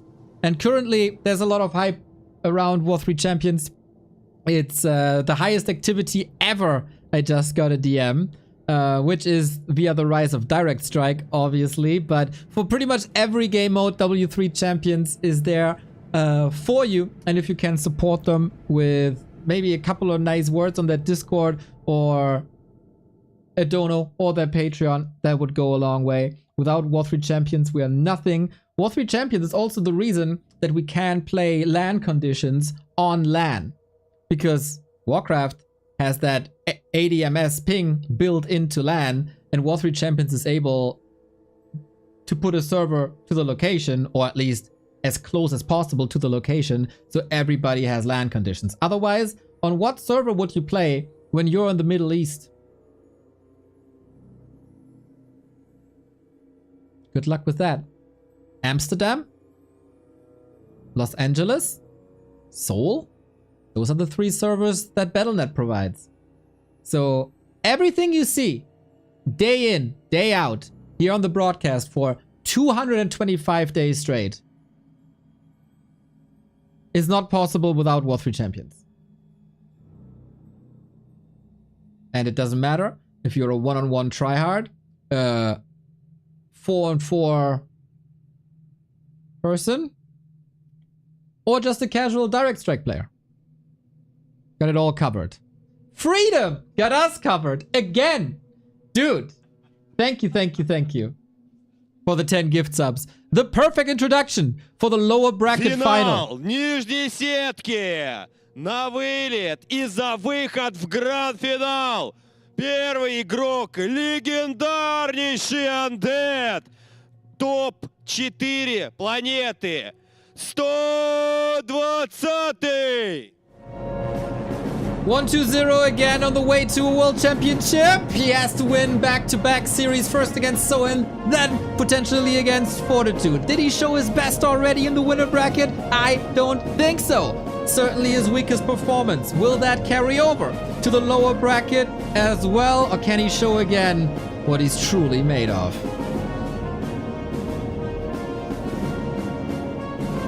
Лучший форсир этого турнира, легенда орков, Soin! And how far can it go? He's chasing dreams. But this match could surely turn into a nightmare. Soin is defeating all his friends.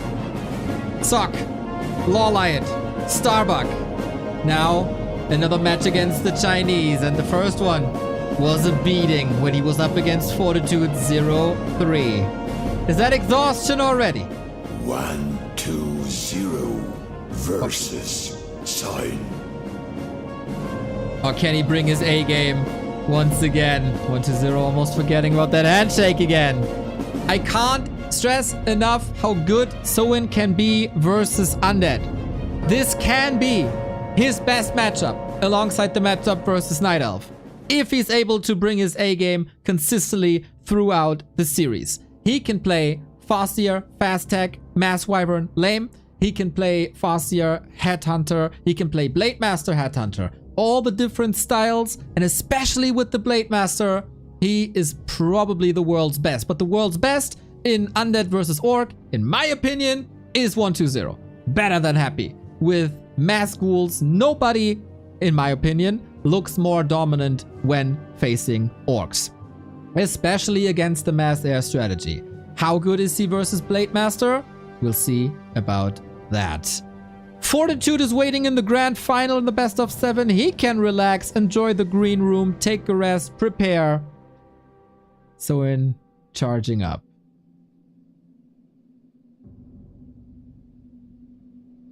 How much energy is left in that body?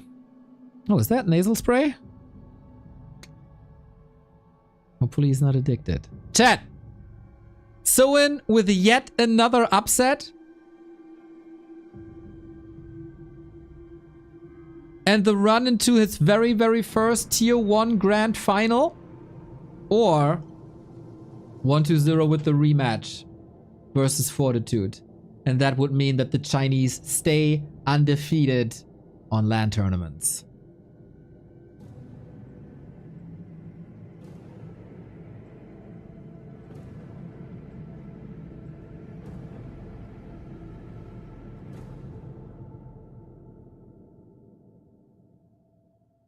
Human orc, as that we've seen before, oftentimes about brawling and execution. This can be really strategic.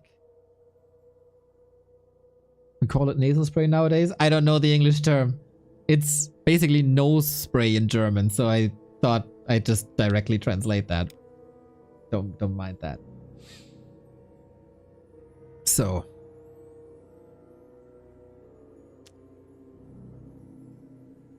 I'm having a hard time, man. Soin is fighting so damn well today. And 1-0, he kited incredibly. But I feel like there's still room for improvement for 1-0. Well, we see the last images of the studio. We got one match exactly on this patch, and that went 1-0's way. Historically, 1-0 has always been ahead of Soin, but that doesn't mean he's doing that today. Soin is playing his very, very best Warcraft. He got a group of friends in the back. Lolite, Sock. Now Starbuck as well, cheering him up, helping him prep. And that power of friendship can go a long way. Thinking back to yours with Rudan and HLA by his side at WCA.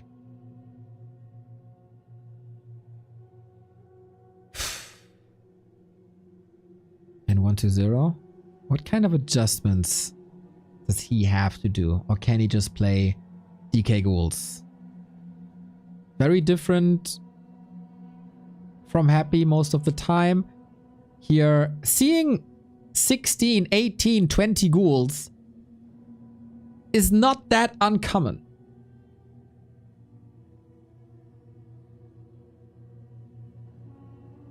The one encounter was at B Cup long time ago, upper bracket final 2-0 in the group stage. Ancient of Wonders Cup semi-final was also a 2-1 win for 1-0, but the series before in TP League in January, Soin kind of shook the world with a 2-1 over 1-0. So while the stats are all indicating a 1-0 win, this Soin is not without chances.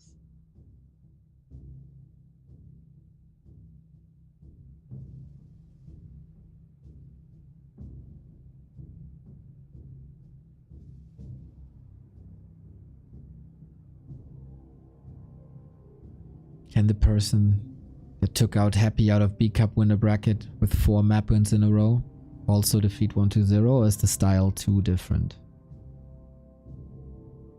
Is Soin getting tired already? Does he need another break? And will 1-0 be able to follow up the performance of yesterday and day 1?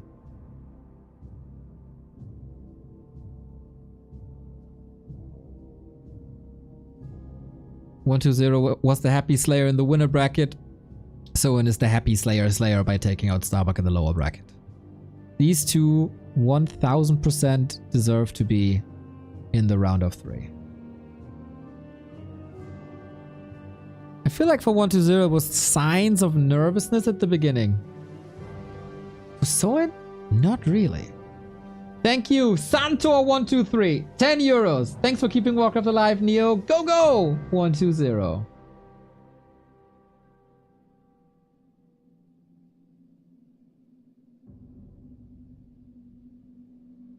These offline tournaments he oftentimes skipped.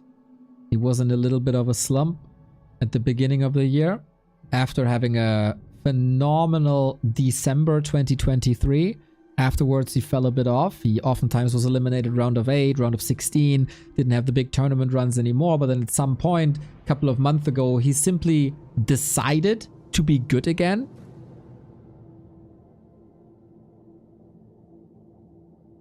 And this is what we got so far. He is here, top 2. He defeated Happy as well in the B Cup final.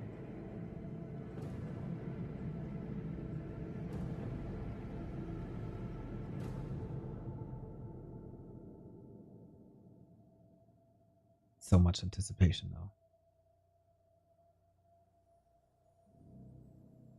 I don't think these... Oh. Map 1.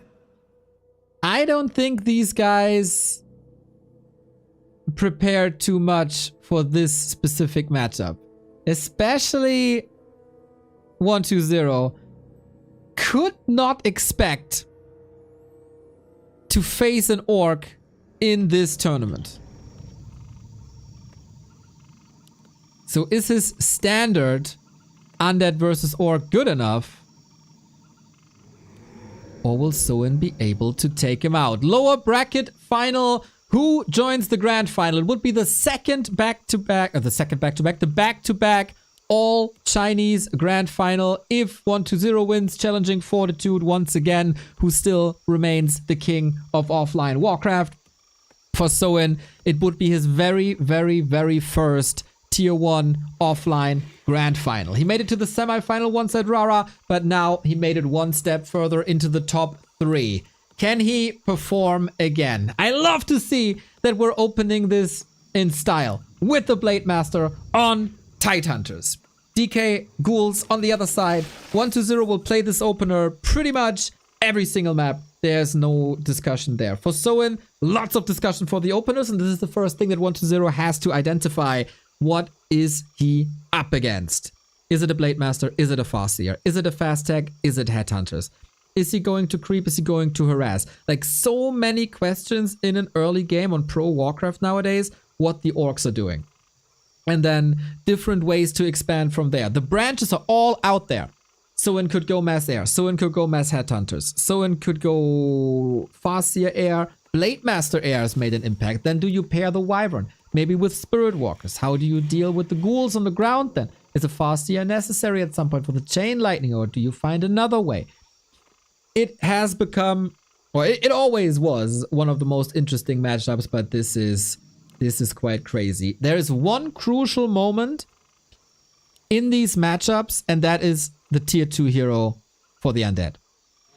If you see that it's Wyvern, you want to go Lich and then later Alchemist. If you see that it's a lot of Headhunters, you want to go Dark Ranger to contest the Headhunters and turn them into skeletons.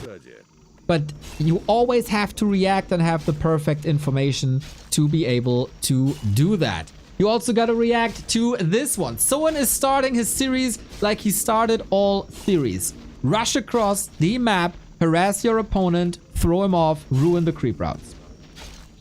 And this is already covering for Soin's tech, which is the fastest tech in the game. Soin decides he doesn't need any units on Tier 1. He doesn't want to creep early on. He wants to be disruptive. And then he can still follow it up with either double barracks or double beastery. At the moment, it looks like the Blade Master Mass Wyvern. 120 wants to creep. 120 wants the tempo. The ghouls at the moment, of course, the best unit because it's also the only unit.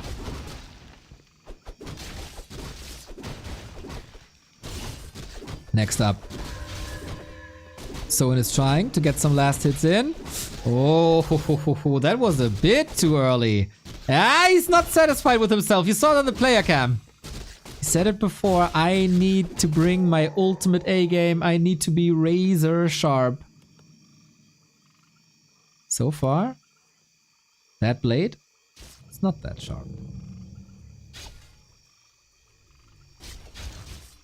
So creeping was a bit delayed. Oh, double claw, by the way. Phenomenal later on. And he also didn't take any ghouls away. So far this early game, very, very standard 1-2-0, solid 1-2-0. And now the shoe is a bit on the other foot because it's a momentum-based map. Again, we are rushing tier 3. This is the strategy that broke Happy. Just simply rushing tier 3 without a single unit.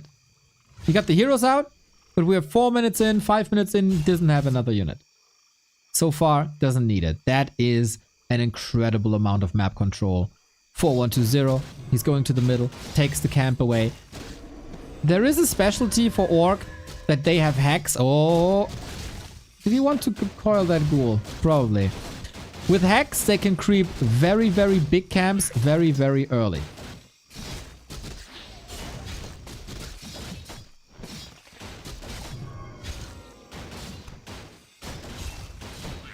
Blade Master needs a lot of healing. Do you really want to engage here? Oh, he can't prevent level 3. He can't get that last hit either. This, for now, ladies and gentlemen, is the 1-2-0 show. Shadowhunter close to being surrounded, but dances out of it. It is time for the Wyvern to appear ASAP. 1-2-0 made the right call. Not thinking that this is Headhunter. This wasn't one of these games where you try to lure your opponent into thinking you play Headhunters and then you go Wyvern to follow up. No. This was pretty straight up and maybe a bit too straight up. The strong Soin moments have yet to come.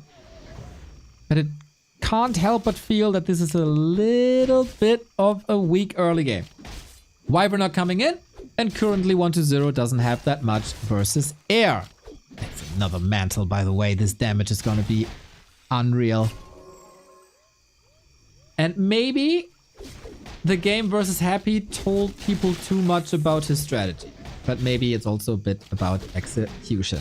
Has to spend a lot of hacks already to deny last hits. So, and did he blow all the energy in the series versus Starbuck?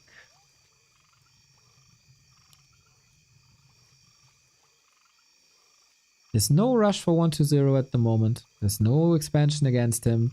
His heroes scale well. We don't have mirror image on Soin's side, by the way. It's just a regular Windwalk. But he can't level, and I think this is the way to punish this ultra greedy build by Soin. Aggression, map control, ghouls, Pearl Nova, skeletons, take it all away. Still going Gargs as the counter to Wyvern.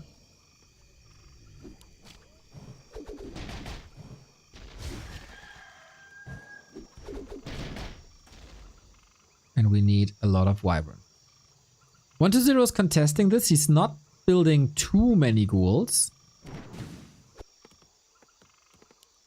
And if 1-2-0 allows Soin to creep a little bit, these heroes are crazy. Also, if he's losing track of this army, all of a sudden 6 to 7 Wyvern might be in your base. But let's be honest here, Soin has some catching up to do. Wyvern creep incredibly fast. There's probably no other unit that can creep that fast on tier 2. But Garg numbers are rising, and that is more and more anti-air. We get the defensive mechanisms already with Spirit Towers, Destroyers as well as more anti-air. And then it's about detonating Bat Riders into Gargs who wins the air battle. Because heroes won't decide the game for Soin. Not yet. The items don't really provoke that. The skill builds don't really provoke that. And this Lich is a beast.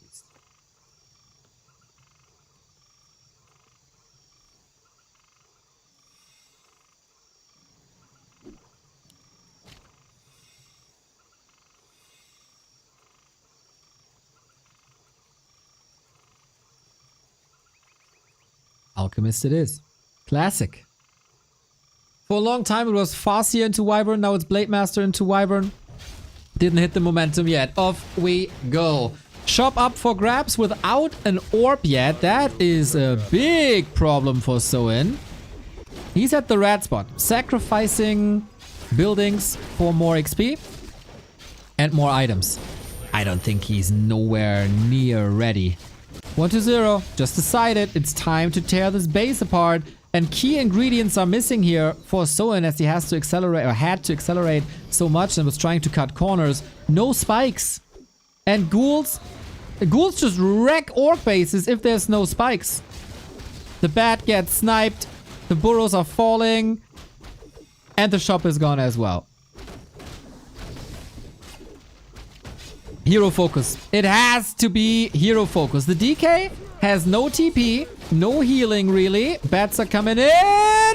Backstab! Oh my god! The best Blade Master in the world is opening up that game for Soin once again. It is problematic that he doesn't have no shop. He's blocking out the Shadowhunter. Heal Wave is clutch. We see a lot of misses thanks to the talisman. And Soin is able to save the heroes and take control of this fight. DK gotta be back from the tavern, I feel, otherwise these Wyvern are destroying everything! He feels comfortable enough to go toe-to-toe with the Lich. Gotta be careful to not lose his Blade Master to Nova, but the Nova was used on the Wyvern. The damage should still be crazy. Can he reach for a Hex? He doesn't have the mana. Blade Master Windwalk. Soin, where is this coming from? Where is this coming from? He is completely tearing 1-0 apart!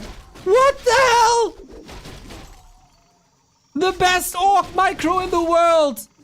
Soin, triple kill! Full wipe out of nowhere! GG! What? What? What?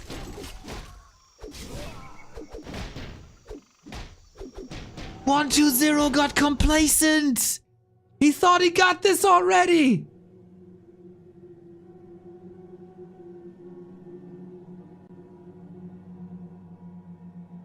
And then he got hit in the head with a hammer. Bro, that Blade Master! That Shadowhunter save! The damage! Soin was so close to losing this game. But 1-2-0, no TP, overconfidence. And then Soin was back at the perfect time. This early game was such a disaster. But he did not care. And the scary thing for 1-2-0 is, this wasn't even a pimped Blade Master. This wasn't even claws on that Blade Master. He got a lot of misses there and he was super tanky and that allowed him to stay in the fights. But Soin winning map number 1.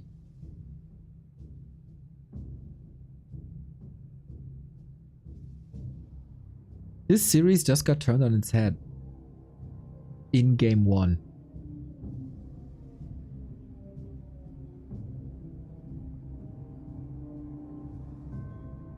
This wasn't the scary army composition. No. 1-2-0, we talk a lot about consistency. Where is that consistency now? Where is it today? He goes 0-4 today.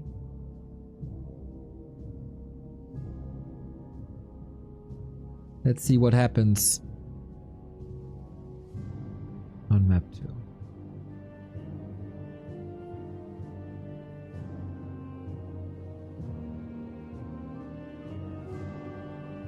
This is pretty similar to what Map 2. What happened to Lawlight on day 2.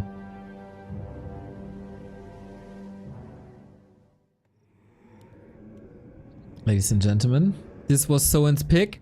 Here comes 1-2-0's pick. Hammerfall it is, and I was thinking, why would you give Soin Hammerfall? Why would you give Soin Hammerfall? He's really good.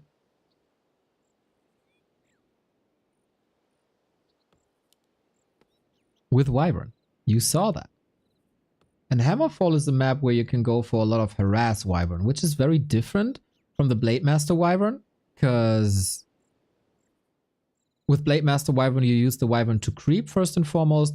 With Farseer Wyvern, it's oftentimes, yeah, there we go. Harass Wyvern. And Harass Wyvern on this map can destroy your base in no time, especially your economy. So, is that too common knowledge? And is it too simple to play that here to overcome Soin?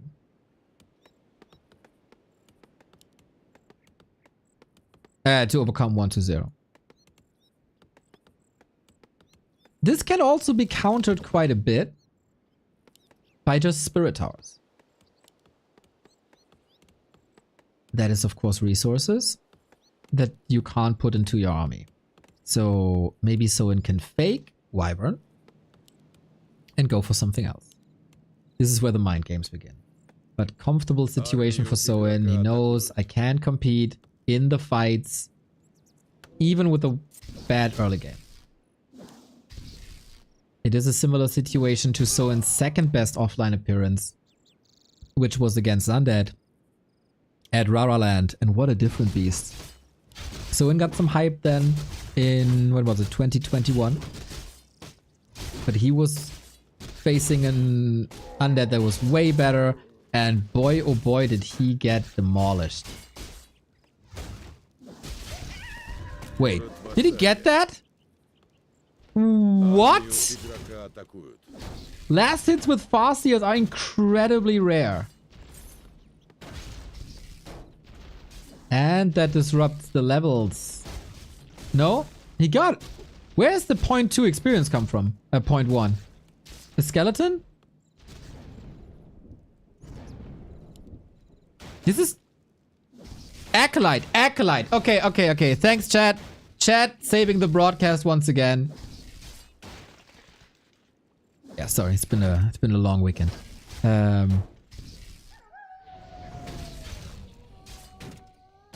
It's all about contesting, so yeah, it's usually not allowed to get blasted with the Farseer.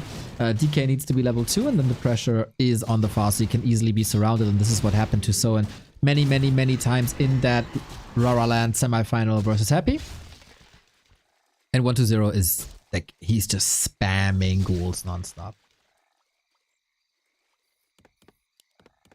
No barracks again. Going for Wyvern again. And I wouldn't be too surprised to see 1-0 working on Spirit Towers at the beginning of like mid-tier 3 tag, maybe earlier. Still little experience, and it's not even too much ship damage. Like, only damage on ghouls isn't enough. You send them back, they heal up over time. That ghoul rotation is very powerful, and you don't have to invest too much except a little bit of map presence. Usually, if you can't get the ghouls, you switch away to the DK, but it's only 60%. Like, it's not really that impactful. On the other side, Farseer took a lot of hits at a moment where you don't want to build a shop, you don't want to spend gold for clarity, you want to accelerate your push as fast as possible. So, suboptimal position for Soin, you could say. And to leave no doubt here, double B3, Wyvern, clear. Again, 1-0 is in a tremendous position. But we said this before on map 1. And Soin showed that he finds the way back. This is a strength of the Shadowhunter. Hex creep manipulation. Somehow, when you're a rabbit, you forget where you live. And you take directions from strangers. And you really shouldn't do that. Because, you know, you can't trust the strangers. Especially when they're orcs. This takes a long time, though. This takes a long time.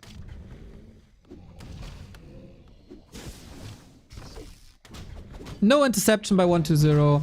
This is the most defensive position you can probably have. Can't allow the burrow to get a last hit here. It's definitely tricky. Ooh, more creeps are being involved.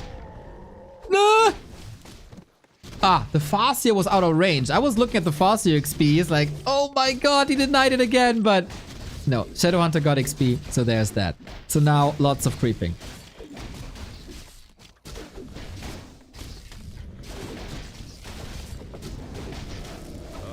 And level 2 unlocked.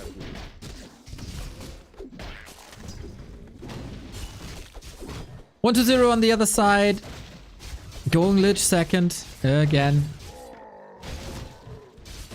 Slaughterhouse tier 3, very clean. Not losing a step. Leveling up as well. You need strong Coil Novas. He gets so many claws again.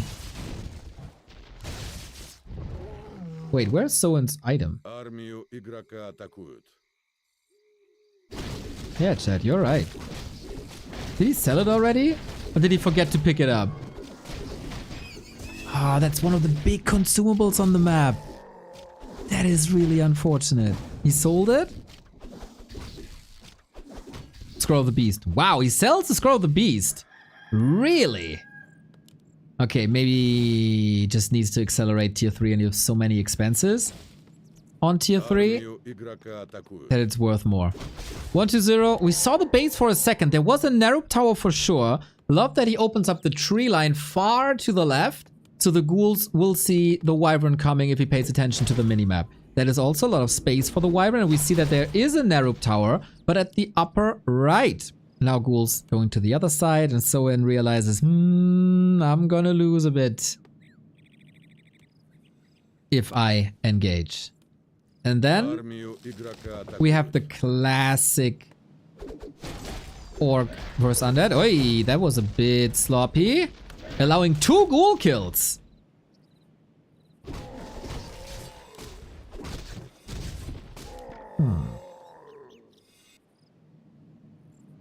This is causing more distraction and more expenses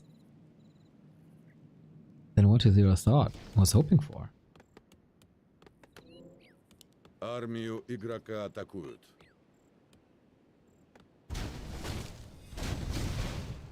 Where is the 1-2-0 that destroyed Happy and Lawlight? We haven't seen him once today.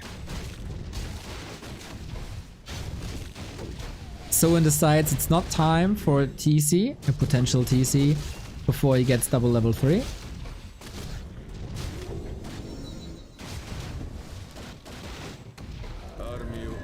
And experience is obviously split. For 1-2-0, the main asset is Lich level 3. He's very close with a good Lich. This will be a lot of hero focus, so having a health stone and an invo potion is obviously amazing. Same can be said for the claws on the Farseer as well as the mana stone. Bat Riders will be part of the play, or should be part of the play, so defend upgrades are crucial too. Finds the creep jack, doesn't want to engage yet, rather they both take an expansion away from each other, I guess. Oh no, 1-2-0 wants to creep. Soin can TP out. If he decides it's not time to fight yet. Got the item, Crystal Ball, not bad. And this is XP taken away. Lich not level 3, Alchemist not level 2, no Chemical Rage, Orb on the DK of course, so he's able to attack air. And Soin, how well can you scale? And how much time can you give 1-2-0? How greedy can you creep? The single target damage output is pretty much unparalleled for Soin with all these Wyvern. But he's still playing a bit passive with level 3 heroes.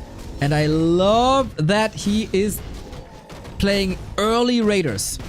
Early Raiders is the key to stop Undead with mass, or who's playing against mass Wyvern. Because if you don't have these Raiders, you will be Coil Novad until the end of the game, and you're gonna lose units left and right and left and right. And you need that Raider to either absorb the nukes or pin down the heroes so they can't go for the Coil Nova.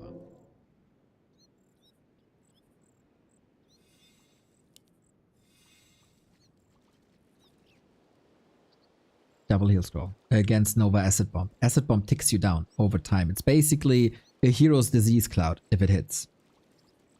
Double speed scroll as well. Soin is well equipped in the inventory. 50-50 food. 1-2-0-1 defend upgrade, but not much more.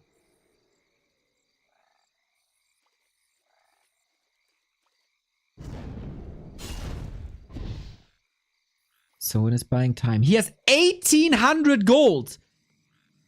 Oh, he's banking for so long.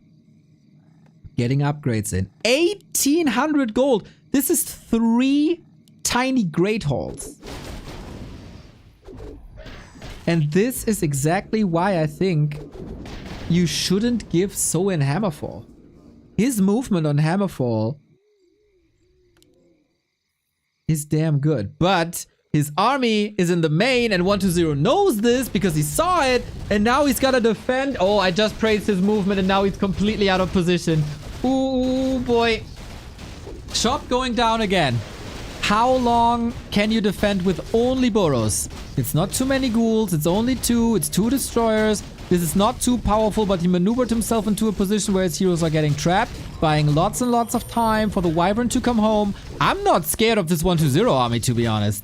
Not at all. We're getting bats in. Such a patient play! The bats! Can he get the follow-up? First destroyer down. 45 food against 40. Heal wave coming in. That's the Coil Nova I was talking about. But with all the sustain here, Hags! He's doing it again, isn't he?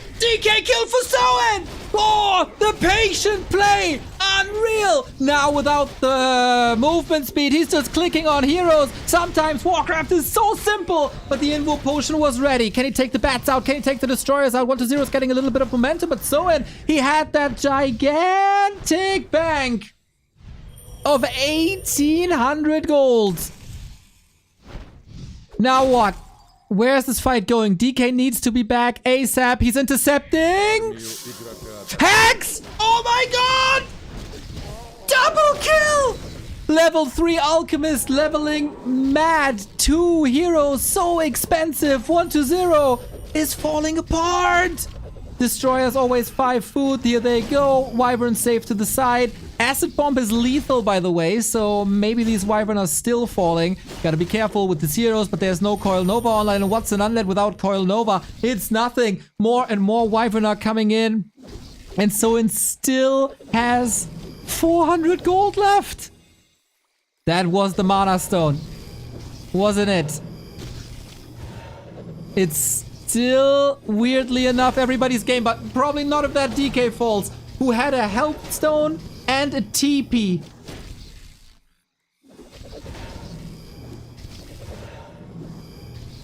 And Soin is getting so far ahead.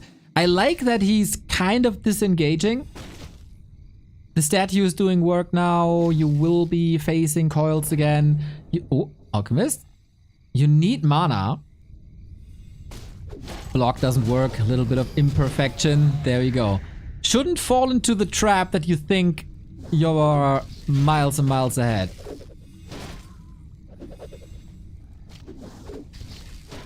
Yeah, you need to recover. You need to recover, especially mana. Double kill. We've seen this before. It doesn't mean that this is over. But it means that Soin got absurd levels. 4-6, 4-6. Marv, thank you for the sub.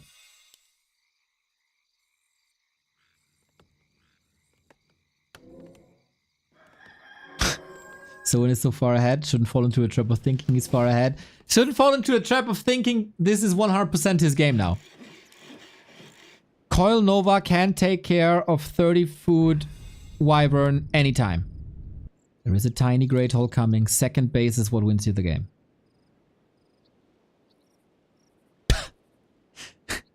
Show your groin to support Soin. Армию игрока атакуют. Great chant. Soin continues to play defensively. 5-5 heroes will be great.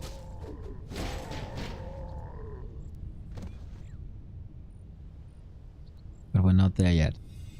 Heal scrolls again clutch. We have Acid Bomb 2, Nova 2, Coil 2. That is potentially a lot of units falling to undead spells. This game is not secure yet. We're waiting for Bad Riders for the first time in a long time. Soin has no gold no more.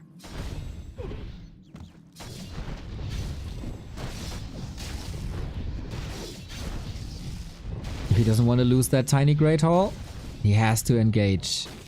But he's waiting for reinforcements. Again, the patient play. Only engage when you have to engage.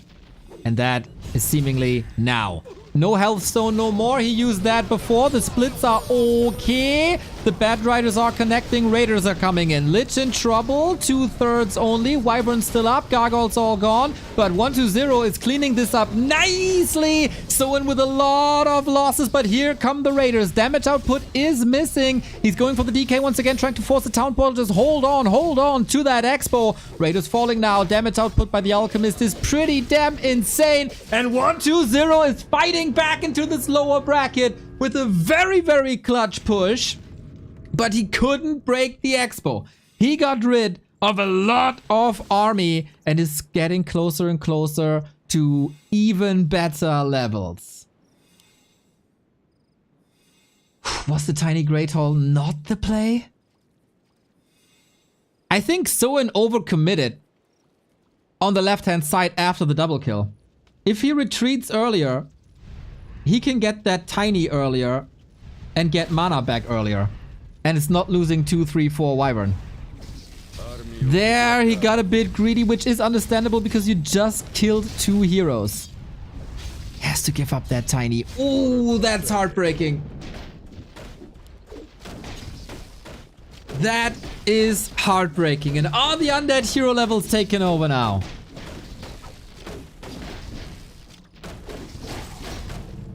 Dark being killed.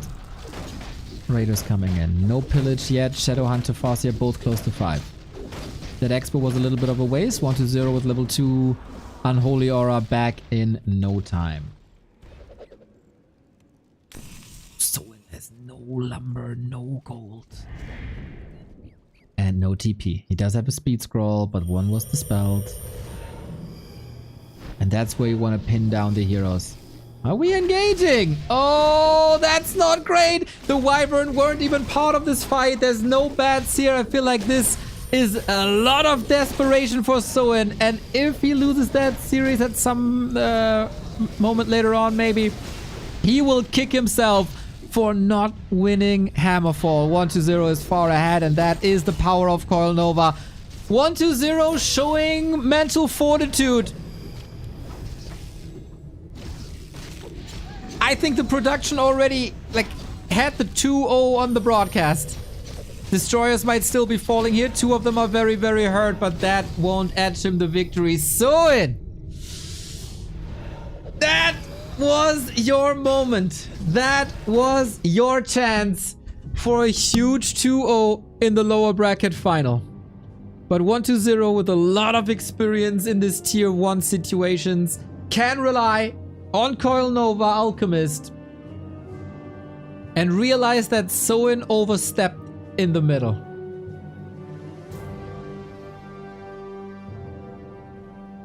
He did. He did. After the double kill, he got greedy and wanted the 3rd, but he didn't have the numbers anymore. He didn't have mana anymore, and he didn't have speed scrolls anymore. So he couldn't really chase. There was nothing really that he could accomplish. I think a retreat saves him the game. And I said it, don't fall into a trap thinking that this is yours. He went for the main base harass once again, was a little bit out of position, and then 120 bites your head off. So you can never, ever, ever be sure that you got that win until you see the GG. TC missing? I don't think so. 5-5 is really, really, really, really strong. And the TC is mega strong when he can storm fiends, but there are no fiends. TC is a grunt with an aura. I think you don't want a TC, you want 2 high level heroes.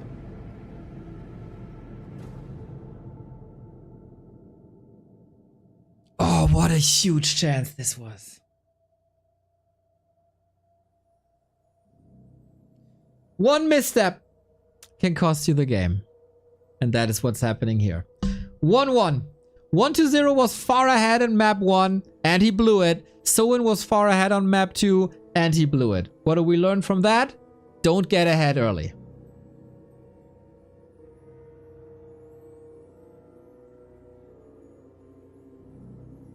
One, 2, 0. Gonna translate that for you. Always takes a second, you know this by now. He has a very strong degree of myopia. What is myopia? Oh, okay, short-sightedness.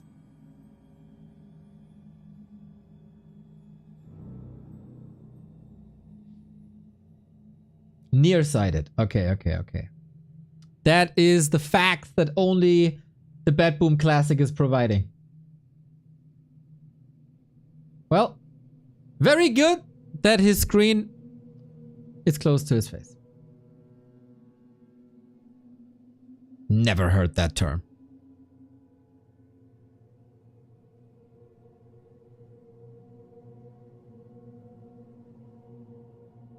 Soin with the first big move in this series, 120 is able to come back. And this was the 120 that we wanted to see the entire day. Finally, he was able... I wouldn't even say it's his A game. That was a bit of a... He's trying to push so fast. I'm not even sure if that's the right call. But he also realizes that Soin is not really defending his main with like spikes, towers, whatever. Oh, Soin, deep breaths. And a couple of snacks in between. Yeah, he is already 6 maps in.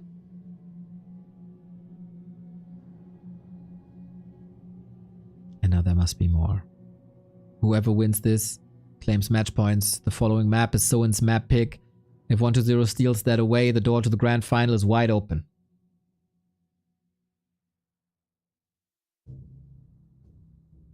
Yeah, I agree. Soin does look exhausted. It is stressful, man. The fights versus Starbuck were super stressful.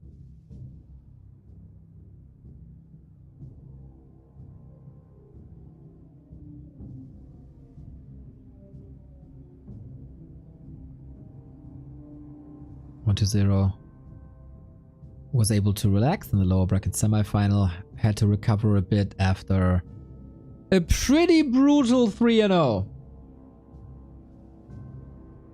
in the winner bracket final versus Fortitude.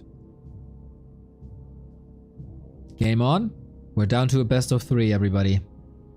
Any Blade Masters? I think there's a lot of Blade Master fans in the chat.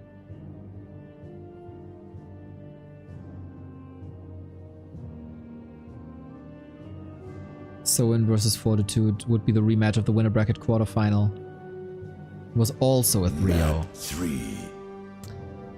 Whoever wins this has match points. Soin on the left-hand side of Springtime versus 120 on the bottom right-hand side.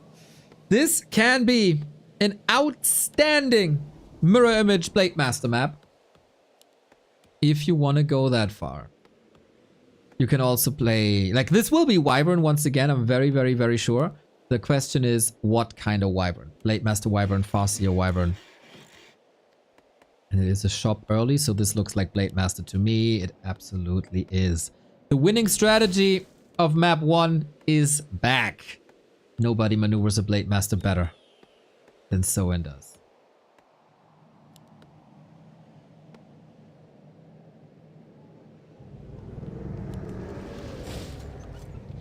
Big red numbers. Big red numbers. I hope 120 learned a bit of a lesson here. Don't overcommit when Critical Strike and Hex are in the mix. There might always be mana, especially when you perform at home.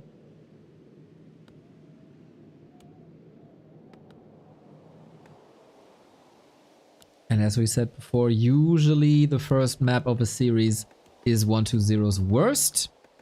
That carried over a little bit into the first half of map 2. But then the late game was very consistent.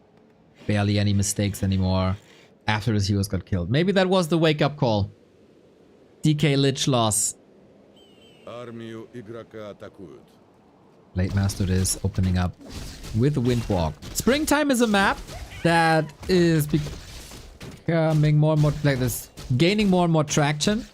It's been in the pool for a long time, but finally people are embracing it in tournaments as well.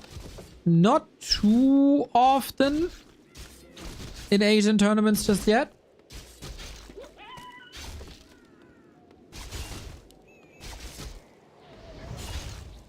Maybe a bit of an advantage for Soin playing this at Rara Land as well. So same game as game 1. You try to disrupt the DK, try to steal last hits.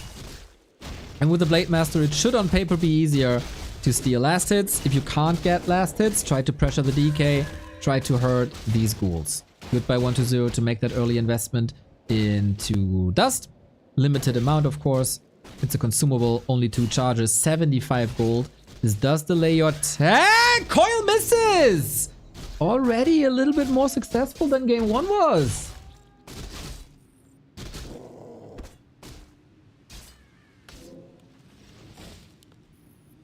And Soin is banking on early success here. I'm always looking at the inventory of 1-0 because this game, this strategy gets his real first unit on the way to tier 3. Can you not tower rush? Ooh, missed the last hit a little bit. Was an opportunity, but there's also a lot of stuff on the ground to click on. Barely any surface area. Didn't get that as well. 2.4 DK. Pretty good. TV, thank you for the sub. Was he not healing in Windwalk?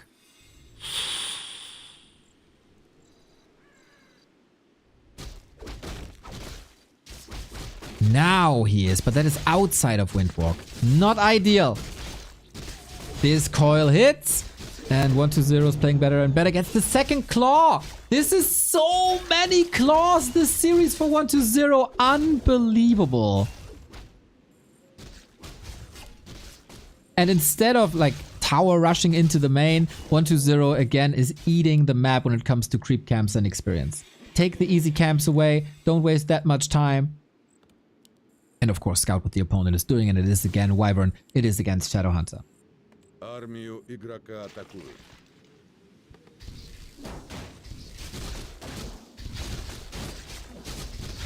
Soin got 1 ghoul. Not much more. But here's the Shadowhunter that is supposed to save the day with that Hex. We've seen it in both games, how impactful that SH is. He also opened up the tier 2 by creep manipulation. That is definitely possible. And it is another ghoul down. Make it 3 in total. He did get healed selves as well.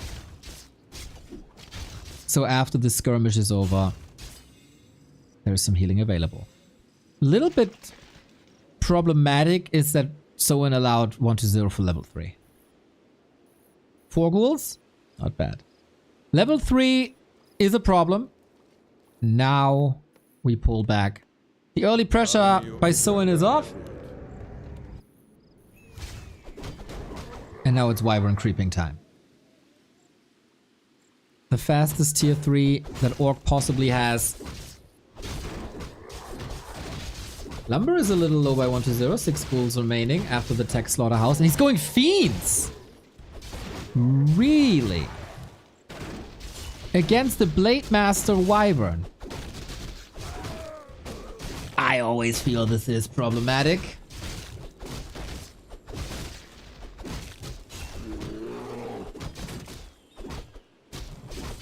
This is a Twitch chat strategy. But it is 1-0. He always has different ideas. I think Fiends can be countered way too easily by Blade Master, Critical Mass Wyvern, who at some point one-shot them, and also especially by a TP.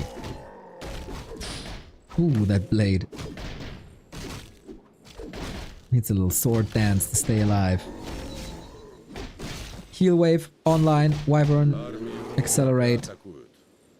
Soin will be at 40 food for a bit. PTMX, thank you for the sub.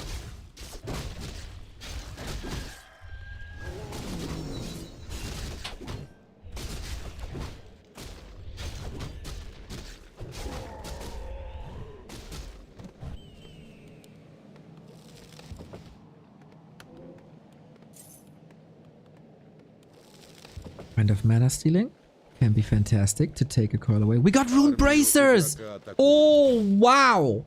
Blade Master or Shadow Hunter, respectively. Rune Bracers. So much damage mitigation against the key point of the undead strategy, and that is Hero Nuke.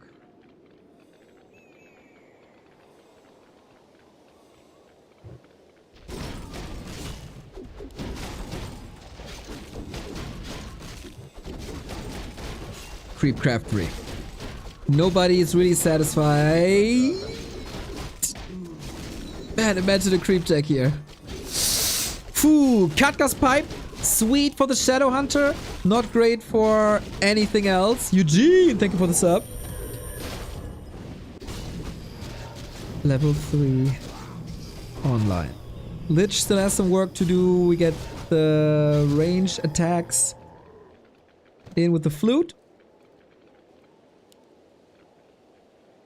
Big invul on Soin as well. The flyby is coming. He has no TP. Okay, we just storm into the base. This is so risky, but 120 doesn't have a TP either. Did Soin scout this? He must have.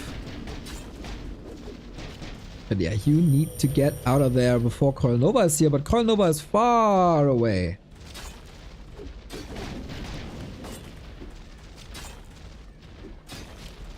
Lich is level 3 and we get Pit Lord. Howl versus Wyvern Blade. There is no dispel. There is no mirror image. This is 30% damage mitigation on everything the Pit Lord hits. We also got Frost Armor against the hero focus. This Pit Lord can work. 120 has showed this before and it looked terrific.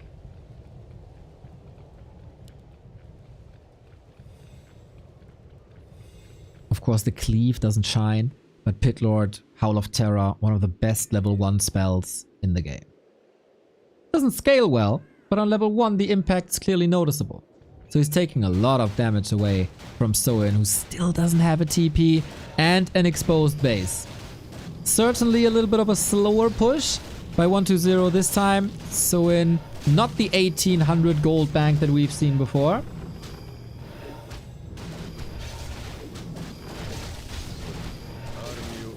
He's taking so much time. He's going up to 56. The supply lead is again pretty damn real. Are we losing a Bad Rider to creeps again? No.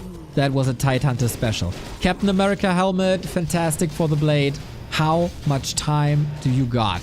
120 is grinding his teeth at the shop, at the burrow. This is very reminiscent of Tidehunters, with the difference that 120 is pulling back, saying, okay, you're not coming. I'm not forcing you off the map. I'm just creeping. And now this is basically a carbon copy of what Soin did to Happy in their B-Cup series, when Happy was also mega aggressive and Soin just never responded.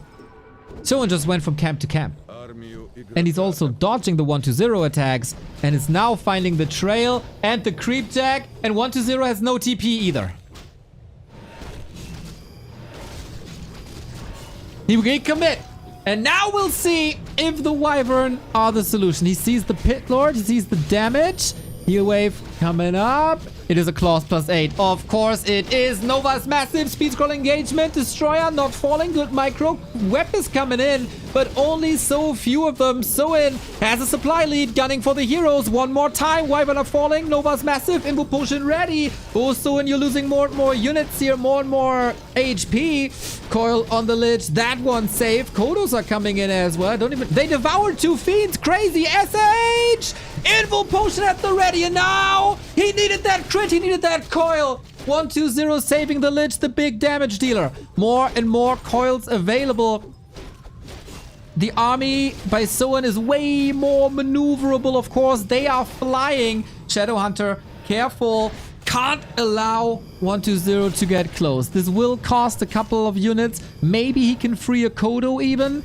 Kingdom for a heal wave, not available. And that Kodo is in for a block, potentially. Could kill that Kodo with a coil. Now the big question, how fast can you recover in mana and in HP? This time, Soin not overcommitting, not forcing the issue, knowing that he is reliant on that heal wave, on that Hex, and is going for it. Now, we're close to level 4 on the Blade Master, and that can be a change of pace. This can be a Tome of Retraining, move into Mirror Image, and we go from there. That Lich is plus 23, by the way. No, more. More. With that Flute, it's even more. Wait. It's 4 Acolytes! It's 4 Acolytes! How long? How long is that the case? Oh my god! Soin is getting further and further ahead. A gift from 120. This is unacceptable. And then, of course, the recovery is a lot easier for Soin than it is for 120. Pulling through. These fiends are just suffering. I don't really see the impact of the Pit Lord just yet, to be honest. The heroes aren't falling, so maybe there's that. We go Banshees now. Curse, double damage mitigation is great. Anti-magic shell is actually great against poison.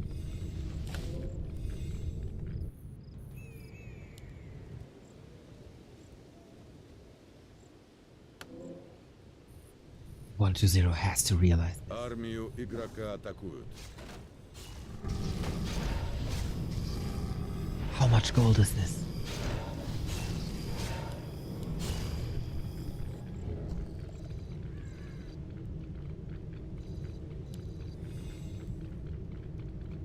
Dude, if 120 wins with 4 Acolytes, imagine. Imagine. Inventory is looking good.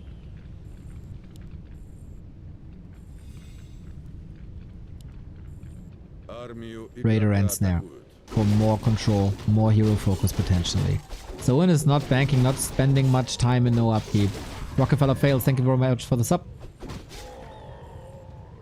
So Soin is paying 30% upkeep. 120 is already paying 20% by not having this Acolyte.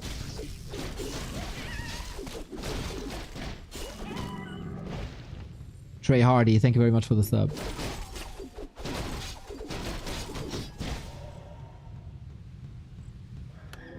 Get heal scrolls. The Blade Master inventory is getting better, especially tanky. That Helm of Valor is sensational.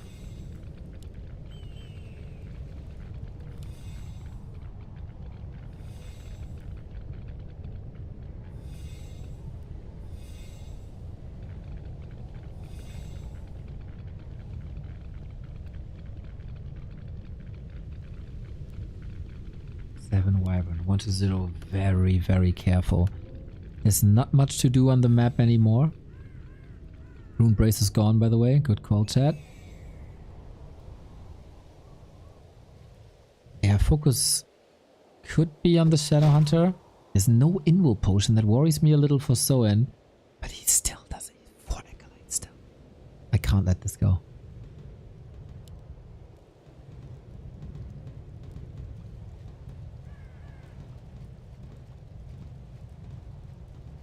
There's a lot of time now. So what are you doing with that time? Upgrades on 120. Burrow is ready. Tiny Great Hall. One could say that cost him the game on Hammerfall.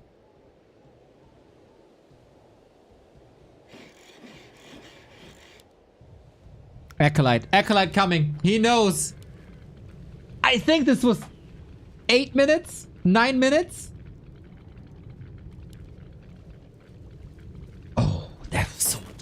That was so much gold. We got a Blade Master. Oh, with an orb. And you know, there's an iron rule in Warcraft. Whenever an Orb of Lightning is attacking a statue, it procs either on the first or second hit. It's always been that way. And he morphed the Destroyer for more resource, and then he lost the Destroyer for nothing. That hurt.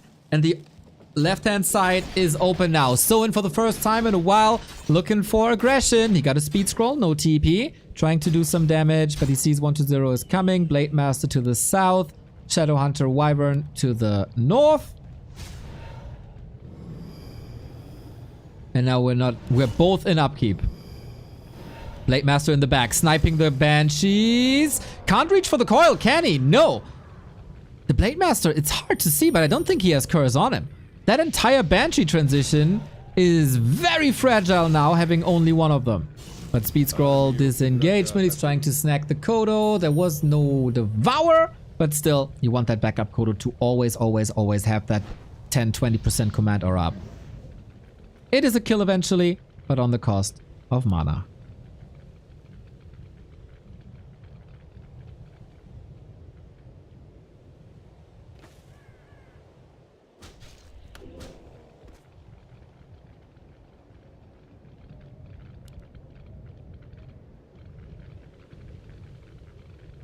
It was on purpose. If he builds an Acolyte, he would go into upkeep.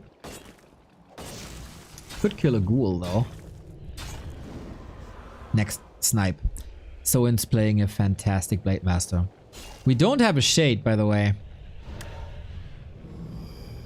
Which is something that Happy would always do, and that would add incredible value to 120. But it also costs quite a bit. 120 knows there's an expansion up. There was way too much time. Way too much time. And Soin is distracting so well. He was scouting as well. He knows where the undead army is, trying to shark around. Banshees, statues, always up for grabs. Game of chicken now. No TP on either side.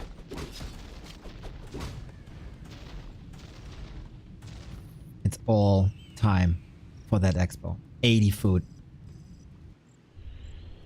Not the craziest upgrades. We completely miss attack upgrades. Against all that damage mitigation.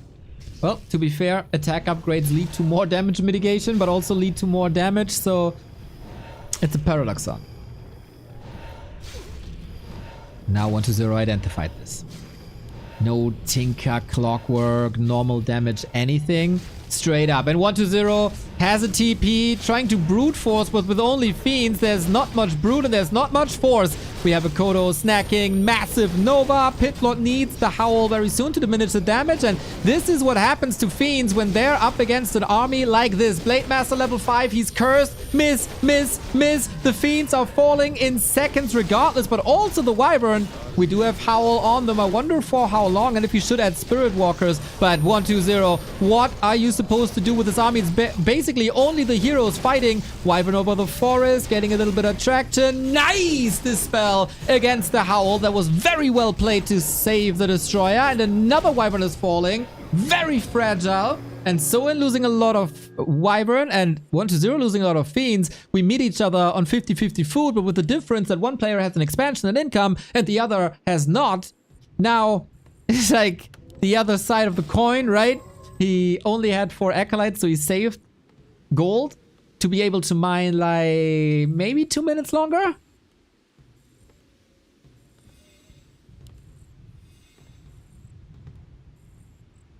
This level 5 Blade Master is incredible.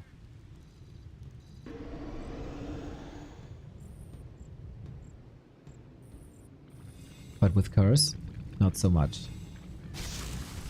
Shocking again. Ooh. Skeletons moving towards the expo. I wonder if that's repaired. Katga's Pipe, a godsend now. Level 3 heal wave would be the dream. Shadowhunter Wyvern seem to be a bit out of position. 120 has still all the chances in the world to win this. He's pulling the ghouls. He knows he needs to crack this base, and he's catching the DK with the pants down. Invo potion early. Howl, fantastic. The damage mitigation is great, but is it enough? Soin is back at 60. The Destroyer, this time he needed that one, is gone. No dispel against the Hex, but is there Hex even? Level 5 SH on the run! Needs the heal self. The ghouls are chasing. They're super fast. Hags! Nova! Kill! 1-2-0 on the warpath, but so is the blade! First hero down! Level 6! Soin fighting! No more healing! Uh-oh! This is not looking good! 204 critical strike! GG! Bloodbath in the north! 1-2-0 with an all-in! And Soin struggles a little bit with the Shadow Hunter out, but he also got so much attention on that hero. And then he turns it around, even with the SH, even without Hex, with the crit in the right moment, with 204 damage against the DK, and GG. Soin, of all people, Soin is one map away from the grand final of the Dubai LAN.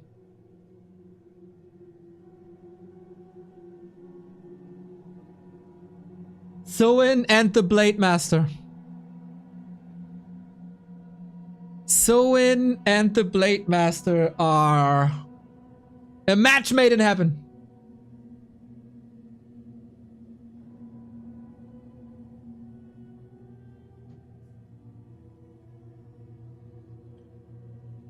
Soin is known for his sense of humor and positive attitude towards life. He often jokes in interviews and on streams. He is a formidable person.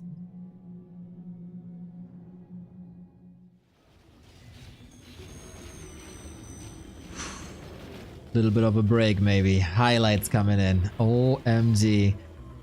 There were a lot of moments where you could potentially lose this game if you lose a hero. In the early game, the Blade Master was low a lot. That nuke, dude. The heal wave was so perfect. So clutch. That allowed the Hex. That made it so he couldn't cast Howl anymore. And then there was damage, and then everything falls apart. It's oftentimes one maneuver in a game that decides it.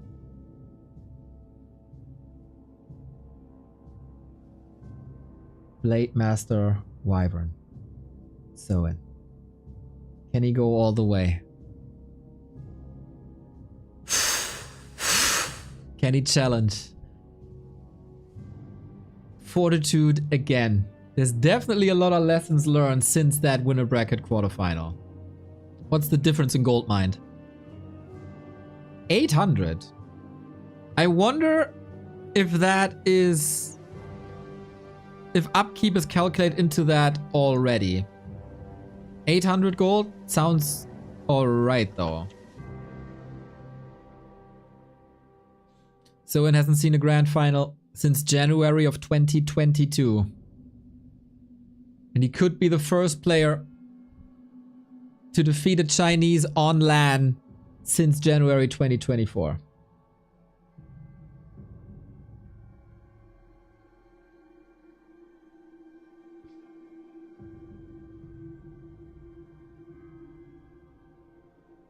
The next map, though, is 1-2-0's pick again.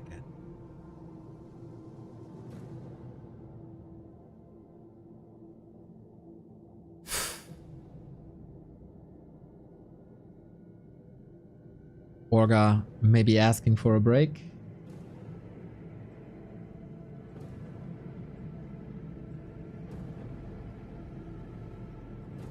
Neo, how did you find the people with bets? We ran a competition on Challenge. And then, obviously, I see everyone. It has nothing to do with money bets. Is 1-2-0 getting eliminated here? Fiends, Pit Lord, Banshees is something only 1-2-0 plays. And that army is rather slow. Map 4. So now. Always in the shadow of all the other Koreans. Except here.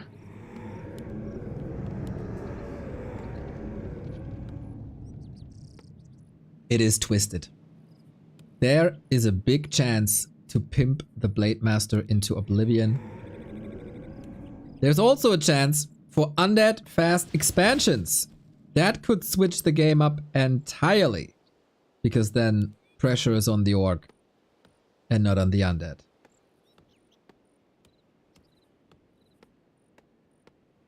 Will we really see Soin advancing to the grand final on Twisted Meadows? On 120's map?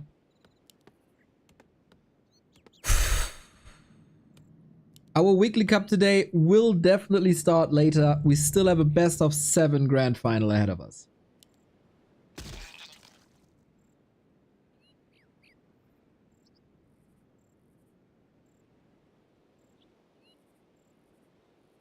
How long can you keep this performance up, Soin? It is a Blade Master again. Twisted is just calling for a highly pimped Blade Master. 120. He was so strong versus Orc. Where is that? The Blade Master is changing this equation. And Soin. He came up with this greedy Blade Master build. It was only him. Nobody else played it that way. Lin tried every possible strat except this one. And this strategy has destroyed Happy 4 times. And this strategy is now destroying 120 2 times.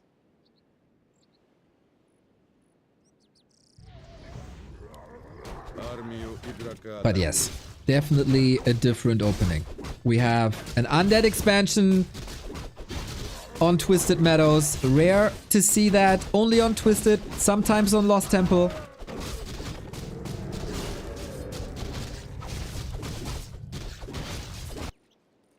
And the Blade Master has to identify this, creeping up a little, let the region scroll self run for him. Can he kill the Acolyte before 120 has lumber? That is the question. So far, we snipe items similar to what we did on Knollwood back in the day. The OG Warcraft people remember. Sting did that a lot. The OG Warcraft people remember.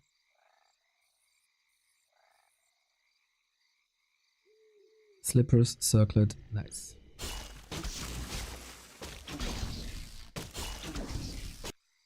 Soin doesn't seem too interested in this expansion. He knows he's gonna have a huge tech advantage and can then go for Wyvern again. Nocturna TV, thank you for the sub.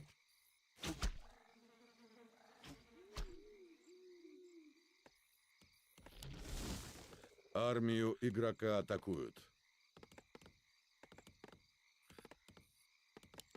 Double slippers. Promising. Promising. How do you buy time? Dubai.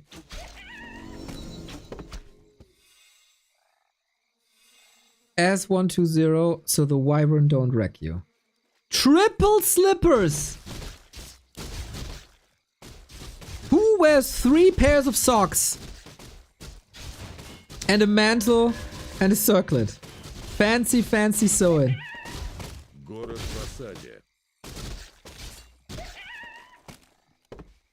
It is a really interesting approach to not slow 120 down at all. I really hope he knows what's up. He must. Sees the tech now, doesn't know how long it's lasting. This is a fast tech by 120, 5-minute mark.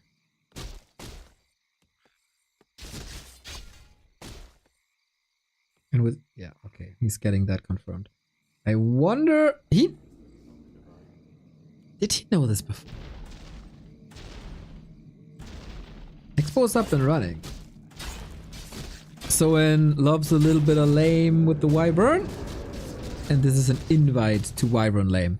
If you are able to position Bat Rider Wyvern in between Expo and main, you can just pendulum attack back and forth as long as there are not too many towers.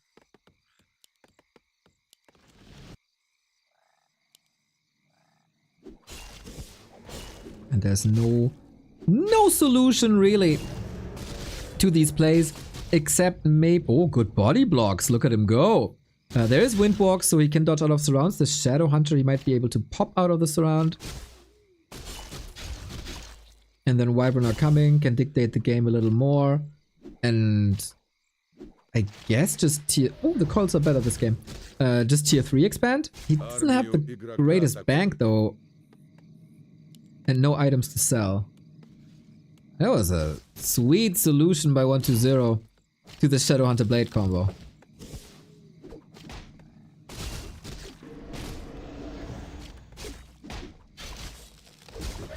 Gets ghouls now. There is no anti-air. There is no anti-air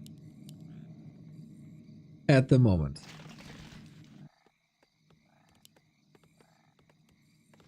Soin is investing a lot. Wyvern. Poison Spear. And 120, like, he'll have a lot of expenses when it comes to towers. Like, he needs them. He cannot afford to allow the Pendulum Wyvern attack.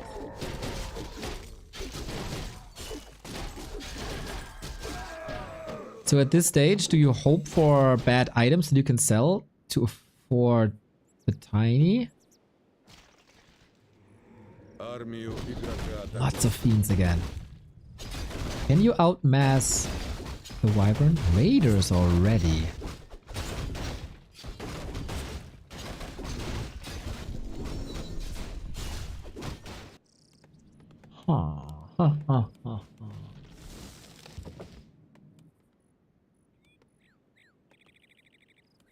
Okay, Tiny is up.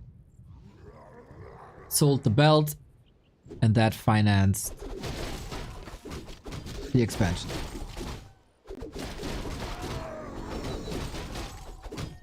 Expo for 120 is running for a long time now. I really think the scout was a bit off.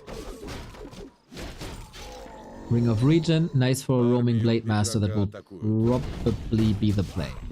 Creepcraft 3. 120, no aggression, there's no reason to. The entire momentum of this game is shifted. You don't have to break an orc early. You can rely on your expansion.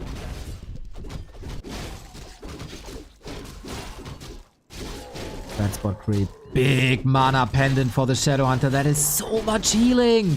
And if you drop that pendant and use a clarity, that is an absurd amount of regen bonus.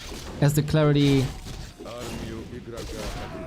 will heal faster, or will regen faster.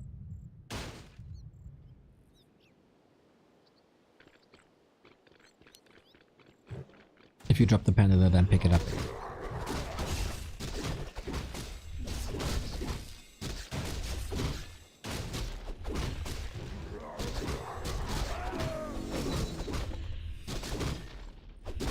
Flute for the Wyvern as well.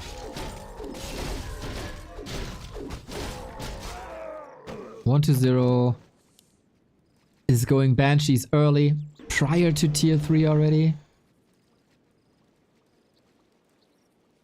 Number for Soin is low, could go for a Shredder. Expo up, 120 seems to have a pretty good idea. Eyes on the prize for Soin. He used his expansion as a decoy to be able to creep more, plenty of times before. And 120, I feel like it's not really effective currently. He's not taking big camps. He's not getting big items. It's the second red spot easily. Another pendant! Are you kidding me? This Shadow Hunter, how is he ever supposed to run out of mana? He can only not cast when he's dead.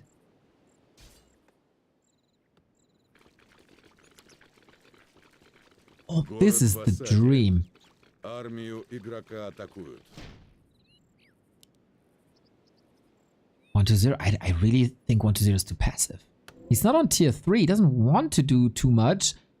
But he'll be caught now. Both have a TP. Lich is not level 3 yet. And we go for the base. There are towers. There are spirit towers. Let's see how he does that. We got the raiders for the siege damage. Is 120 with the counter attack. Game of chicken. Peons can't hide. 120 answering the call. He's trying to get out of there with the speed scroll. Blade Master in the shadows. The rest is flying away. More efficient for Soin. He has a lower army now. Portals away. Doesn't want to be caught. Kind of unnecessary. Trying to get an exit. We have a Dark Ranger, by the way. Oh, ghouls were ravaging and being caught. Nice. 120 sent the ghouls to the lumber so they count as workers. And ghouls are not affected by the town portal if they're workers. So Peon suffered, but all the ghouls dead as well is more experience. And we're getting close to level 4 on that SH. Did that? It's 3 peons dead. But with that TP to the expo to react to the ghouls, you can also go for the lab, which is another big item. But 120 pushing again. Now he has lower supply. He is also supply blocked. Oh, so when you're getting closer and closer to your first offline grand final. More HP on the blade. Can never hurt against undead, especially. Backstab! No TP anywhere. No heal scroll on 120. Silence is kinda nice, but that Shadow Hunter, he needs mana. He got the pendants, but he doesn't have the mana. He used it all before. Maybe 120's decision making was the right one. We go Hex, but there's so much slow love that Frost Armor on 120's side alongside the Curse, which is up because there's no mirror image and he can't disjoint them. Massive losses on Soin. 1,000 gold. The mana management for once was a little bit off, and 120 striking with the iron is hot. The chance for game 5, all of a sudden it's there. And Soin is creeping.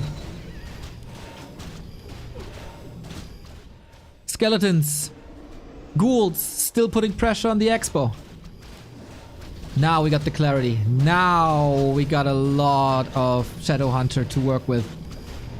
But is that too little? Is that too late? It is. It absolutely is. Town portal was bought. Only a statue. I think you sell a pendant of energy and go. Oh, wow! 2-3 gift. That is quite some losses here, my friend. That's a lot of losses, actually. The ledge, the DK. Oh my god. What the hell happened here? The Blade Master, can he clean this up? Alone with the Shadow Hunter in his back? I don't know, dude. The DK still has a lot of mana, but what about the Lich? What is this army without Frost Armor? Wyvern are still falling quickly, but there's a very limited amount of web available. Blade Master, Shadow Hunter, and a Dream. Blade Master, Shadow Hunter, and a Dream. 228 crit. This is still possible for Soin with all that mana and a couple of end snares. But 120 seems to be in full control. He can get out with the TP. Does have the Invo potion that he can pass. Doesn't need much mana for the Frost Armor. And the Burrow is good. The Burrows are really, really, really good. Whew, Destroyer Morph. This time it works, unlike Springtime. Still gets the Destroyer anyway. That Shadow Hunter is never running out of mana, is he? That's crazy. And Soin doesn't look too satisfied. But when there's a blade, there's a dream. Got a claw, actually, lol. Wants more kills. Wants to get 120 off of his side of the map. 120 would have the chance. No, careful to expand a lot more, but maybe he doesn't need that. Hex. Silence a bit too late. Can't use Heal Wave right now. Yes, there's still so much Heal Wave, but doesn't use it. And without the Blade Master, it's gone. GG. With that expansion play, 120 is able to tie this up, and the Chinese Grand Final is still possible. Both players are winning their respective map picks, and 120's expansion wasn't pressured enough. Maybe was even scouted a little too late. And that blade and these items weren't really able to do too much. If that Shadow Hunter has more mana, I think he can win that fight. If he pressures earlier with the blade, we've seen that before, it can work fantastically. There's a chance. But there was too much gold. 120 played with 4 Acolytes last game, thought it's time to even that out, and it works. There was a chance to take this home. twice. Think back to Hammerfall, where Soin had the game in the palm of his hands.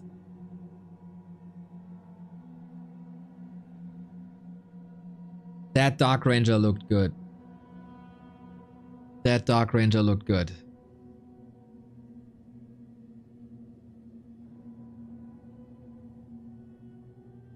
But that was probably the only map where you can expand.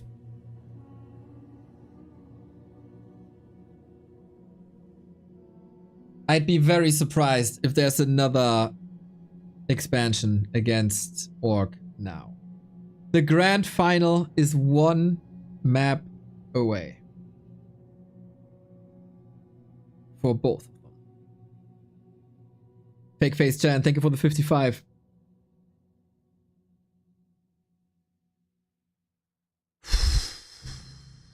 Who has the better composure? Who has the better composure in the final map of the lower bracket final? This is $1,000 for one map now. It went back and forth and back and forth. Feels like 120 is a bit experimental.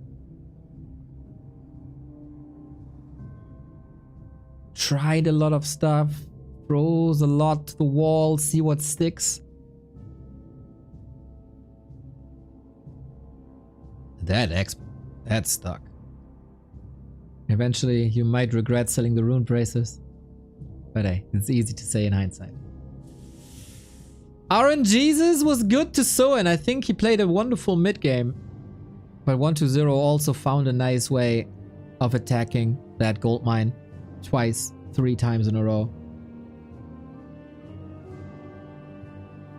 And then it was all over.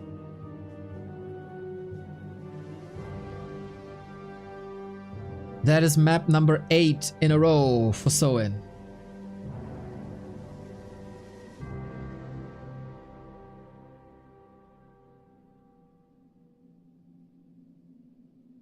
One to Zero had a little bit of break between his series, but this is 5. The decider.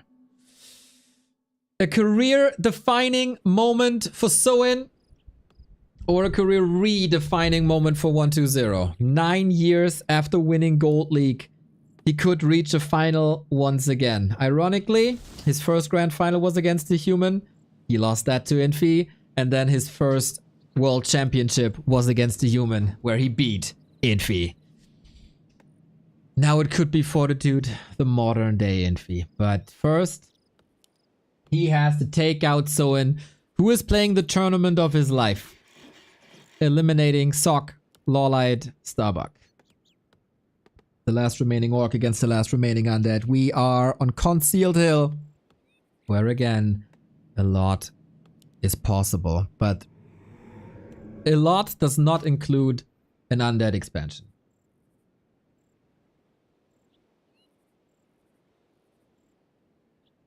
This is way too tough. This is more straight up.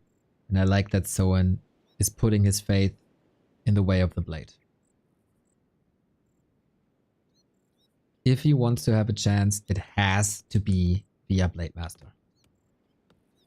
And if he plays his A game, tech before Heroes out. If he plays his A game and there's no expansion against him, 120 and Soin are playing on par today. Map 3 was a bit of a gift, with that Acolyte missing for a long time. Map 2 was a little bit of a gift for Soin.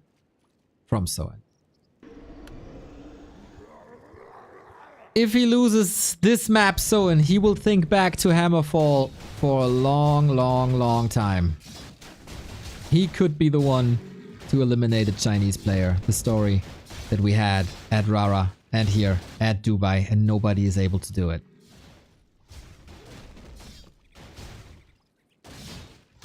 Blade needs to find targets. And 120 ideally wants to evasion creep, and that was the case. He's not going to the left-hand side to the orange, but rather to the green to have a safe start. And he gets one of the best items possible, I think, with that Cloak of Shadows.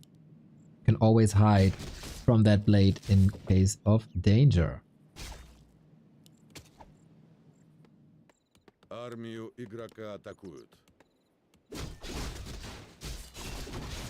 Any steals. Any delay on level 2 would be massive, but that's not the case. Coil misses Blade, not a long sword. And even that, with the crit or backstab, didn't necessarily work. I love the investment into the shade. It is working. Hey, Heron, thank you for the sub. You missed monumental Warcraft series here this tournament. On this map, there is a unique feature, and that is a Fountain of Health. Especially with the Blade Master, when you can hide in Windwalk and heal up.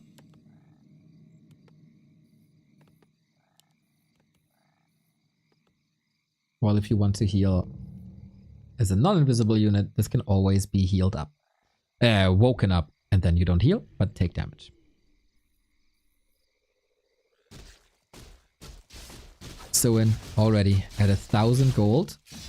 Shadowhunter tech invested, and the harass continues. He gave 120 level 3 on maps before, so this is not a huge issue. 120 should have in the cards that the Shadowhunter is going for the red spot.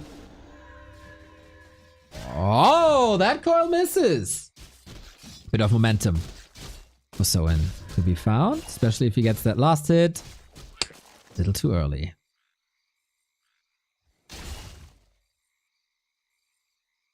Lumber used now. Now we can heal. That's what we're talking about. Армию игрока атакуют. And Wyvern are coming. Wyvern can creep this map like crazy. 120 is only taking very, very, very small camps. He doesn't want to give Soin the chance to steal anything big. Doesn't want to lose too much HP. Tier 2. Ooh. Wait, he can't go Lich.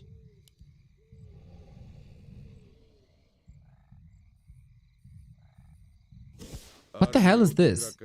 He has a ghoul too much. He's supply blocked because he has a ghoul too much, and he can't go for a Lich. That is quite a delay, playing around the DK. This gives him a lot more lumber, of course. And yeah, this was to be expected. And 120 is playing nicely around it. Shadowhunter is out. Ooh, being surrounded immediately. There is mana. Needs to pop that Shadowhunter out. And he does. Is he safe though? There's a level 2 coil, maybe even 2. No heal wave available. You need a clutch coil to prevent... a clutch hex to prevent that coil. First Wyvern is coming. Rescue from the heavens. Throwing the spears. And of course, more and more Wyvern are coming in.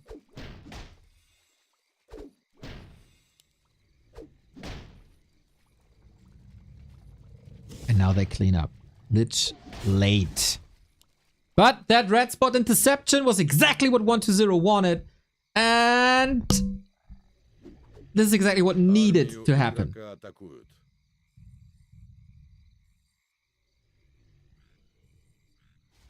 And he continues to scout for this, but maybe he's messing this up a bit.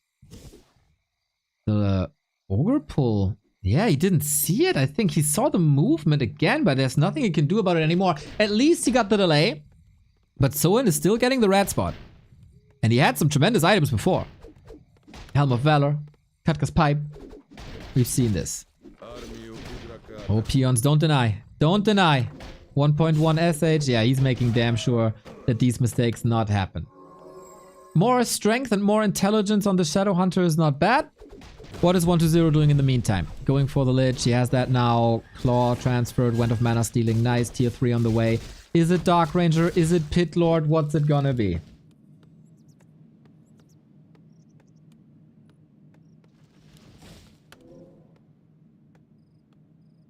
Tier 3 online. Is Soin making enough progress for this to work? He can still snipe the fountains relatively easy if 120 doesn't contest this. 120 gets experience in the middle, but the item is gone. Like, oh damn, I missed that step. He outplayed me a little. He stays in close proximity to the red spot, but do you want to engage into Mass Wyvern on a fountain?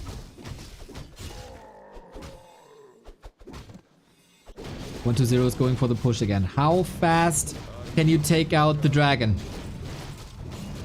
This will take some time. We have no TP.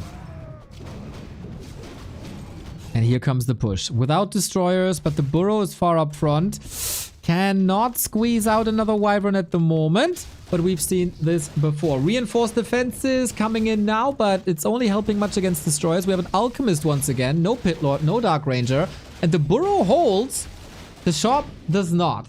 Reward for the dragon is still not up. And the push stays alive.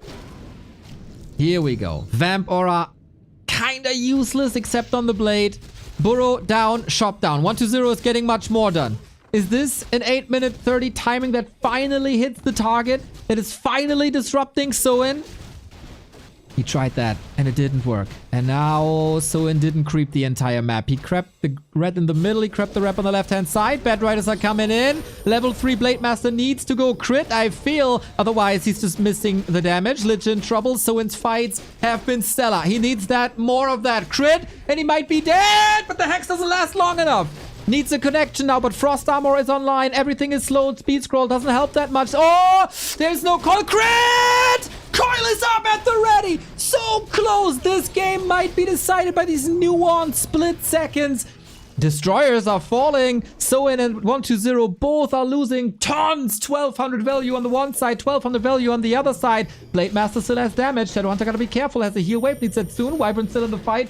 Taking care of the ghouls to own the ground. New statue by 120 has to work on the mana, especially on that Lich.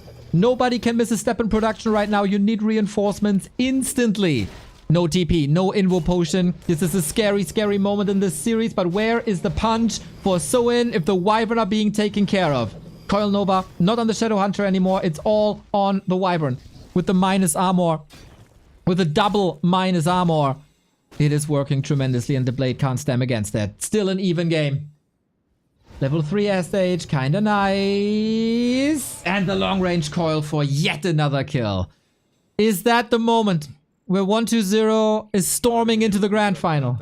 Was that too much?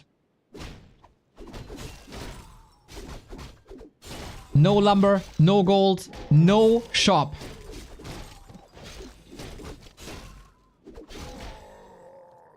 If there's one more crit,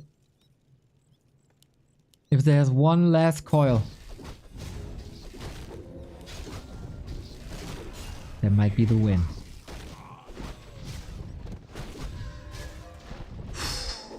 Soin is in massive, massive problems. He can't get up to 50 anymore.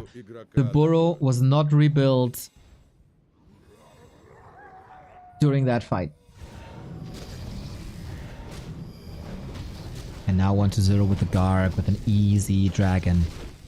He did a tremendous job creeping while his base was under attack and holding and diminishing the damage. But here 120 found the opening and did structural damage. And that is till now kneecapping Soin.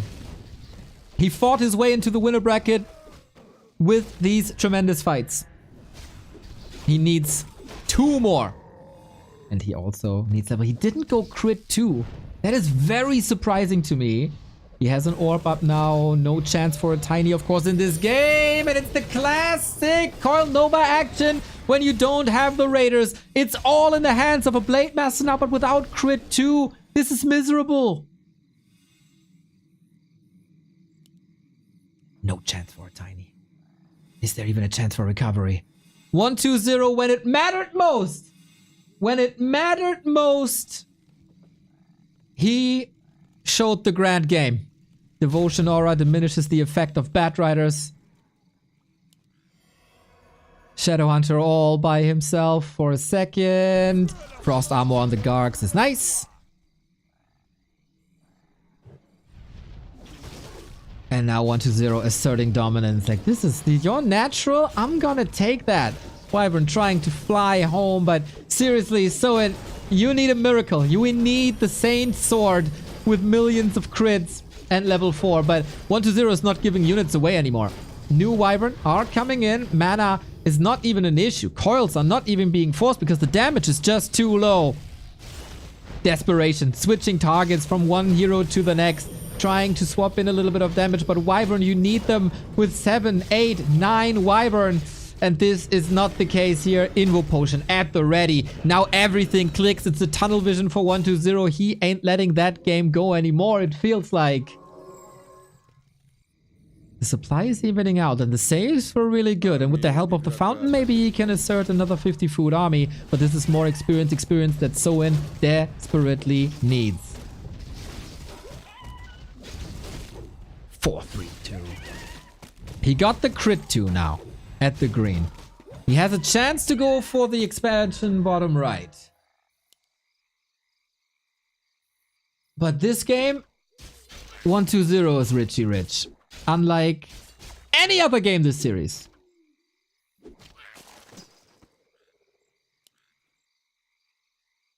Where Soin was clearly ahead in economy. Now both stay in no upkeep.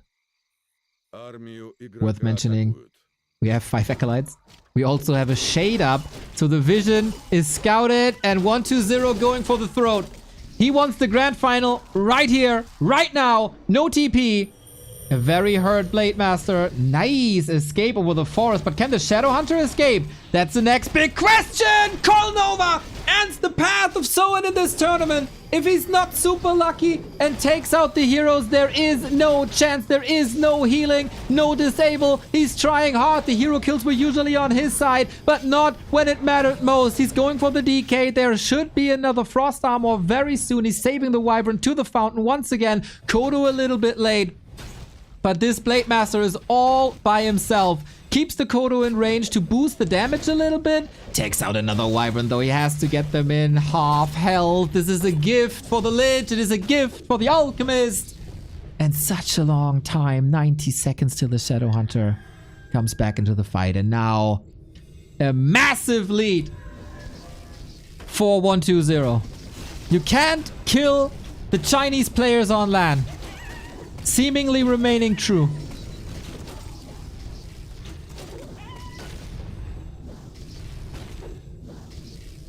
Even though it looked a bit grim. And this was probably not 120's best. Soin felt a bit exhausted. Look at the body language, shaking his head. Esports head tilt. He is trying though.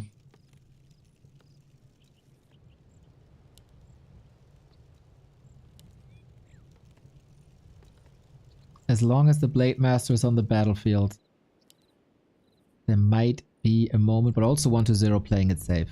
When you're ahead, get further ahead. There is dodge, there is extra armor, there's more HP on the Lich.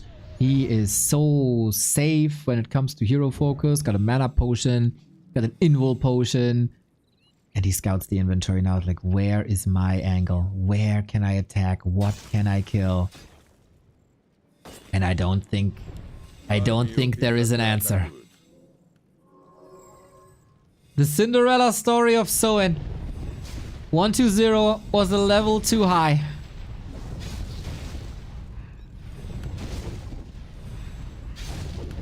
Now the shop is gone. At least the clarity is running for a second. Got heal selves for a second. You need the Hailest of Marys.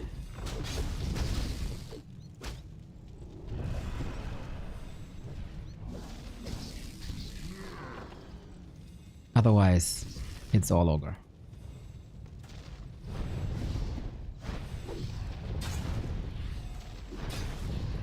Alchemist has a lot of HP, very little armor, but should be fine still. With the Devotion Aura, that flaw is evened out as well. He's thinking, he's scouting, what can I do? Couple of range attacks. Whenever he's flying in, there's a Coil Nova waiting for him. Trying to split the Wyvern a little bit. Stressful, but okay.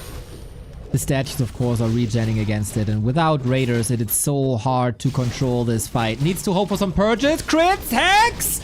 Here goes the Alchemist! Is that his sliver of hope for Soin? He's getting punished for that on the Wyvern. Shadow Hunter, no mana. And, of course, the shop is gone. So that was the one attack. And 120 is expanding behind it. It's not like Soin is getting far, far ahead now. He gave the invul potion to the Alchemist. Is that an opening? Things clicked for Soin, but 1-2-0 is so rich, he barely has any expenses, and he can just get the Alchemist back from the tavern. Desperate. Hopeless. But he's not going down without a fight, Soin. Coil Nova on the blade. If the blade falls, Soin falls. And we're getting really, really, really close. It's once again the one target is the Alchemist. Was a DK for a second, but the damage is too much. No more. No more Soin. No more Koreans. GG. Good luck. Your grand final is 1-2-0 versus Fortitude. The Chinese are doing it again and have the grand final for themselves. Soin, it was a miraculous run. The tourism can start finally. Nobody expected him to even make it around further. He eliminated Sock Law Lion and Starbuck back to back to back. But maybe it was exhaustion. Maybe 1-2-0 read him a little too well. But in the end, the Necromancer remains. And he goes into the rematch of the winner bracket Мои final поздравления, но это versus было Fortitude. невероятно сложно. И ожидал ли ты до матча, что настолько сложно, настолько сильную конкуренцию сможет составить Soin? 我们在想恭喜你，就是通过了决赛，然后想问一下你。打比赛之前会不会想到你现在就是准备打那么难的一个比赛？没想到，不过我也感觉到了我的对手最近发挥很好，然后也是差一点就输了吧。На самом деле нет, не ожидал. И я считаю, что мой оппонент продвинулся довольно далеко. И у меня было ощущение, что вот еще чуть-чуть и я проиграю. А в чем была сложность? Вот эта стратегия через Виверн, который играл с Soin, в чем основная сложность игры против нее за Undead? 第二个问题是，Soin选择了一个，就是用一些会飞的那个野怪，那你觉得，对这个战略打的是有哪一些难的部分？这个打法主要是，在中期的时候，在游戏进行到一半的时候，它的练级就是练级的速度会非常快。然后我的练级的效率跟不上他，比不过他，然后他会练到很多很厉害的宝物，我觉得难点在这里吧。Я думаю, что стратегия через Виверн, она начинает хорошо себя показывать где-то в середине нашего матчапа, то есть она хорошо помогает усилить его армию, также убивать, допустим, лесных крипов, выбивать с них шмотки, то есть, скажем так, ускоряет его темп, поэтому были в этих местах сложности. А не было мысли попробовать сыграть через Дредлорда, попробовать сагрессировать, поставить зиггурат на его базе и попробовать не дать ему как раз добраться до этих Виверн и на старте сразу же зарашить его? Спасибо. 那你觉得如果你会把你的英雄改变一下，比如说不用骑士或者巫妖，或者就是选择一个Deadlord，就是选择他，然后第二个部分是去他的基地，然后开始在他就是基地自己建筑一下你自己的基地，就是这样，就是在一个地方建筑一下，你觉得这样会帮你赢快一点？这个现在就是兽族他会造第二个地洞，所以这种一本。就是前期直接去 rush 的打法是行不通的，只能就是出 DK 死亡骑士慢慢打。Я думаю, что сейчас в нынешней мете через такую мету будет играть сложнее, потому что, то есть через оргов нельзя агрессировать, нельзя сразу бежать на его базу, пытаться перехватить фарм. То есть я считаю, что нужно самому застраиваться, строить себе нычки и уже потом идти и драться с ним. Ну и последний вопрос. Немного ли ты сил потратил сейчас на этом полуфинальном матче? Остались ли у тебя силы на финал? И насколько ты готов побеждать Fortitude? 那你刚刚打了那么难的比赛，你还有精神呢？你还有能力，就是来到决赛跟浪漫见面。其实我第一轮输给他0-3的时候，我打完也是感觉很累，然后但是没办法，今天要一起打完嘛。然后决赛打浪漫的话，反正我是应该是没什么机会啊，争取能打出风采吧。Если честно, да, сегодня, когда я с ним встретился в первый раз, мне уже было тяжело, я устал, вот, поэтому сейчас, встретившись с ним в финале, я не думаю, что у меня есть особые шансы, вот, я просто постараюсь показать то, на что я способен. Ну, мы можем пожелать только удачи, не будем тебя задерживать, готовься к финалу, отдыхай и покажи свою лучшую игру. 你还有时间休息一会儿，我们祝你运气好。谢谢谢谢。Все.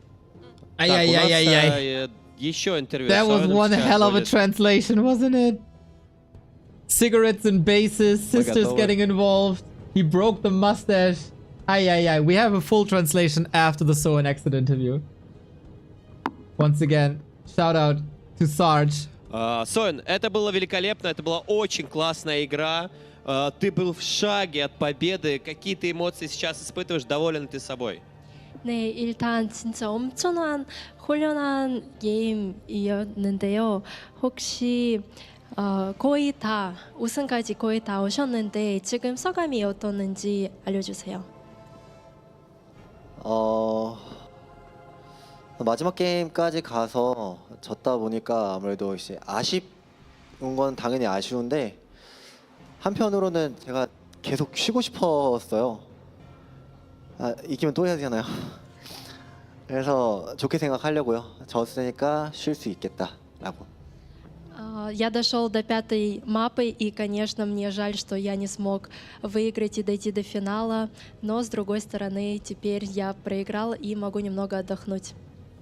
Да, тем более то, что ты приболел немножечко. И, ну вот, по твоим ощущениям, был ли у тебя шанс победить на этой 5-й карте? И есть ли какой-то яркий момент, который вот ты бы переиграл сейчас, чтобы это сделать? 네, 마지막 경기 때 이기실 수 있었을까요? 그리고 마지막 경기 때 바꿀 게 있으면 그게 뭔지 알려주세요.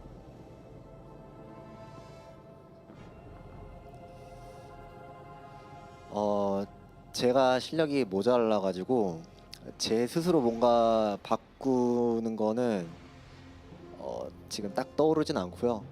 좀 아쉽게 운의 영역에서 제가 좀 아쉽게 빗나간 것들이 있었어요. 그게 조금만 더 저한테 작용을 했다면은 이길 수 있었을 것 같은데 제가 좀 мо자라네요. Мне недостаточно навыков, поэтому я даже не могу сейчас представить иной исход 5-й мапы, но будем считать, что мне не хватило немного удачи в этой игре. Впереди у нас гранд-финал, это 7 карт будет сыграно, возможно. И по твоему мнению, кто здесь должен победить? Все-таки это 120-й или Fortitude? 네, 이제 결승만 남았는데 그리고 경기가 7개나 있는데 그러면 결국은 누가 우승하실 것 같아요? 이게 중국 선수들한테는 그게 있어요. 그 좀 나름 저주 같은 건데 징크스 같은 거 있잖아요. 그 사람이 우승할 것 같다라고 하면은 그 사람이 꼭 우승을 못하는 게 있어요. 제가 생각한 우승 후보자가 있긴 한데 그걸 말하면은 그 선수가 굉장히 싫어할 것 같기 때문에 그냥 저희는 그냥 결승전을 즐기면 될 것 같습니다. Для китайских игроков есть такое проклятие: если ты считаешь, что он выиграет, он обязательно проиграет. У меня есть в голове свой победитель, но я вам его не скажу, поэтому обязательно с удовольствием посмотрите финал. Что ж, большое спасибо тебе за участие в этом турнире. Можешь передать парочку слов своим фанатам, которые тебя смотрят, которые за тебя болели. И спасибо еще раз, что посетил нас и подарил такие классные матчи. 네, 여기 와주셔서 너무 감사드리고 그리고 혹시 팬분들에게 하고 싶은 말씀이 있으면 지금 해주세요. 우선 팬분들한테 얘기하기 전에 다른 한국 선수들도 다들 말씀을 하셨었는데 이번 베품 클래식 두바이 대회가 제가 시즌 1 때도 왔었거든요. 시즌 2 때 선수들한테 굉장히 많은 거를 신경을 써줬다라는 거를 좀 많이 느끼고 있어요. 그래서 그 부분에 대해서 우선 정말 감사드리고요.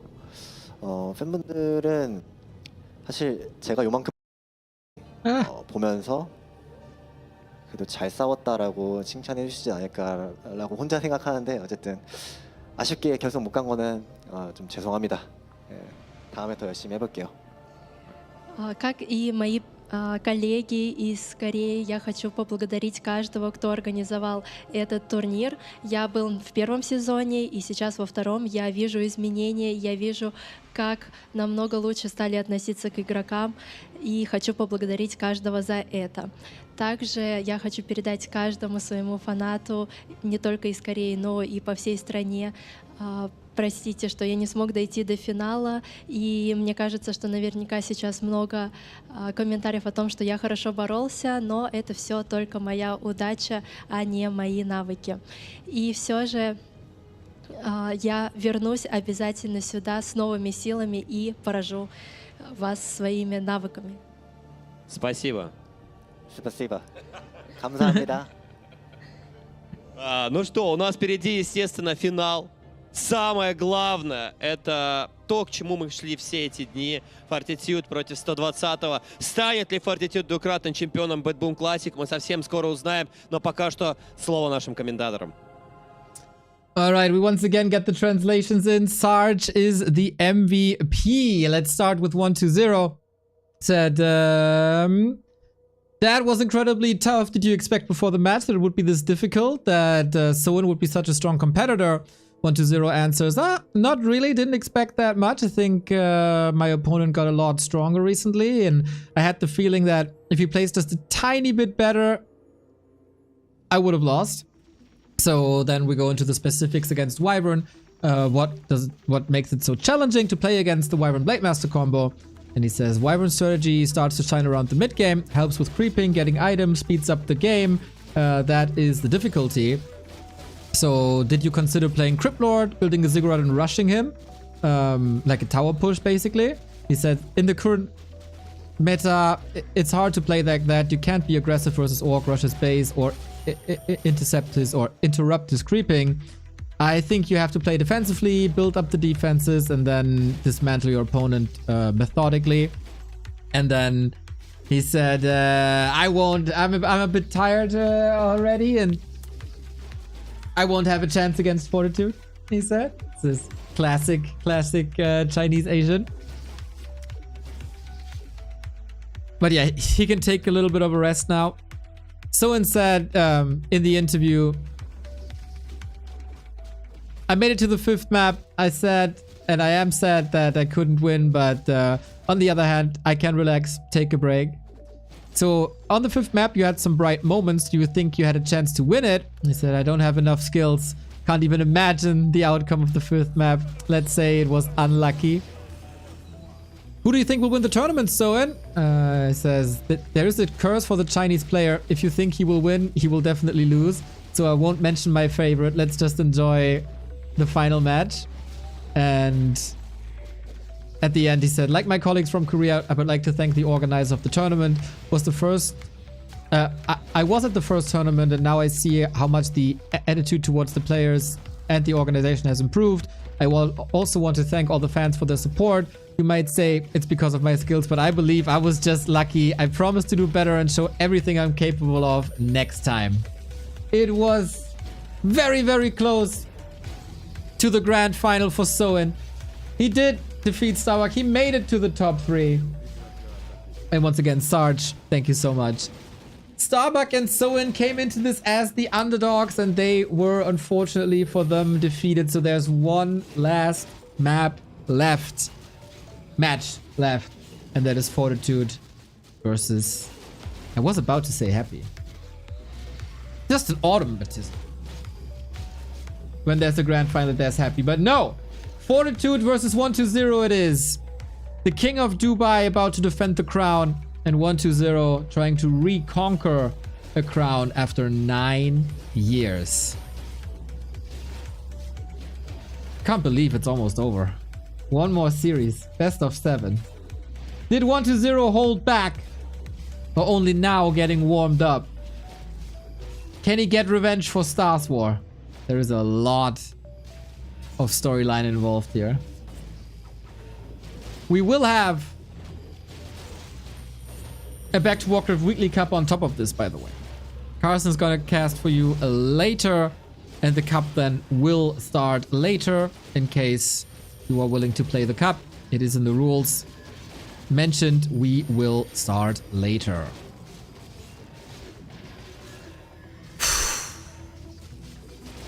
So much pressure.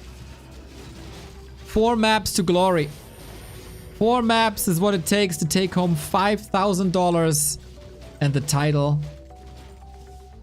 here in Dubai. And the beautiful trophy, of course.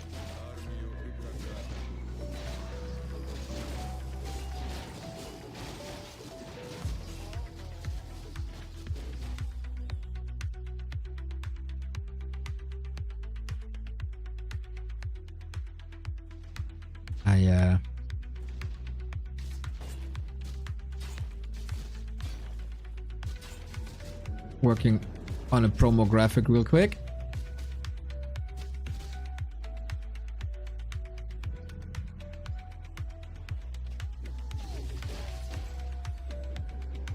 You put it on Twitter, Facebook, Instagram, etc. Where you should all follow us, of course. What are you even doing when you're not following Back to Warcraft on socials? Unbelievable. Unallowed. Especially on YouTube. We're still gunning for the 100,000 followers. We want the play button. We want another trophy. We got this from Twitch. That looks nice.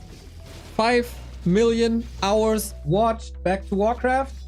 But we also want 100,000, not 100,000. Yeah, it is 100,000. 100,000 subscribers on YouTube. So make it work. Make it work.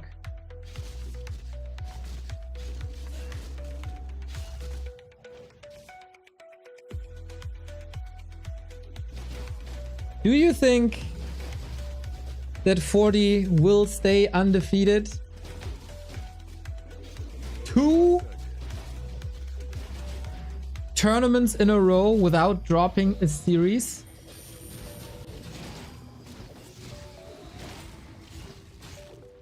That would be quite fantastic. And I think you can then question if Fortitude is the best player in the world.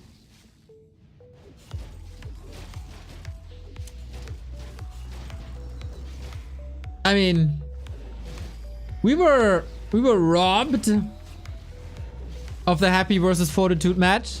The 2 Rara winners against each other.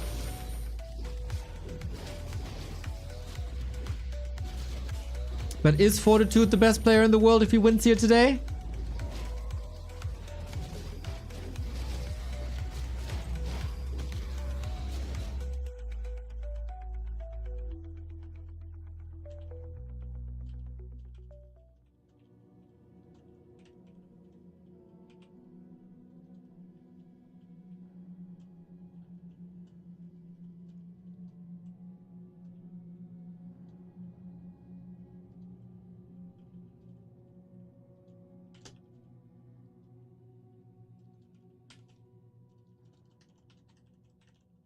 Okay, my personal assistant is calling in sick today, so I gotta do all that stuff myself.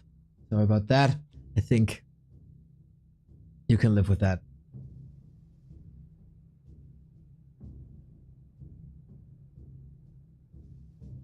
What a journey this was, man. Even the qualifiers were really, really, really entertaining.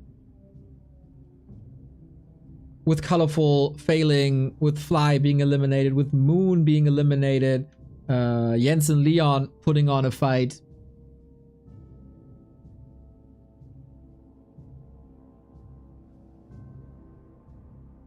And then we arrived here. And 120 destroys Happy. And Starbuck starts this run. And yesterday, Fortitude, Starbuck Happy. These two series is something that every Warcraft fan should watch. Soin eliminated early. Labby eliminated early. Starbuck and Soin got a lot of fans here today. So far today, the games are close. But at the end, the better player wins. Soin definitely in better shape than Starbuck today with the better decisions. 1-2-0 with a slow start. 0-3 versus 40. 0-1 versus Soin. But somewhere along the lines, he found his mojo, I want to say. The longer the series went, the better it was for 1-2-0, and that lets us hope for the grand final. I believe... Oh, look at all of them being so sad. Especially Labby. Labby's so sad! Also Lawlight. Also Soin. Ay. Doc can't even look into the camera. Only 40 and 1-2-0 are still alive.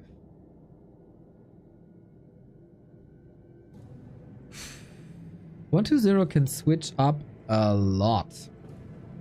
He played exclusively Tetris.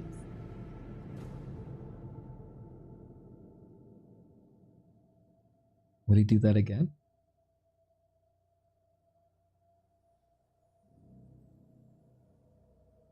I hope you follow us. Even though this tournament is over soon, the broadcast won't start. Won't stop. We are here for 225 days in a row. And this week we have the B Cup, from BetBoom to B Cup, where we have the playoffs as well. We do have Starbuck, we do have Soin. And a couple of other players are alive in that as well. So next week is going to be B Cup pretty much every single day. We also go into the finish line of our German league, the Dach Inferno, with Leon and Kevin and Tedsta and so many others. Finish line there on Tuesday and Wednesday. We have our weekly cup every single Sunday, where you should definitely participate. And then there's probably a lot of other stuff as well coming our way. Lots of show matches that are oftentimes played in China. So that is happening.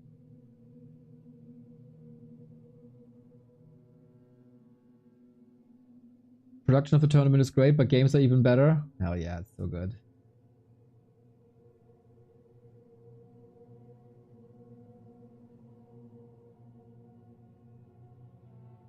Is it better to have played a lot of games before the final, or is it better to rest? That is a very good question. I can tell you from my experience as a caster. This is obviously different than a player. But I'm super hyped as long as I got stuff to do. So I can cast 15 hours in a row for you. No doubt. Like, that's easy. As long as I'm casting, I'm in the moment. I got that adrenaline. But if you give me like 30 minutes to rest, I'm getting super tired. So I personally would love to cast one game after the next, after the next, after the next, after the next. For a player that might be different, but I'm getting super tired if I don't have the adrenaline. But I don't know. Can we get that stage for Rara? Can you finance that?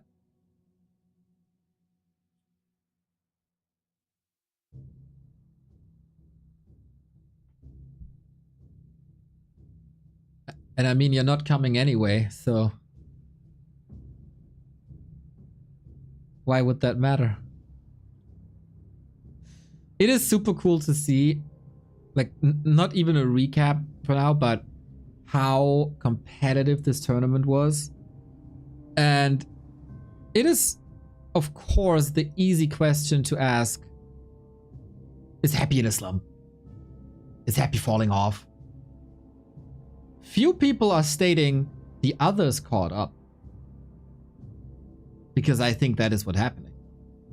This is a tournament with a lineup without an Lin, Infi, Fly, the old gods, basically. This is kind of a new generation, or a newer generation. No Moon, right? This is the tournament of the Starbucks, of the Soins. Even a re-strengthened Lawleye that wasn't part of the past. And of course a Fortitude and a 1-2-0 here in the grand final. It's also like the rising stars from like 10 years ago finally being in the upper echelon and playing the best Warcraft there is.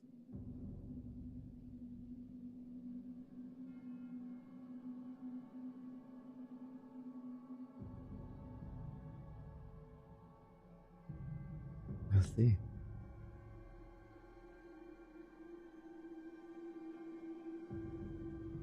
Wildlive, thank you very much for the super chat. Come on, YouTube, let's go. Happy washed, no blizzard patches or striking, nothing more. That is such a smart thing to do when an undead is in the grand final. And happy lost an undead mirror. This is unfortunately, like, I don't know if it's trolling, but this is so brain dead, it's unbelievable. We have another quiz on our broadcast. I gotta figure out the question. The most beautiful hero. The Dark Ranger. Of course. Bottom 6. Warden 5. DH4. DH Warden Bottom. It's Dark Ranger. No. Like Dark Ranger second. Pit Lord first. Pit Lord first. Pit Lord easy.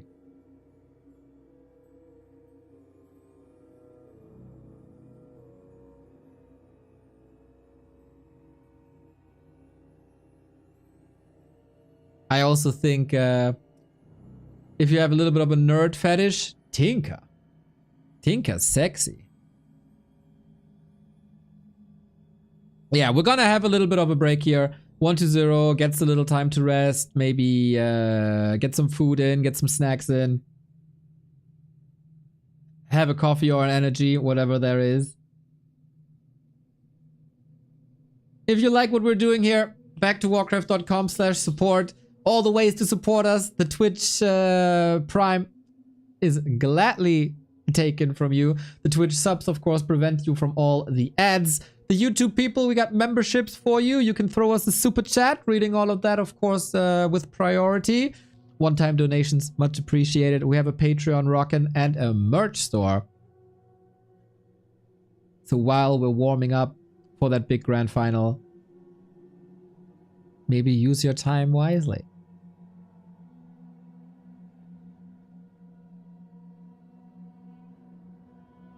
Those Jaina Sylvanas? As I said, Dark Ranger. I don't know what their taste is, man. Pit Lord is number one forever.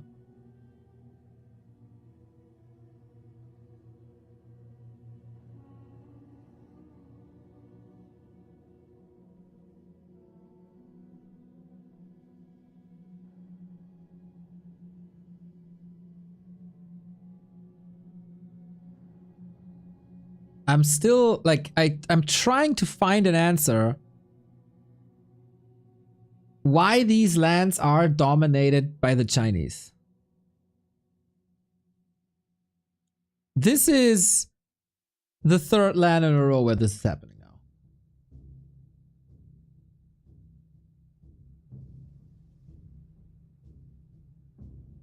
So it's not a coincidence anymore. So what is it? Is there any reason you can come up with? I really don't know.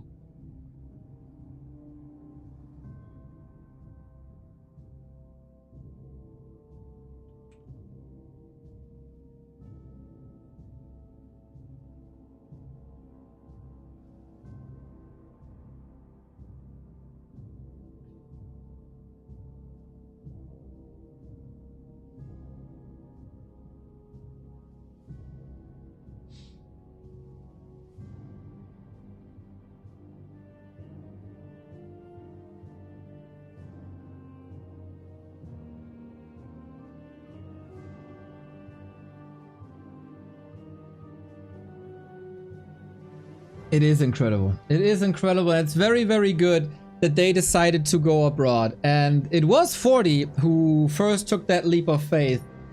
When for such a long time we thought, okay, all these lands, the Chinese, they don't really want to travel. They don't go abroad. They didn't go to Sweden. They didn't come to the Raras. And now 40 opened the door for all of them by going to Dubai and winning that and getting all that popularity from that win. And then Colorful was following to Dortmund. Now even Fly tried to qualify for this one. 1-0 is getting out of the comfort zone. And it's a really, really, really great addition. Really great addition.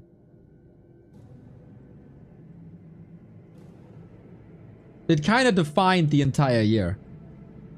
This is the year where the Chinese arrived on LAN and tearing everybody apart.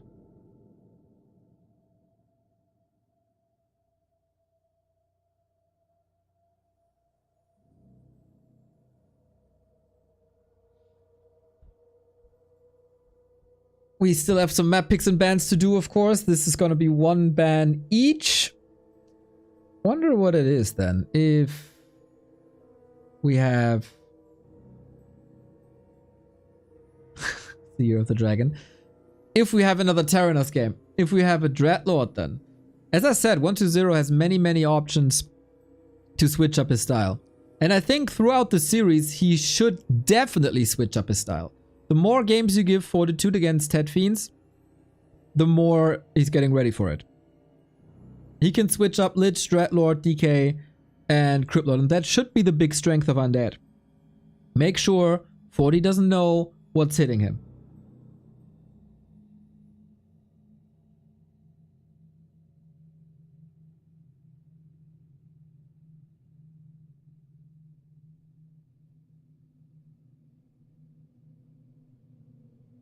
Probably from a Western perspective, a little bit disappointed. The Starbuck run was stopped early.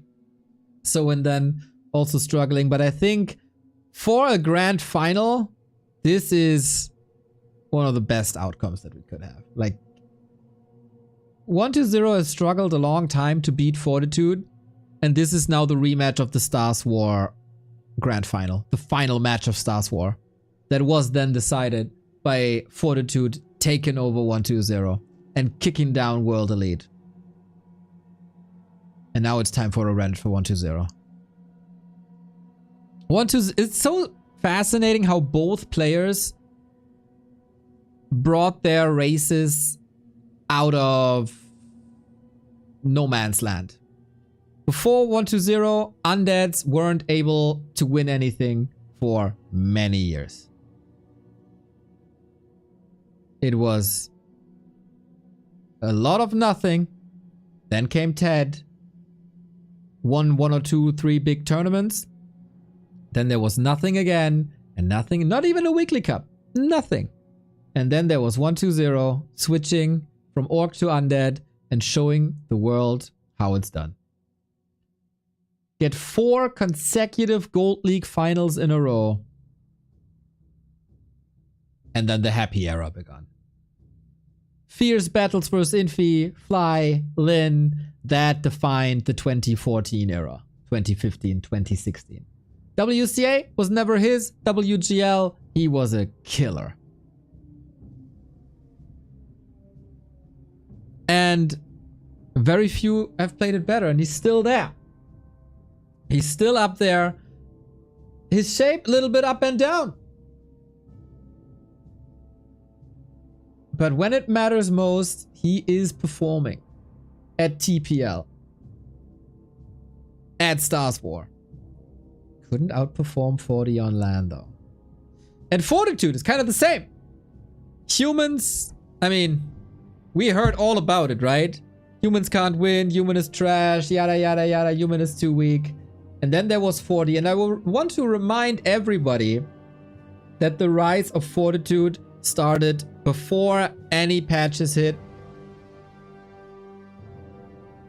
And he was improving and getting to S tier before the patches hit, because, you know, It's always an argument that is just not true. And now Fortitude is making a great case of being the best player in the world. Being the one to dethrone Happy on LAN. Being the LAN dominator. Being also such a great personality to be a champion. The celebrations, the taunts, who can stop me, who can stop we.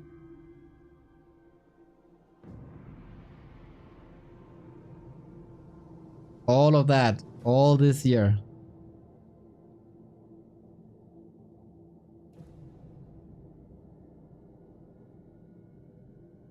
And they brought, like, there was Sock, of course, it was always up there. There was Chemico for a while, but nobody could contest for titles. Nobody, like Sock at Rara was kind of nice with the semi-final run.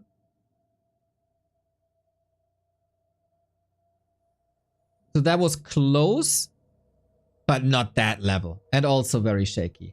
40 is consistently performing pretty much every single week online. Not on the ladder. Not in every online tournament. But every single week you see how good this guy is. And now we see the next gen.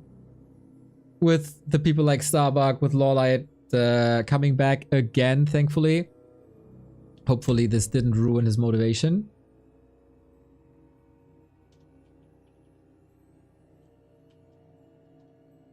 That can maybe elevate the Night Elf play.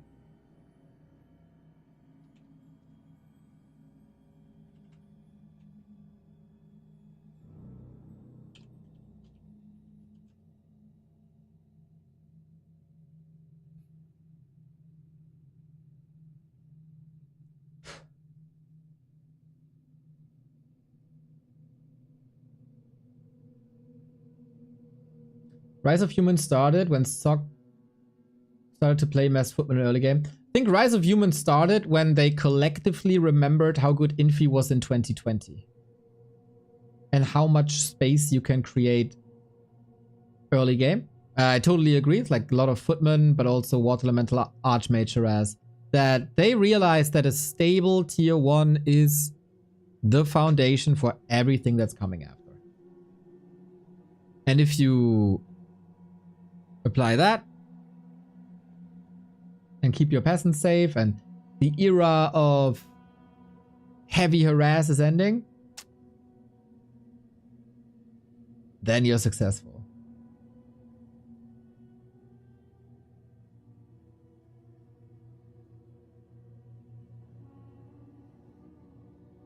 How long will they give 1-2-0, I guess?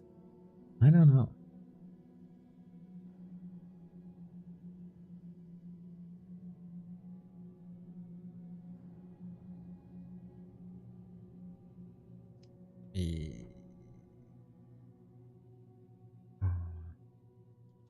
Small reminder that the weekly starts after the BetBoom Grand Final.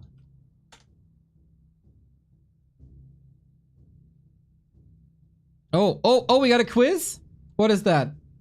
What does that say? Help us. How many rifle shots does it take to kill a footman?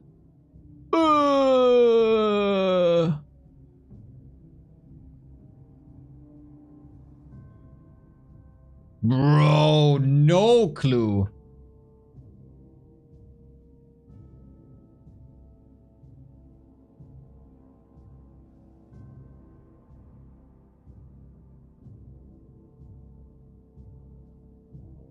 Must be like 17-ish?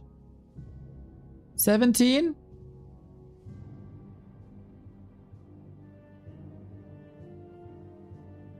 Defend Footy has 1.6 HP against piercing. Да, ваше высочество. Да, сэр.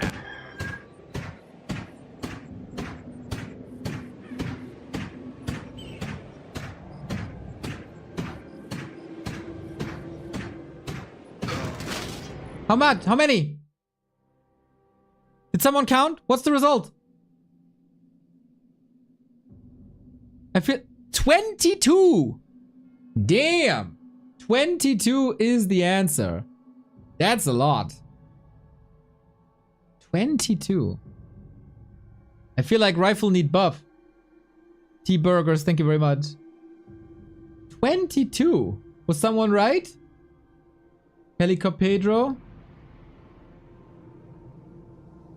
Oh, Dreadlord 2 times daily. He got it right. Do we have another quiz? Are we getting ready?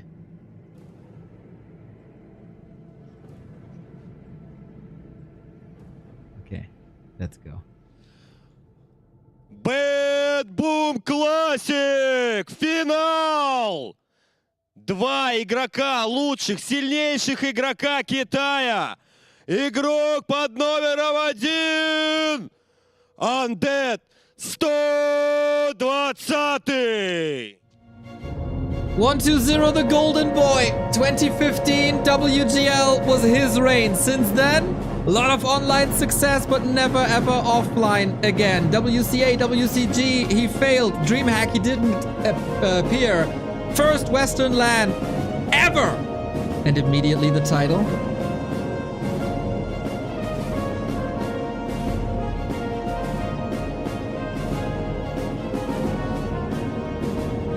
И его соперник, лучший human планеты и чемпион первого сезона BetBoom Classic Fortitude. Wherever he appears, he is the king. He is the new emperor and he is a LAN monster. His rise has started last year, but he was crowned the king of Dubai in January. And he stayed that king for an entire year after a stint to Dortmund, which he also conquered. And after conquering Xi'an at Stars War. This is a Xi'an. 1-2-0 versus Fortitude. This is the rematch of what happened at Xi'an at Stars War. World Elite versus eHome. The underdog story was there. Fortitude's team versus the big favorites, World Elite 120's team. But the underdogs, they howled together. It was a pack and they destroyed World Elite alongside, led by Fortitude. After clutch matches versus Happy at 4 a.m., he had the composure of defeating 120 in the ace match in the grand final. And now it's these two again. The best players at Stars War are the best players at the BetBoom Classic 2. For Fortitude, it would be an entire year undefeated on LAN. And 120 back on the throne. It is an undead versus human final as so many predicted and were hoping for. It is not the rematch of Happy versus Fortitude. No. And one of the reasons is 120. He was the one kicking Happy down to the lower bracket. He was the one starting that tournament with a bang. Fortitude is the strongest player in this tournament, no doubt. 3-0 versus Soin, who made it third place. Through 3-2 versus Starbuck, the only two maps he lost, who was the fourth place. And then a 3-0 versus 120 in the winner bracket final, who is at least the second. The proper hype level for this game is coming from Skimitar with 20 gift subs. This is so freaking amazing to have that much support from you guys. Every single sub helps us out so much. You guys are legend. Skimitar, absolute legend. Thank you. So, the past Dubai event was human versus undead. Oftentimes, when there's a big tournament on the line, human versus undead is up for the ranks. So, Happy was on the throne for a long time representing the undead. Undead was dominating everything. Then 40 took it away. Is it now 120 once again? Similar to what happened 2012, 2014, when human was dominating with Infi and TH, where he was the one breaking that human dominance. He could again be the one breaking the human dominance, but he has to come up with solutions. We've seen it before. This very match earlier today. Fortitude, Standard, Archmage, Footy, Expansion. 120 is the one that shifts the strategies. Tet Fiends. Even on Terrana's stand, Tet Fiends. Was he holding back for a grand final? He certainly can play other strats. Lich, Cryptlord, Dreadlord. All of that is in his arsenal. It is a best of 7. We'll be playing a lot of different maps. I think there's a lot of room for more variety in 1-2-0's play. Fortitude doesn't even have to change up so much. He has to survive and survive and survive, and then he will win.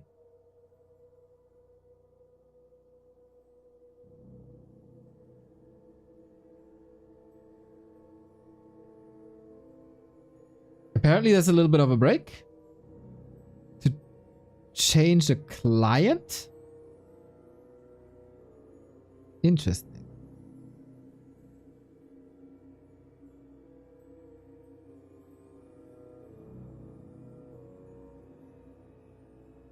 Interesting. Carson, I see you in chat. Do you want to co-cast? Or Grubby if you're around.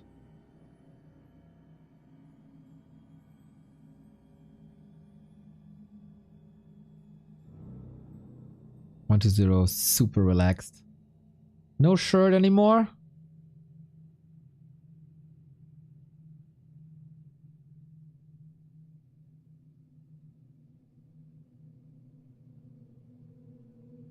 Down. Yo.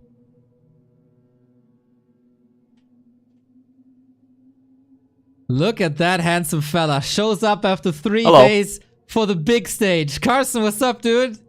How you doing? How you doing? Good morning. Good morning, you say to me at 6:40 p.m. Brilliant. I am doing fantastic because I've been watching 3 days of incredible Warcraft.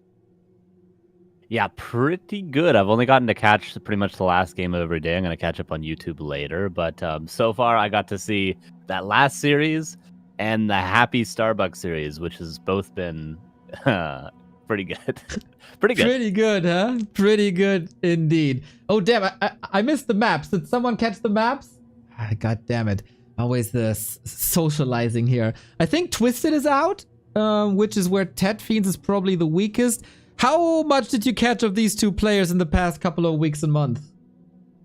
Not a ton of either player. I just saw 1-2-0 versus Soin right before this, but really I haven't seen a lot of their show matches or anything like that. That's more your domain, the Undead Human show matches, like pretty much every single day. So what can you tell me?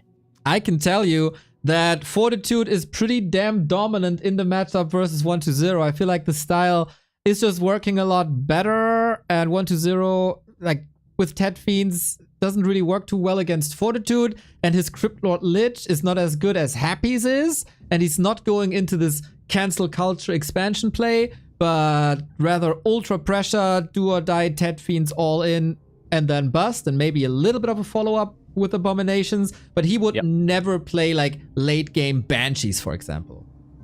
For sure, yeah. It's cool that there is the difference between 1-2-0 and Happy. They have these distinct styles in pretty much every matchup now, and you can see that. 1-2-0, wasn't always looked at as the better mechanical player between the two, but looking at the last series versus Soin, did you see how fast the Devours were on the Hexes? He's on point today, super on point. He is indeed crazy. I gotta say, this only started in the Soin series. I was a little bit underwhelmed in the winner bracket semi-final because this is a rematch, of course. It is 15-3 for Fortitude versus 1-2-0 on this patch. They played a lot. Now is their biggest match, though, since Stars War. This is where it matters. Fortitude versus 1-2-0, Dubai BetBoom Grand Final, best of 7. First to 4 is the king of Dubai. Okay, lots of different strategies that Fortitude could go for. Would expect an Archmage on the first map, but of course, throughout the series, we could expect things like a Mountain King, maybe Paladin. Probably not from Fortitude. He is not European after all, but from 1-2-0, he's going to start things off with a Lich. Is this what you'd expect on this map, Neil? This is a huge switch up already, and this is exactly what I wanted from 1-2-0. More variety. go away with just playing one style. You gotta be the one that dictates the game, and you have to make Fortitude unsure of what's coming. And Undead has the ability to do so. Like, yes, Happy is mostly playing Crypt Lord, but why not mix in the Lich? It has worked for a long time, and if your opponent doesn't expect it, then Lich can still be strong. On other maps, Dreadlord can work. We've seen it on Autumn Leaves, we've seen it on Terraner Stand. This must be the game plan for 1-0. Make the early game as unstable for Fortitude as possible. Yeah, we've seen this Lich from two different styles in the past. Of course, we've seen the immediate counter-expand Lich very, very commonly in the past year or so, but before, when you'd see a Lich, you'd always expect the Lich to go straight across the map and go for peasant kills immediately. That's what I would expect on something like Concealed Hill, where the expansion is going to be tough for Fortitude to take. But what Forty can do is he can take the precaution of just creeping it a lot later, wait for nighttime, wait for a couple extra footmen, wait for a couple extra peasants, call 9 militia even, and then go for the expansion super late, which we'll see if he's willing to take that, I guess, risk economically of delaying the expansion by that much. That is right. I wonder if there's a way to play, like, Lich 1 base, but I think we've never really seen that. Yeah, it really depends how much damage you do. You try to harass and then back up and expand yourself, but it is possible to play Lich 1 base, but you really have to have an excellent early game. It seems like it's going to be pressure from a level 2 Lich, but 40 kind of metagames a tiny bit and just goes to the expansion immediately. 1-2-0 was not expecting this. And that was such a heads-up play by 40. He had a footman ready at the camp, wakes it up, slows down the Lich aggression. So this is like 2 or 3 seconds where 1-2-0 is late, but it is disruptive already. But you can see all the damage on the ghouls already. This is not how you want to arrive at the harass. Yeah, great start for 40 so far. 1-2-0 is healing up with that Ritual Dagger. He's going to back away. Still 1 Nova left over, which means the Null Overseer from the expansion camp is up for grabs for either player. This will give the Lich level 2 Dark Ritual. That means more Novas. So Fortitude has to be a little bit careful, but he's recalling Militia, and he is sending his footmen back in to try to finish up his camp. This would be level 3. Actually, oh, never mind. He actually got the Overseer already. That's a Ring of Regen. Excellent item. It absolutely is an excellent item, though. How disruptive can the ghouls be? We got another Nova here. Footman goes down. Lich level 2. This is the level that you wanted, but also on the other side, we got a level 3 Archmage. Pretty damn good Water Elemental Seer against the ghouls. 1-2-0 is Tekken. He's also catching a lot of hits. Same for the ghouls. Might take a bath at the fountain in a second. And this is pretty much exactly what made Fortitude so strong in this matchup in the first place. These almost perfect defenses against early harass.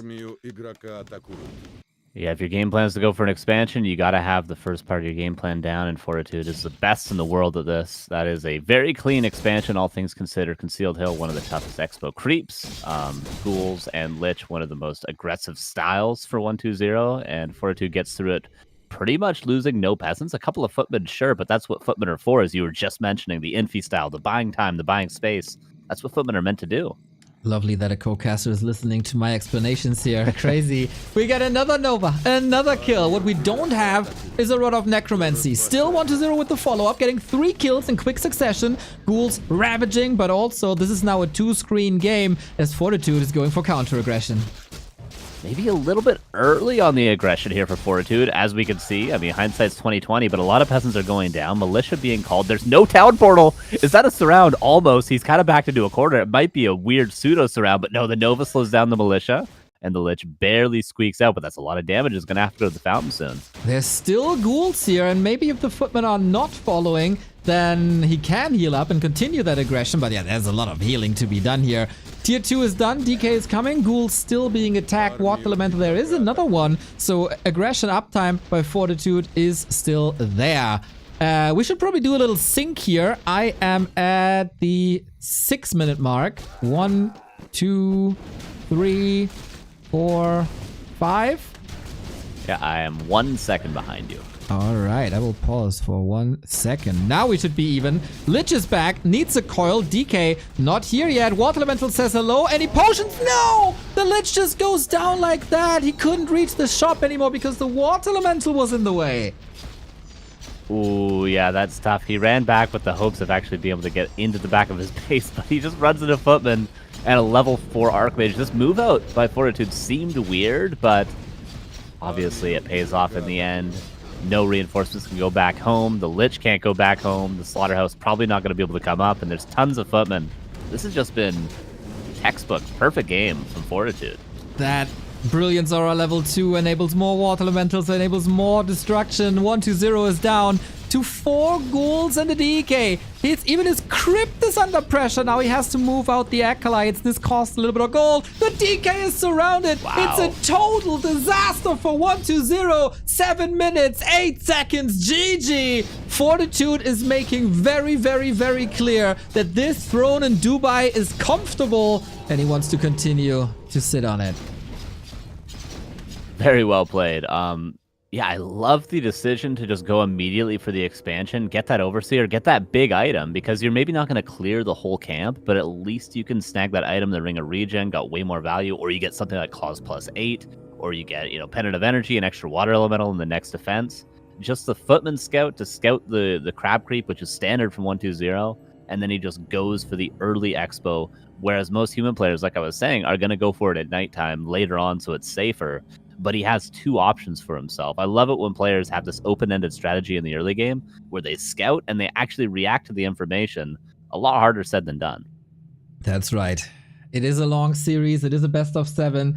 Did anybody catch the maps? Because in this tournament, it's like map pick A, map pick B, and then neutral ground would be map 7. So if this was Fortitude's map pick, it's only like half as bad, as you're not supposed to win the first map pick of your opponent, and I'd say that would diminish the damage that was done.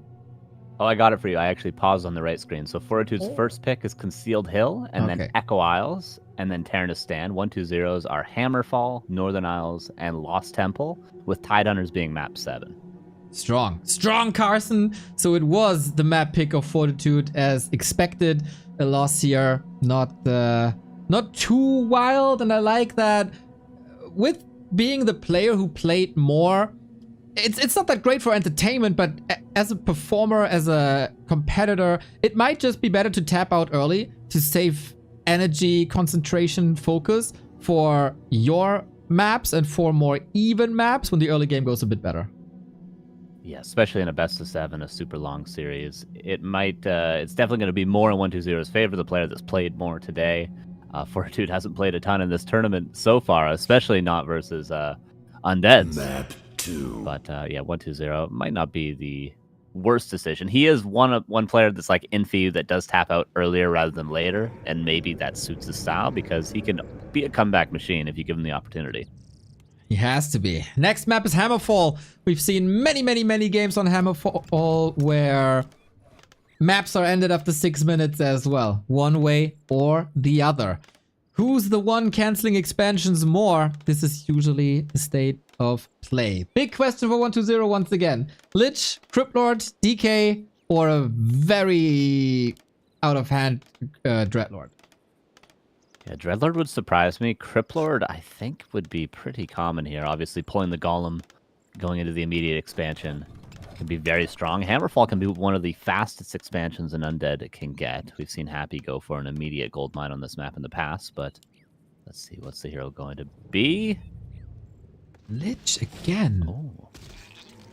2 times in a row. Does he really feel like that last game went as planned? And does he feel like he can do more damage on Hammerfall than Concealed Hill? I doubt that's possible. Ooh, oh man, he needs to have an amazing read. There's no way that he can afford Fortitude to creep where he is not. So there's 2 expo positions, right and bottom. So if Fortitude creeps the bottom and he's predicting that the creep is going to the right hand side, this early game is already pretty much lost. Lich first has oftentimes been the opener like 1.5 years ago, 2 years ago maybe, but it fizzled out. Cryptlord all the rage. But 120 usually with this DK Tet Fiends opener going heavy on Lich in the grand final. Very interesting strategic choices. And Fortitude going for the seafood buffet, as you've called it, and Remo's called it, immediately not go for the expansion, the Golem pull instantly. Maybe again a metagame creep out. He's got the Footman scouting for what the Lich is going to do. 120 does not have to go all out aggression this game. He can just go for the good old-fashioned Lich expansion, which might be his best bet. There's no way he's going to make it across the map in time. Claws for the Archmage of Fortitude is going to be an excellent start. And Ring of Superiority, and it seems like 120 is going to go for the Golem. Okay, then. Fortitude also taking his sweet time. That's what he's known for. While other humans are oftentimes expanding as fast as possible, he likes to work towards level 3, so he can rush then across the map and cancel the undead expansions. One expo cancel might be allowed. A second one, not much. This is then a crazy snowball effect. But he got perfect information. 120 should also know what's up. Kind of a clear message to me that 120 doesn't want to play Crypt Lord at all. Yeah, maybe a little bit afraid after the one-base strategies of Starbuck from yesterday's game. That did seem to be pretty strong against the Crypt Lord. And as you mentioned, 2 different expansion positions for Fortitude, and he does go with the less predictable one. That gives him level 3. He stops by the shop if he wanted to. And you mentioned 1 gold mine cancel might be acceptable. 1 gold mine cancel might be inevitable at this point. Ooh, close lasted here, 3.1. Ghouls are there, but ghouls are there to be washed away by water elementals. Is it really inevitable, or can he drag out 40 to the right-hand side? He wanted to use it as a little bit of a bait, but he did cancel the expo? Interesting. Yeah, I think that was a cancel. We saw some dust being kicked up as they panned back to the peasants. The gold mine is going to go down, but we're just straight up one base. Not even a tower being built for Fortitude currently. Will we see a tech, or will we see a building come down in that bottom right of the map right now? Nerubian Tower not yet finished being upgraded, but Lich on only level 2, 2.8 that is at least, but still no level 2 Nova. Going to be hard to clean up these footmen. That's right. Fortitude had that special strategy with the rifle mortar push towards undead expansions when his expansion was kicked. Wonder if we see that here. So far, no indicator for that as we try to get that up once more. Archmage 3.3 will be the oppressor of the early game. Mana management, footman management, that is Fortitude's key assets, and he's showing it once again. Double water elemental. These ghouls are so fragile. It's extremely difficult to deal with these water elementals. 1 kill and he might get level 3 Lich, then the footman can be Nova down, but this is a second haunted gold mine. Cancel that water elemental. Expired, no experience for 120, and no second gold mine. We see Fortitude is going for his second gold mine, and it has been scouted, but not pressured at all. And this game is not going well for 120 so far. This might be a 3rd gold mine cancel if Fortitude dives in for it. Oh man, this entire series is not great. He needs that kill, but 40... Oh, was it a deny? It kind of looked like it. Lich still not level 3. He was super conservative with the mana for a long time, trying to hope that he could get level 3 anyway, and then dash out the level 2 Nova, but now he feels like it's absolutely necessary to blast away these Novas, and now he gets level 3, finally, but he has no mana no more. Yeah, that was 2 footman denies from Fortitude. He denied 1 with another footman, actually. So a lot of footies get cleaned up, but not a ton of experience from them. We're going to see another gold mine cancel. Fortitude is finished his second base, as it seems. Oh, Archmage. Got to be careful. There's a Nova and Town Portal immediately, but cancels the gold mine. Last second, the power of the water elementals level 2. The last hit of the water elemental was able to kick that base, and in the meantime, Fortitude got that expo up, got the tower up, and now it's 120 in the world of trouble once again. On his map pick, he probably envisioned this series to go very, very, very different. A problematic situation. Crystal Ball sees everything. Love that Fortitude had the shop up already. He didn't power build it after the town portal. He built it before he had to TP, but he's still not full HP, not full mana. Has to defend these ghouls. The counter aggression can sometimes be stronger than the initial aggression, because your opponent is a lot weaker. Clarity gets canceled. Not many footmen left over here, and the Lich is still relatively healthy. How good can the ghouls be? With that mana management again, it is problematic. Can he force 40 into another surround? Not really. He's too careful for that, but 120 finally buying time for this expansion to pay off. Tech by 40 has started. Not ideal, it's like a little later, half a minute later than you ideally want, but I think he did so much damage that it's still totally fine. And the Lich isn't really power crept that much. Generally, you're all right with being a little bit behind in tech as the Undead if you have an early Lich 4, and then you can rely on high-level Nova later on to sort of counterplay Mass Knights or anything like that, but not an overly strong Lich, especially not in the item department. Ring of Regen's nice, but it's not going to carry him later on in the game, and for now, Fortitude sharking for some damage. Needs to be careful because no town portal, but he could soon buy some items that will keep his Archmage safe in the early mid-game.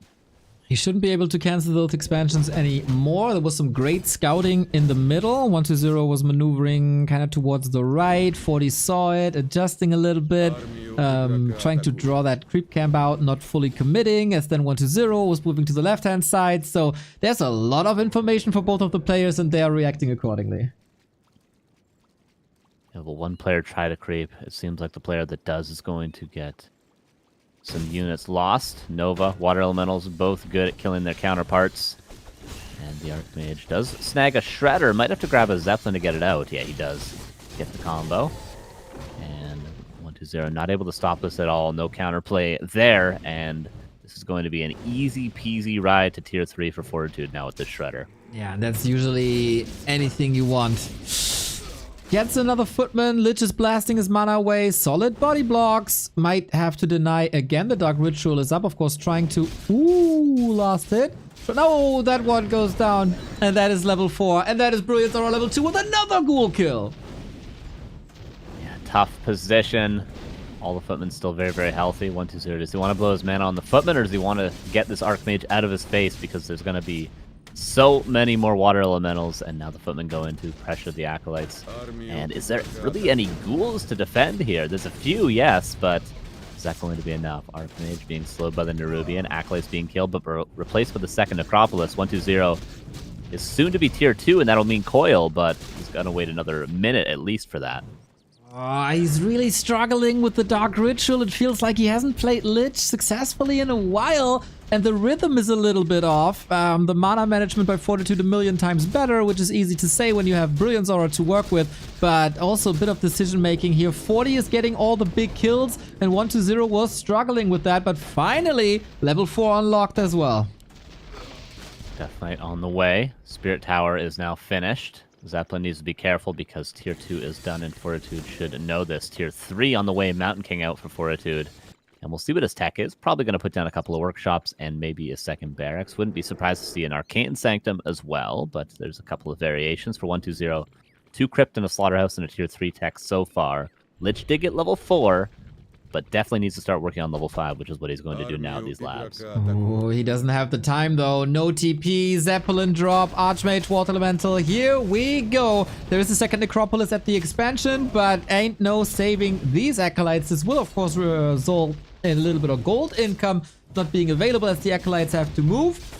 Ghouls, you mentioned it, are not available in crazy high numbers anymore, and 120 is all the way in the middle. Here we go now. Coil Nova available, but also a Zeppelin. Would love to see Gargoyle against this, but I don't think that's in the cards. Yeah, Web's on the way, another 25 seconds for that, and yeah, just to mention the ghouls again, there's only 7 left. Oh, Fiend actually going to go down to just a Mountain King. That's a huge pickoff for Fortitude when he had nothing else to do. But yeah, pretty much all these ghouls are going to have to stay on lumber for the rest of the game. I don't even think Frenzy's going to do them much good because he just doesn't have that much lumber. He needs all the economy to get up to 60-70 supply. And Fortitude, obviously, not struggling at all for any resource or production buildings now. The deforestation in his base is real. Everything opened up. Creeps are not backstabbing because, of course, they were dead. I love this new SimCity that humans do at the expansion. We saw it there for a second. Basically building a little quarter where the Archmage can also hide then, and it's a very, very, very strong defensive position once you're getting pushed, but that is for later. 120 has to push at some point. Both players stay in upkeep. Now we gobble up the middle a little bit. Health potion, always nice. It will be a lot about heroes, and when it's a lot about heroes, you want to keep these heroes safe. Mountain King making progress, DK making progress, and both players don't want to break upkeep. We see Sundering Blades, Animal War Train, armor upgrades. Fortitude's army would be so strong. It's only going to be a matter of minutes before it is super strong. First couple of fly machines to round out that 50 supply. All the upgrades and the items going to be purchased by that paladin once it comes out of the altar. That's staff, that's orb of fire. That's going to be a level 3 mountain king. Possibly even 2 tanks if he wants to utilize that zeppelin a final time, which is still alive. Well, but it gets caught out just as I say it, so it's not going to be alive much longer. Is there anything in it? I don't think so, right? It was just used for scouting. This is some attention that 120 has to put towards that Zeppelin. And he is going for his patented play of Abominations against this. Big mana batteries for that Lich. So if 120 wants to win this, it has to go via Lich and full mana. But in general, there's so many Knights coming. And I say this for, I'm pretty sure, at least half a decade.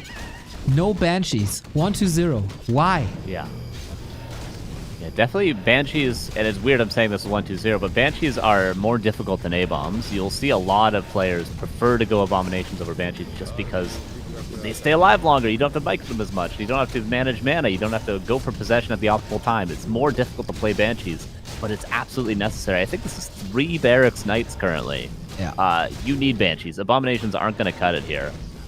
It can't just be Happy that has the ability to play Banshees. It has to be 120 as well. At this level, he needs to be playing them. I totally agree. 73 food, more Knights coming. Second attack upgrade, armor upgrade on the way as well. We got flag cannons, not forgetting about that. Gyro numbers actually relatively low. As you saw that there's no destroyer upgrade coming or no destroyer push coming. There's not even destroyer upgrade, so even if he wanted to, he couldn't go for it. He rather puts his money into Disease Cloud, which could then enable maybe a wagon play and enables this creep cam. Last hit, maybe to 120. I think I saw that one of the wind going Fortitude's way. Here it is. Lots of damage missing. 120 again with the kill. Once level 3, gets level 3. Duels in problem, but it's all about the Knights here. Abominations arriving. Disease Cloud. Spreading that Disease Cloud would be huge. DK in trouble. Holy Light for the kill. Oh my god, he had the heal potion. Now the healer is gone. Now the aura is gone. And the entire game for 120 is falling apart again. Oh, it was actually such a good fight for 120 up until that point. There was 3 Knights that were not in the fight that were traveling across the map. It was a perfect timing for 120. Just had to pop that greater heal. Lich not yet level 5, at least getting some more experience now, but there's no way to save the heroes. The Dark Ranger has a town portal right now, but 120 is trying to force Fortitude to be the one to TP out of here, but Clap kills all the fiends. TP is used, and 120 lost literally everything. This is a destruction in the grand final. This is not even close, dude. What a sick defense by Fortitude. It was, as you said, the perfect opportunity. But Fortitude nowadays has the ability to even shut down these perfect opportunities. He saw the DK can be nuked. He was kind of low. There's no destroyers. I can use the Wand of the Wind. You can't do anything against it. And yeah, now I'm up 20 food. I can expand. Third base. I go Griffins. Fortitude has no trouble in this game at all. His back is to the shop now. He can get a heal scroll. Lich at least is level 5. This is where you want to be like 2.5 minutes ago, 3 minutes ago for 120. That's the way you can actually win these fights, but without the Death Knight, it means your Lich gets nuked, and that's a TP forced, and really no kills. Damage, sure, but no actual tangible kills. 61 versus 74 supply, Death Knight back in a couple of seconds, but there's not really any creeps left over. A third base, and Griffin, as you mentioned, for Fortitude. He's really going into the late game now, and he's going to have no issues doing so. What's the way back? There's a lot of production coming 120's way with double Fiend statues. Kind of needs that. One is empty already. Lich is here. Dark Ranger close to 3. DK level 3 now with the new town portal. Dark Ranger is hitting quite hard, but against Knights it doesn't really matter, especially when the Paladin is level 2 already as well. A very problematic situation, and 120, the supply numbers might be even, but this army and especially the heroes are just so much better for 40. Yeah, 120's army is not going to cut it. It seems like there's a lot of counters to Knights on paper, right? You have Destroyers, you have Frostworms, you have Banshees. They should all be good against Knights, but Flying Machines counter the 2 air options, and Banshees, at this point at least, just take too long to get online. If you're going to put down 2 temples at the 18-minute mark Fortitude just gonna walk all over you. So 120 forced into his only option, which is to push. This is his final 80 supply push. He's got to do something right here, right now. Maybe with the wand of mana stealing, trying to take some mana away from the dwarf. It's knights versus A-bombs. Who said it's piercing damage meta? No, it's big frontline meta. Knights are shredding the fiends once again. A kingdom for a heal scroll. The coil hits on time. There was some nice micro. Needs to deny the abominations for a lot of mana. Lich in trouble. Needs another coil. There's mana problems. Whew, that coil was on time. Still holds on to that mana stone. Really, really good. Abomination saved to the side, but 120 is just fleeing when he's supposed to be the one who's attacking. Gotta be careful with that Death Knight. There might be mana because of the level up. Level 4 in the Mountain King should use that greater heal earlier rather than later. Coil kills a Knight. 120 getting some damage done, but losing obviously a lot more than he's killing. Lich, full mana, eats an Abomination. First Griffin comes in. Could be webbed, but 2 statues a little bit exposed. There's enough flying machines to counter any future destroyers. The Griffin gets webbed, and Lich needs to start Novaing. He needs to get some of these Night kills. There's a heal scroll, but Lich might be nuked down. Paladin not there for a Holy Light, but the Death Knight's there for a coil. Griffin finally killed. That is, of course, the hard counter to Abomination with the magic damage. Still a bit of control with the Fiends, but 120, 58 food. Still so much mana coil to use after the consumption of the Mana Stone. And 120 is getting a little bit of momentum back here with another Nova. Gets another Night kill. This is probably the best outcome of this fight that was theoretically possible. It is still unlikely that 120 wins this, but maybe a little bit of hope. Yeah, we see the strength of the level 5 Lich there. That is the goal. That's where we see Happy have so much success in the past with Lich, is he just got so much experience in the early game that he had a very quick level 5 Lich, and the first fight when there was Mass Knights, he had level 3 Nova, and then he can kite, eat Abominations, eat Fiends, and just continuously Nova, and eventually the humans runs out of staff and they don't have healing options. This is what 120 can do, but maybe not in this game. The Clap does so much damage, the third base still mining, and +3 attack almost done for the Knights and the Griffins. 40 spent a 1,600 gold bank in about 30 seconds there.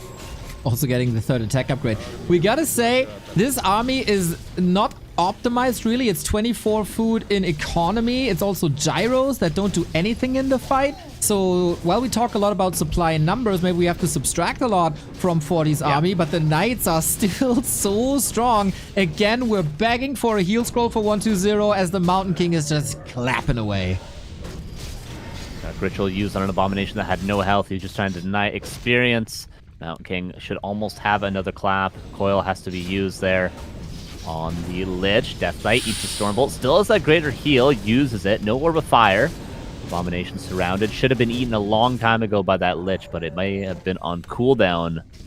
And Fortitude just continues to stomp forward. There's a new Abomination eaten by the Lich. We're going to have a ton of Novas now. 700 gold by Fortitude. He got the 2 new heal scroll. The fight is raging on. The disease cloud is of course spreading, but if you have heal scrolls against it, that's kind of a useless ability. Knights marching forward, DK tanking a lot. We got a silence on the Mountain King, but that silence will wear off, and I think that that nuke, it was a bit telegraphed. The writing was on the wall. 120 is fighting hard, but this early game was just way too bad. Mountain King level 4.3, Lich still surviving for a second. Needs the DK back, if only for the aura. But we're just waiting for one more hammer to fall. There's always a Holy Light to keep this dwarf alive. GG, Fortitude 2-0, halfway done.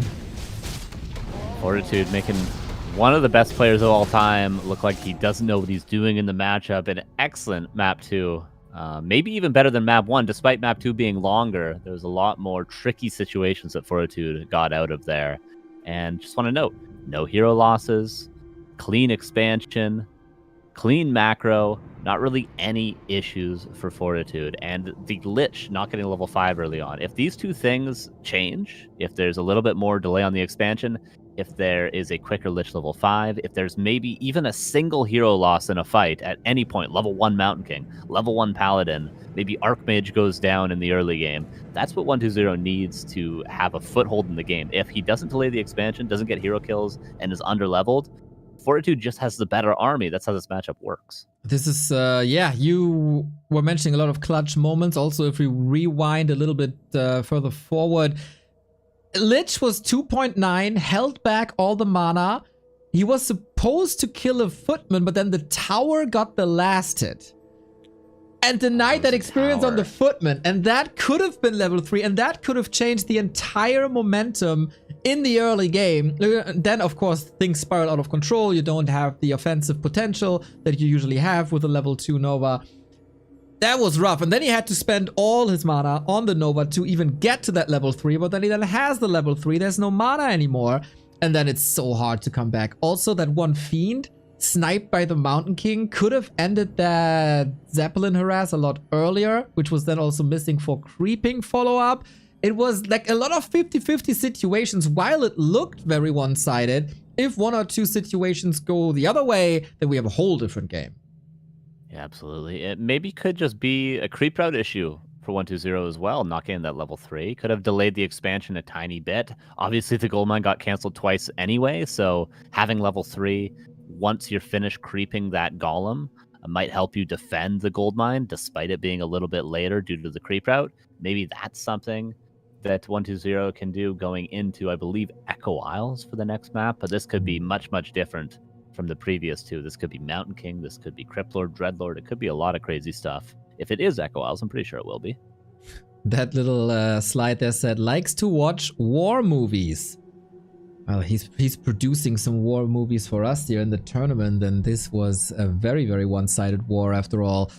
Echo Isles, man. Interesting. Is it finally time for the Cryptlord or even a Dreadlord? There was a show match not too long ago. It was a 4-1 for Fortitude eventually. The one map was Dreadlord on Autumn Leaves.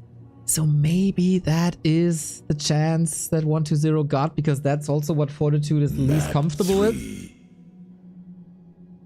Yeah, that could be the way to play. 120, possibly, he's definitely the more experienced player on the big stage over the last, 5-6 years, but Fortitude recently has got a lot more experience. But maybe the way for somebody who's newly a really, really strong player like Fortitude to beat them from 120's perspective is just to play off-brand strategies until Fortitude becomes more experienced. Maybe he gets caught off guard when he doesn't have the perfect game plan, when he's not playing against something that he's super comfortable against, which could be the Dreadlord. Could be the Dreadlord. The Lich, the Cryptlord, the Death Knight, Fortitude knows what to do, but the Dreadlord, maybe he doesn't have that experience yet. Game 3. If Fortitude wins this one, he has 4 match points in a row. And due to the map pick and ban system, this is again his map pick. He took the first map of 120 away from the series. That is usually not a good sign. But 120 has done some reverse sweeps in the past couple of months. One against Lin, of all people. And again, he sticks with the Lich on Echo Isles. Right, let's see what his creep out is. Again, want to stress, we both stress this. Lich level 3 is extremely important. Lich level 4, extremely important. Every level, anything past level 2, you need 3 early, you need 4 early, and you need 5 by the time the knights come out. He should go for a more aggressive creep route. Doesn't need an early expansion. He needs level 3 Lich in the early game. I don't care if your gold mine is going up by the 5.5-6 minute mark. As long as you have Lich level 3, as long as you can clean up those footmen and not just die to the pressure. Lich level 3. Come on, 120. Alrighty, we aim for the mercenary camp, then at least you have some dispel against the water elementals, as 40 has no reason to change anything. While other people would probably go for a Mountain King here on this map, he is 5-0 versus 120 today. Then why change anything that you're maybe a little bit less comfortable with? There is no reason. So he goes for Archmage again, and then with that Shadow Priest you do have dispel against these water elementals and can maybe start picking up some momentum. Shadow Priest it is, no chance for 40 to steal that, and both are doing the exact same move, rushing to the expo right away. Immediate expansion. This is going to mean there's going to be no level 2 water elementals to cancel the gold mine potentially if 120 goes for that gold mine right away, but also again means no level 2 Nova. Both players have the option to continue creeping and to go into a straight-up macro game, or to just pressure all out on level 1, on level 2, and just try to see who can do more damage with very, very weak heroes. Whew, at the moment, not enough lumber to get anything done here. If you're not facing a Cryptlord, you can go for an expansion right away, can skip the tower for a little bit. That is then a faster expansion. And 120 also sees the Archmage coming, and oh no, it's not the time for the Haunted yet. A little bit of delay. And 40 was getting XP somewhere. And here is level 2 now. I'm not sure where he actually got that level 2 from. Perhaps just cleaning up a couple skeletons with that footman. Priest full mana is going to go down to the Archmage. Nova does a ton of damage to the Am for the time being, but that Priest was what defended against the Water Elementals, is what defended the Goldmine, and the Ziggurat goes down. Again, 1-2-0. Not with a clean defense and a 3-farm expansion. Fortitude is going to be teching in probably a minute. Oh my god, dude. Now there's 2 problems for 1-2-0. A, there's Water Elementals, and B, the Lich is hurt. You know what would help? A Shadow Priest. But he couldn't get that up. Or couldn't keep it up. This is another disaster for 1-2-0 on map 3. Fortitude having no issues at all. What a simple game, too. He just creeps his Expo, 3 farms, immediate Town Hall, and just goes across the map. And it's up to 1-2-0 to not screw it up. And losing the Priest is the one thing that was unacceptable. Damage on the Lich was fine. Maybe losing a Ghoul, fine. But he could not lose that Priest. That Priest was a defense for his expansion. And now it's a 1-base undead versus a human that, again, is going to have tier 2 by probably the 7.5-minute mark in this game. Nuts, man. How do you catch up now is the big question. There was a reason why Happy moved away from Lich. It is a lot more fragile. You don't have the Ghoul run-bys. You don't have the Beetle run-bys. All focus is on the Lich. And if that thing is countered and slowed down, you lose all your momentum. And this is what's happening to 1-2-0 here. Has to invest into the Ritual Dagger to get at least some HP back, as Fortitude was able to steal the Berserker. He got great creep speed now. He also got the Shadow Priest. He got great sustain now. And 1-2-0 has a Hercules task ahead of him again. Level 3 Lich has nearly 2 Novas. Buys a Circlet to secure that second Nova. Militia creeping the Archmage to 3. I think that should be enough XP. Priest now for Fortitude. Microed a lot better, but you can't micro against a Nova like that. Does go down. Lich needs 1 kill for level 2. And Fortitude, once the trappers are cleaned up, yep, there's level 2 Water Elementals. Immediately summons 1. Footman goes down. That's level 3 for the Lich. Hard to say who's going to end up on the ahead after this exchange. The expansion is coming up for 1-2-0, though. And there's a lot of mana. And with that, you can summon more Watermans. He got double staff. Doesn't even sell the other one. He takes the staff away from 1-2-0. That makes it so hard for the undead to follow. There's just so much mobility on the human side. He had the gold with that early expo. And now there's an Archmage again at the expo. Can he force a town portal early? Water Elemental still doing damage. Footman still doing damage. No Nova at the moment. He is so composed. Not panicking. Double click TP, whatever. He just walks away. And that Water Elemental is slowed now. Archmage is coming back. Has mana. Was there another Water Elemental? If he had another one, he'd be able to get the cancel. Does he want to risk it? You never know when a Ghoul's coming out of Fog of War, Dark Ritual Nova, and you're dead. Goldmine gets held. So that was just a Ziggurat cancel. Yes, it's delayed, but as I mentioned, it's okay if it's delayed. Just don't get your Goldmine canceled 6 times. Don't lose every single Ghoul in defending that Goldmine 6 times.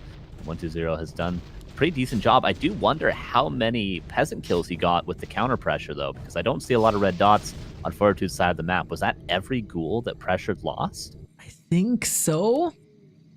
That wouldn't be too great. 3.5, probably a lot of kills to a tower. Archmage still sharking around on the left-hand side, going for more mercenaries, is fully healed up now with another Water Elemental. Oh, 1-2-0 didn't repair enough! He got 300 gold. Now you need to repair urgently with the Lich being on the other side. And again, the play of Fortitude to take away the staff is paying off big time. One Ziggurat canceled. Acolytes pressured off. Of course, they need to stick around close to repair, so that's where the Footman can do some damage. Maybe some Footman kills. Acolyte's safe for now, but double Water Elemental is going to make it tricky. Lich is starting to farm up a little bit, but has ran out of Novas. Luckily, one more charge of Rod and Necromancy. That's going to mean at least one more Nova. Mass Mercenaries for 40. If these do damage, great. If not, they're just going to feed a lot of experience. But the Mud Golem is such a good unit at this stage in the game. So much pressure. 6 slows also on the attack speed. That lowers the strength of a Lich, obviously. Water Elementals are slowly running out. Muddy is back. Okay. Oh, never mind. Okay, Mud Golem didn't come back in. I thought he was just going to mass slow the Lich. I was like, he's just dead if the Mud Golem comes in. But again, look at the value. It's such a good unit. So underutilized for so many years. Ooh, Lich has a Nova again, trying to brute force his way out of that push towards his own base. Level 4 Archmage, tier 3 on the way, Mountain King still there. So much pressure by Footman towards the Acolyte. He's not even fully mining. Now the next Acolyte. He got a Berserker for some damage, but does that really survive? There's not much damage uptime because he constantly has to run away. Muddy probably being punished now, but no, he's able to throw another slow, and with that, he might even live. Oh, Lich needs to kill the Mud Golem. If not, he gets slowed again. Archmage has boost, so Lich is just dead. Oh, GG. Fortitude destroys 120 again. This has shades of Rara Land, where Fortitude was 4-0ing colorful. It looks like he's playing a different game. This is 2-level difference between our two grand finalists, and in the grand final, with Fortitude on match points, Starbuck is the only player who could take maps off of him. It just seems like 120 isn't playing the right strat. I don't know what the right strat is. Cryptlord obviously is played by Happy, Death Knight by others, maybe Dreadlord by Labyrinth, but it just seems like the way 120 is playing has some flaws that are being absolutely exploited by Fortitude this entire series. That game was just so simple. 3 farm expansion, Town Hall uncontested, runs across the map with a level 1 Archmage, and just destroys him. It's super easy. Fortitude makes it look like anybody can do this, and 120 is a ridiculously strong player. That is incredible, man. In this matchup, there's nobody like 40. This guy is now on an 8-map win streak in LAN Grand Finals. That is absurd. And 120, like, it never really looked close. It never really looked like he got momentum. It never really looked like he can survive the early game even. Yeah, really. He's never ahead at any point in the game. By the 4-minute mark, he is behind. And now we go into Northern Isles, which is, I want to say, the most classic Cryptlord map, really. He's got to switch something up here. He can't just go Lich 4 times in a row and go 0-4. I think he has to go DK Fiends. I think it has to be DK Fiends. DK Fiends was the most successful strategy by 120 at Stars War. But if we look at the player cam, 120 looks freaking broken, dude. It is a tough task ahead of him. 4 maps in a row are necessary, and the turnaround has to start now. And this, what I see, is DK Fiends, and that makes me very, very, very happy. This was the best he looked in the winner bracket final, best he looked at Stars War. This has to be the winning strategy now. Otherwise, Dubai BetBoom is over and Fortitude remains the LAN Emperor. Yeah, truly, this is how 120 made his name. This is how he's managed to defeat Happy so many times. It's just straight up DK Fiends. This is what he's best at. And, you know, it's sometimes overlooked these days because we're in such an expansion era for every single race these days that it feels like you need to play Cryptlord, you need to play Lich Expo. But yeah, good old-fashioned Ted Fiends against Human. This is what Human players called broken for so many years. And it's still possible. It still works. It should not be overlooked, and I'm glad 120 isn't overlooking it. Exactly. So when will 40 scout this, that this is a change now? It is 120's map pick again. And this looked good in the winner bracket, as we said. So 40 cannot be sure that it's Lich again. He might gamble on it. He might think it's a Cryptlord now. But he had a very good idea at guessing what strategy he's facing in the winner bracket semifinal. So maybe he continues that in the grand final as well. I was flirting a little with the thought of seeing DK Ghouls for even more pressure. But no, straight up Ted Fiends it is. This is very, very strong in the early harass. Then it falls off a little bit. Then you got a power spike with the tier 3 timing push. And then every single second is in favor of the human. So the longer 40 survives, the better it is for the human to win the grand final right here now. You're absolutely right about those power spikes. It all comes down to how well can you do the pressure with the Death Knight? Can you get coil last hits? Can you get peasant kills without losing too much HP on your Death Knight? Because if not, the counter pressure from the Archmage tends to destroy Ted Fiends. But the Death Knight has to come in, get some last hits, delay level 3 Archmage, get some peasant kills, delay the expansion, and then back up to his side of the map and get level 3 DK before the Archmage manages to be in your face. Because if you have low Fiends and a low Death Knight on level 2, the Archmage runs in your base and kills everything. 120 is trying to disrupt exactly that level 3 creep route. And he got the Murloc, and that is already quite a big win in case he's not donating too many skeletons. And of course, prioritization is on that. So he's maneuvering all to the right-hand side. Water Elementals and Archmage can't reach.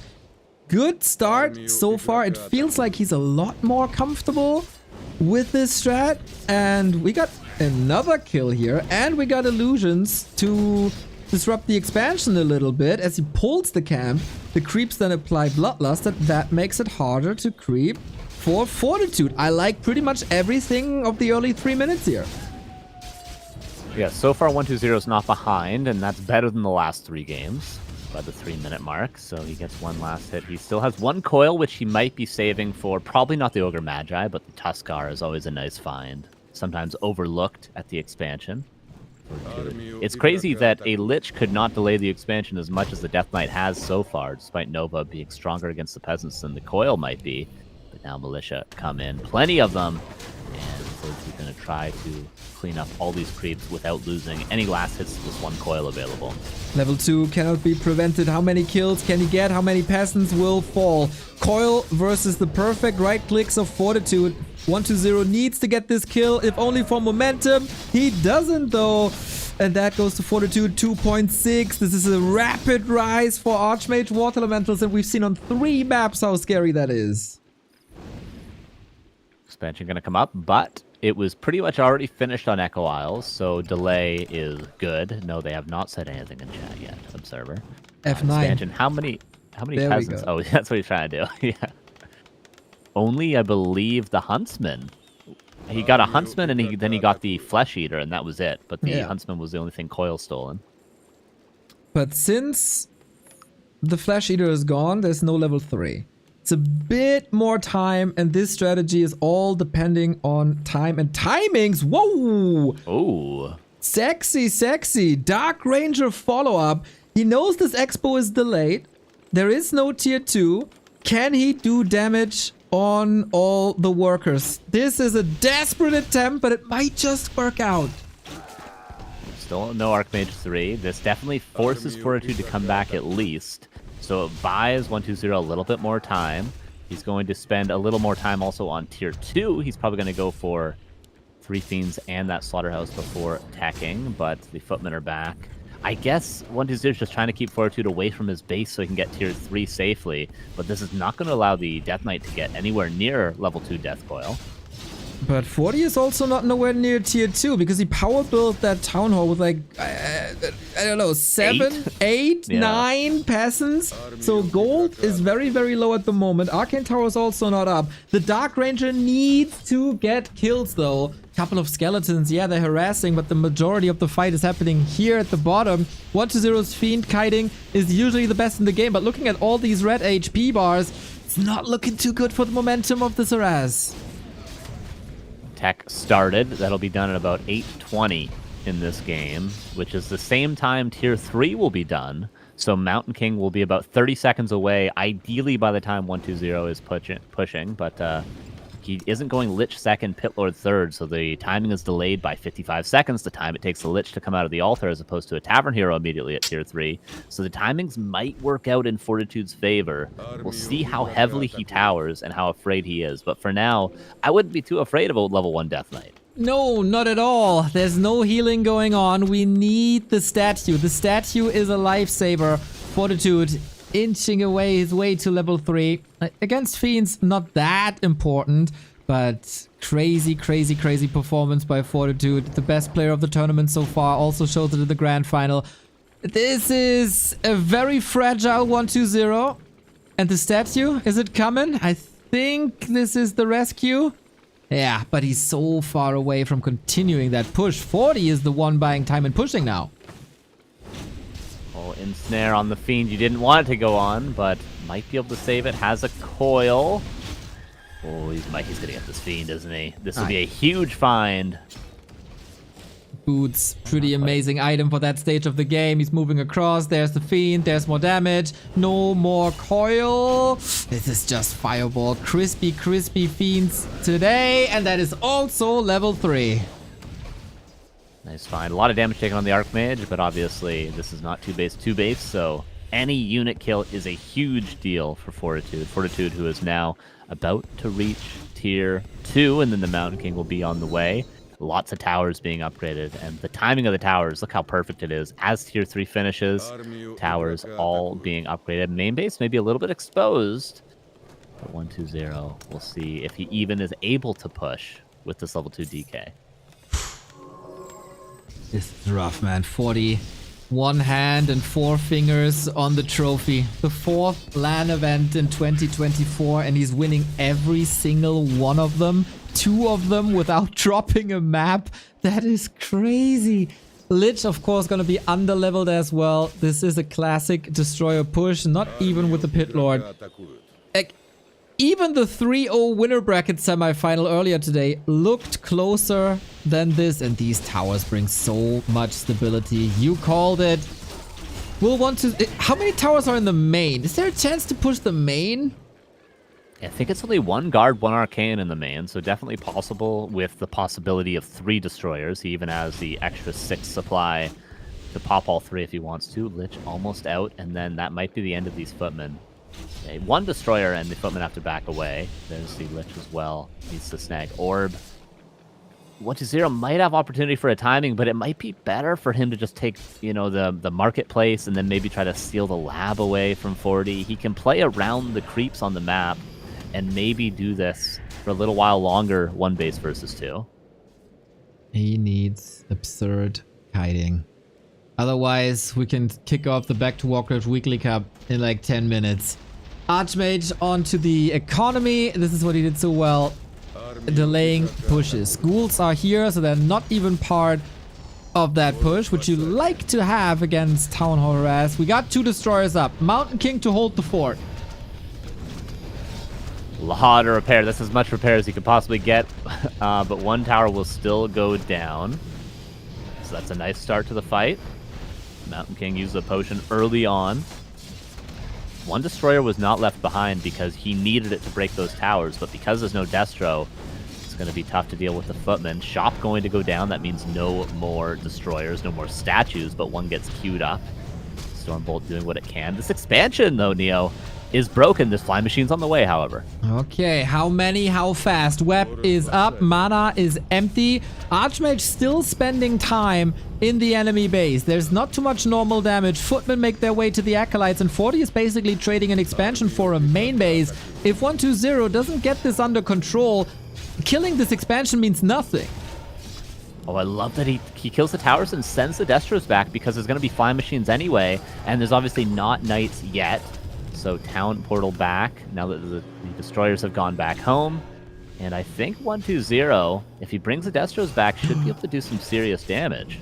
Okay, Dark Ranger is in range with the Black Arrow. That's a couple more skeletons, but the situation for 120 is super dangerous. He has no TP, can't get blocked, can't get bolted. There's nothing he's able to work with. Destroyers are coming, flying straight into the gyros! Whoops. That's 2 Destros going down immediately, and still no level 2 Death Coil. He's so close to level 3 DK, but the flying machines did exactly what they needed to. And yeah, he broke the towers, he killed some peasants, but he didn't actually stop the expansion. And the Mountain King is level 2 before the DK is even level 3. Yeah, 15 supply and destroyers goes down. Who can stop me? The answer will not be found here in Dubai. Pressure is still up, but the knights are coming. They will terrorize the ground. Coil Nova is not on an impactful level. We also have potions up. Mountain King, as you said, rising and rising. Paladin is coming in for more stability. And with these low number of fiends, there's no real way to threaten the knights. We have Frost Armor. That is a help, but it's not doing any damage. And you have low damage already. And then there's a Paladin against it. We are waiting for the hammer to fall on this Lich and end the grand final. 1 more coil available. Lich doesn't even matter if he gets a coil, still gets nuked down. GG is called, and Fortitude a 4-0 yet again. Wow, that pose says it all, doesn't it? He invited all of the players here to challenge him, and only Starbuck came close. not the most emotions anymore. It's becoming normal for him.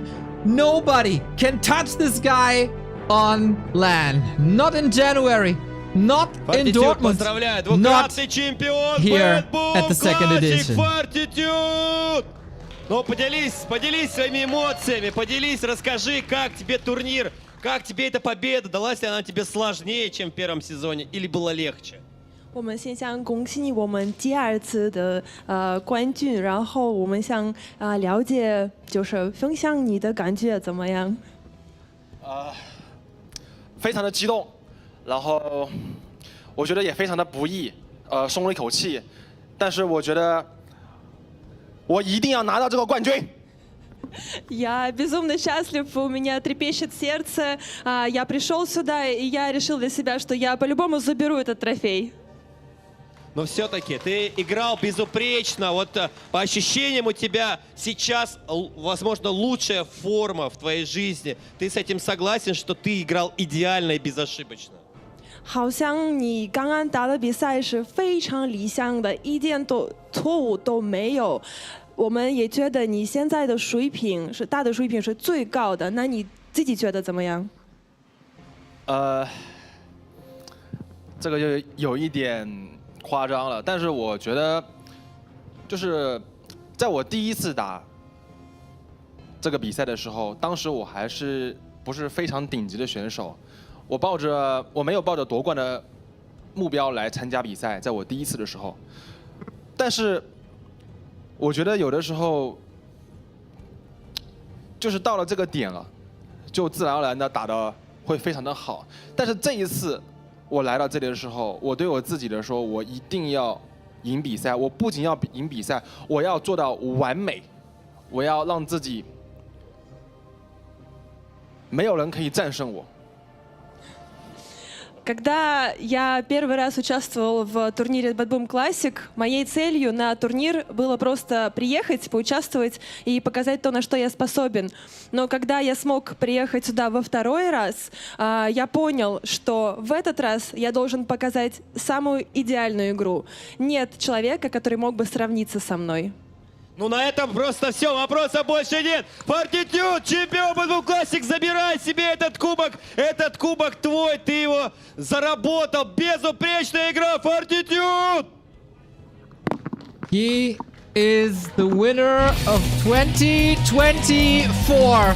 From January to October, everybody was inferior. Nobody could touch him. Nobody came close. Happy tried, failed. Lin tried, failed. Infi, no chance. 1-2-0. Colorful in Dortmund, no way. This guy has elevated human play to the next level. And he is the dominator of 2024 Warcraft 3. S tier with a crazy work ethic. Always working on mistakes. Always coming up with new solutions. And nobody can stop him. It needs a Happy in better shape.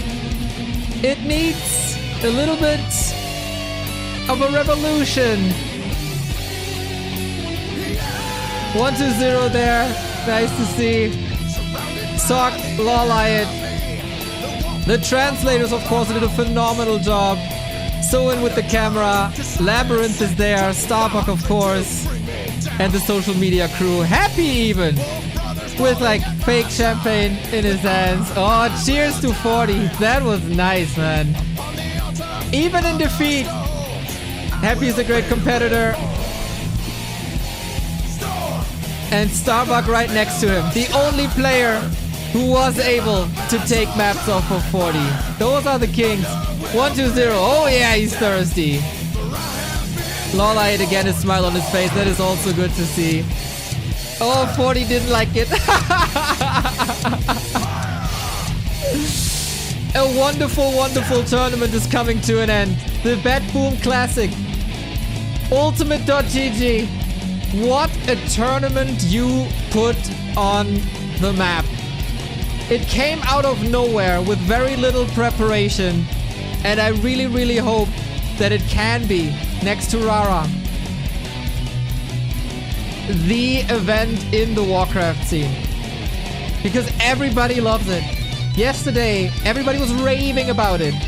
And let's not forget the joy that we had. Even though today was a little disappointing from an entertainment perspective, we have seen one of the all-time greats claim another trophy. And yesterday, we've seen some of the best Warcraft of the year, of all time. You tell me. We've seen new players emerging. We've seen Emperors fall. We've seen a Starbuck who can challenge everyone now. And we've seen a Soin, who is maybe the best orc in the world right now. Warcraft is the best game there is, and our champion has more to say.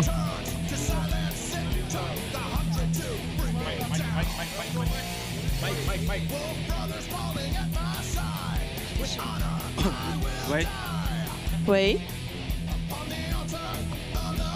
喂，非常感谢所有还在看比赛的观众们，在这里啊，我一定要吼出我那句宣言 ：Who can stop me?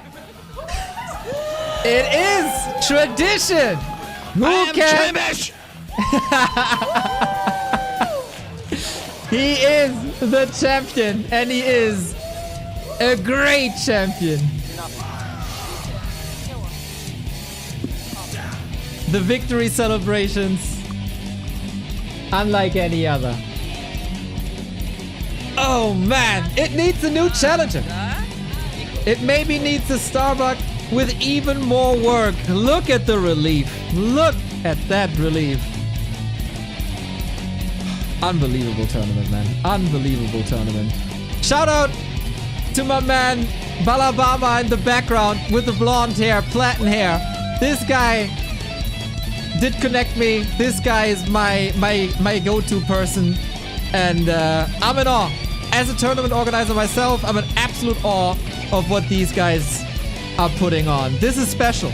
It's not normal that someone puts money, trust, faith, work into Warcraft 3 in 2024. We are blessed to have this tournament.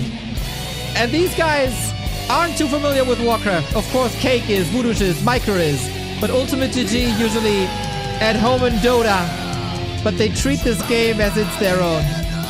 And it's an absolute beautiful, beautiful thing. Lolaiden talks with his old teammate. Thank you. Thank you, thank you, thank you for 3 awesome days. Even better than the first one. Just the final felt a little bit short, but it is what it is. I really, really hope they come back. I really hope they will have a 3rd edition. Yesterday was a highlight. We have more Warcraft here for you today. We have a weekly cup. I want to see everyone signing up to the weekly cup right now. I want to thank War 3 Champions because without War 3 Champions, none of this would be possible. We couldn't play in Dubai if not for War 3 Champions. The LAN mode isn't functional really. We wouldn't be playing on a local server. This is possible due to War 3 Champions that keep this melee competitive spirit alive. Support them if you can. With words, with promo, with the dono.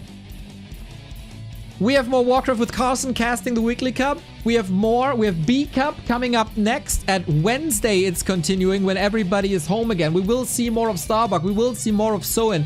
This is still the playoffs in B Cup that will conclude on October 27. All gonna be best of 7 in the winner bracket there. We have Starbuck versus Soin, the rematch. We have Kaho versus 120 in the lower bracket. Focus, Happy, Linguagua, Moon, Sock, Colorful Life, all there.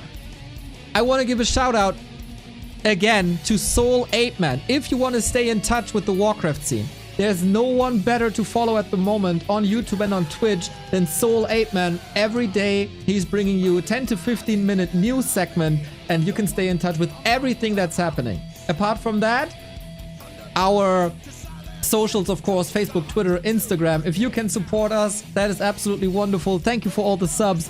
Niverden, Hefty Sneeze, Sergeant Ansi, Ellen Waterbury, Chopper with the 5 gifted subs. I hope we can do this for a long, long, long, long time.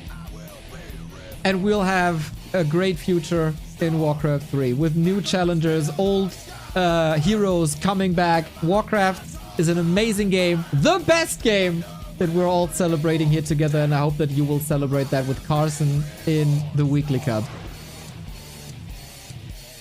Thank you, everybody. You'll see me soon. Take care.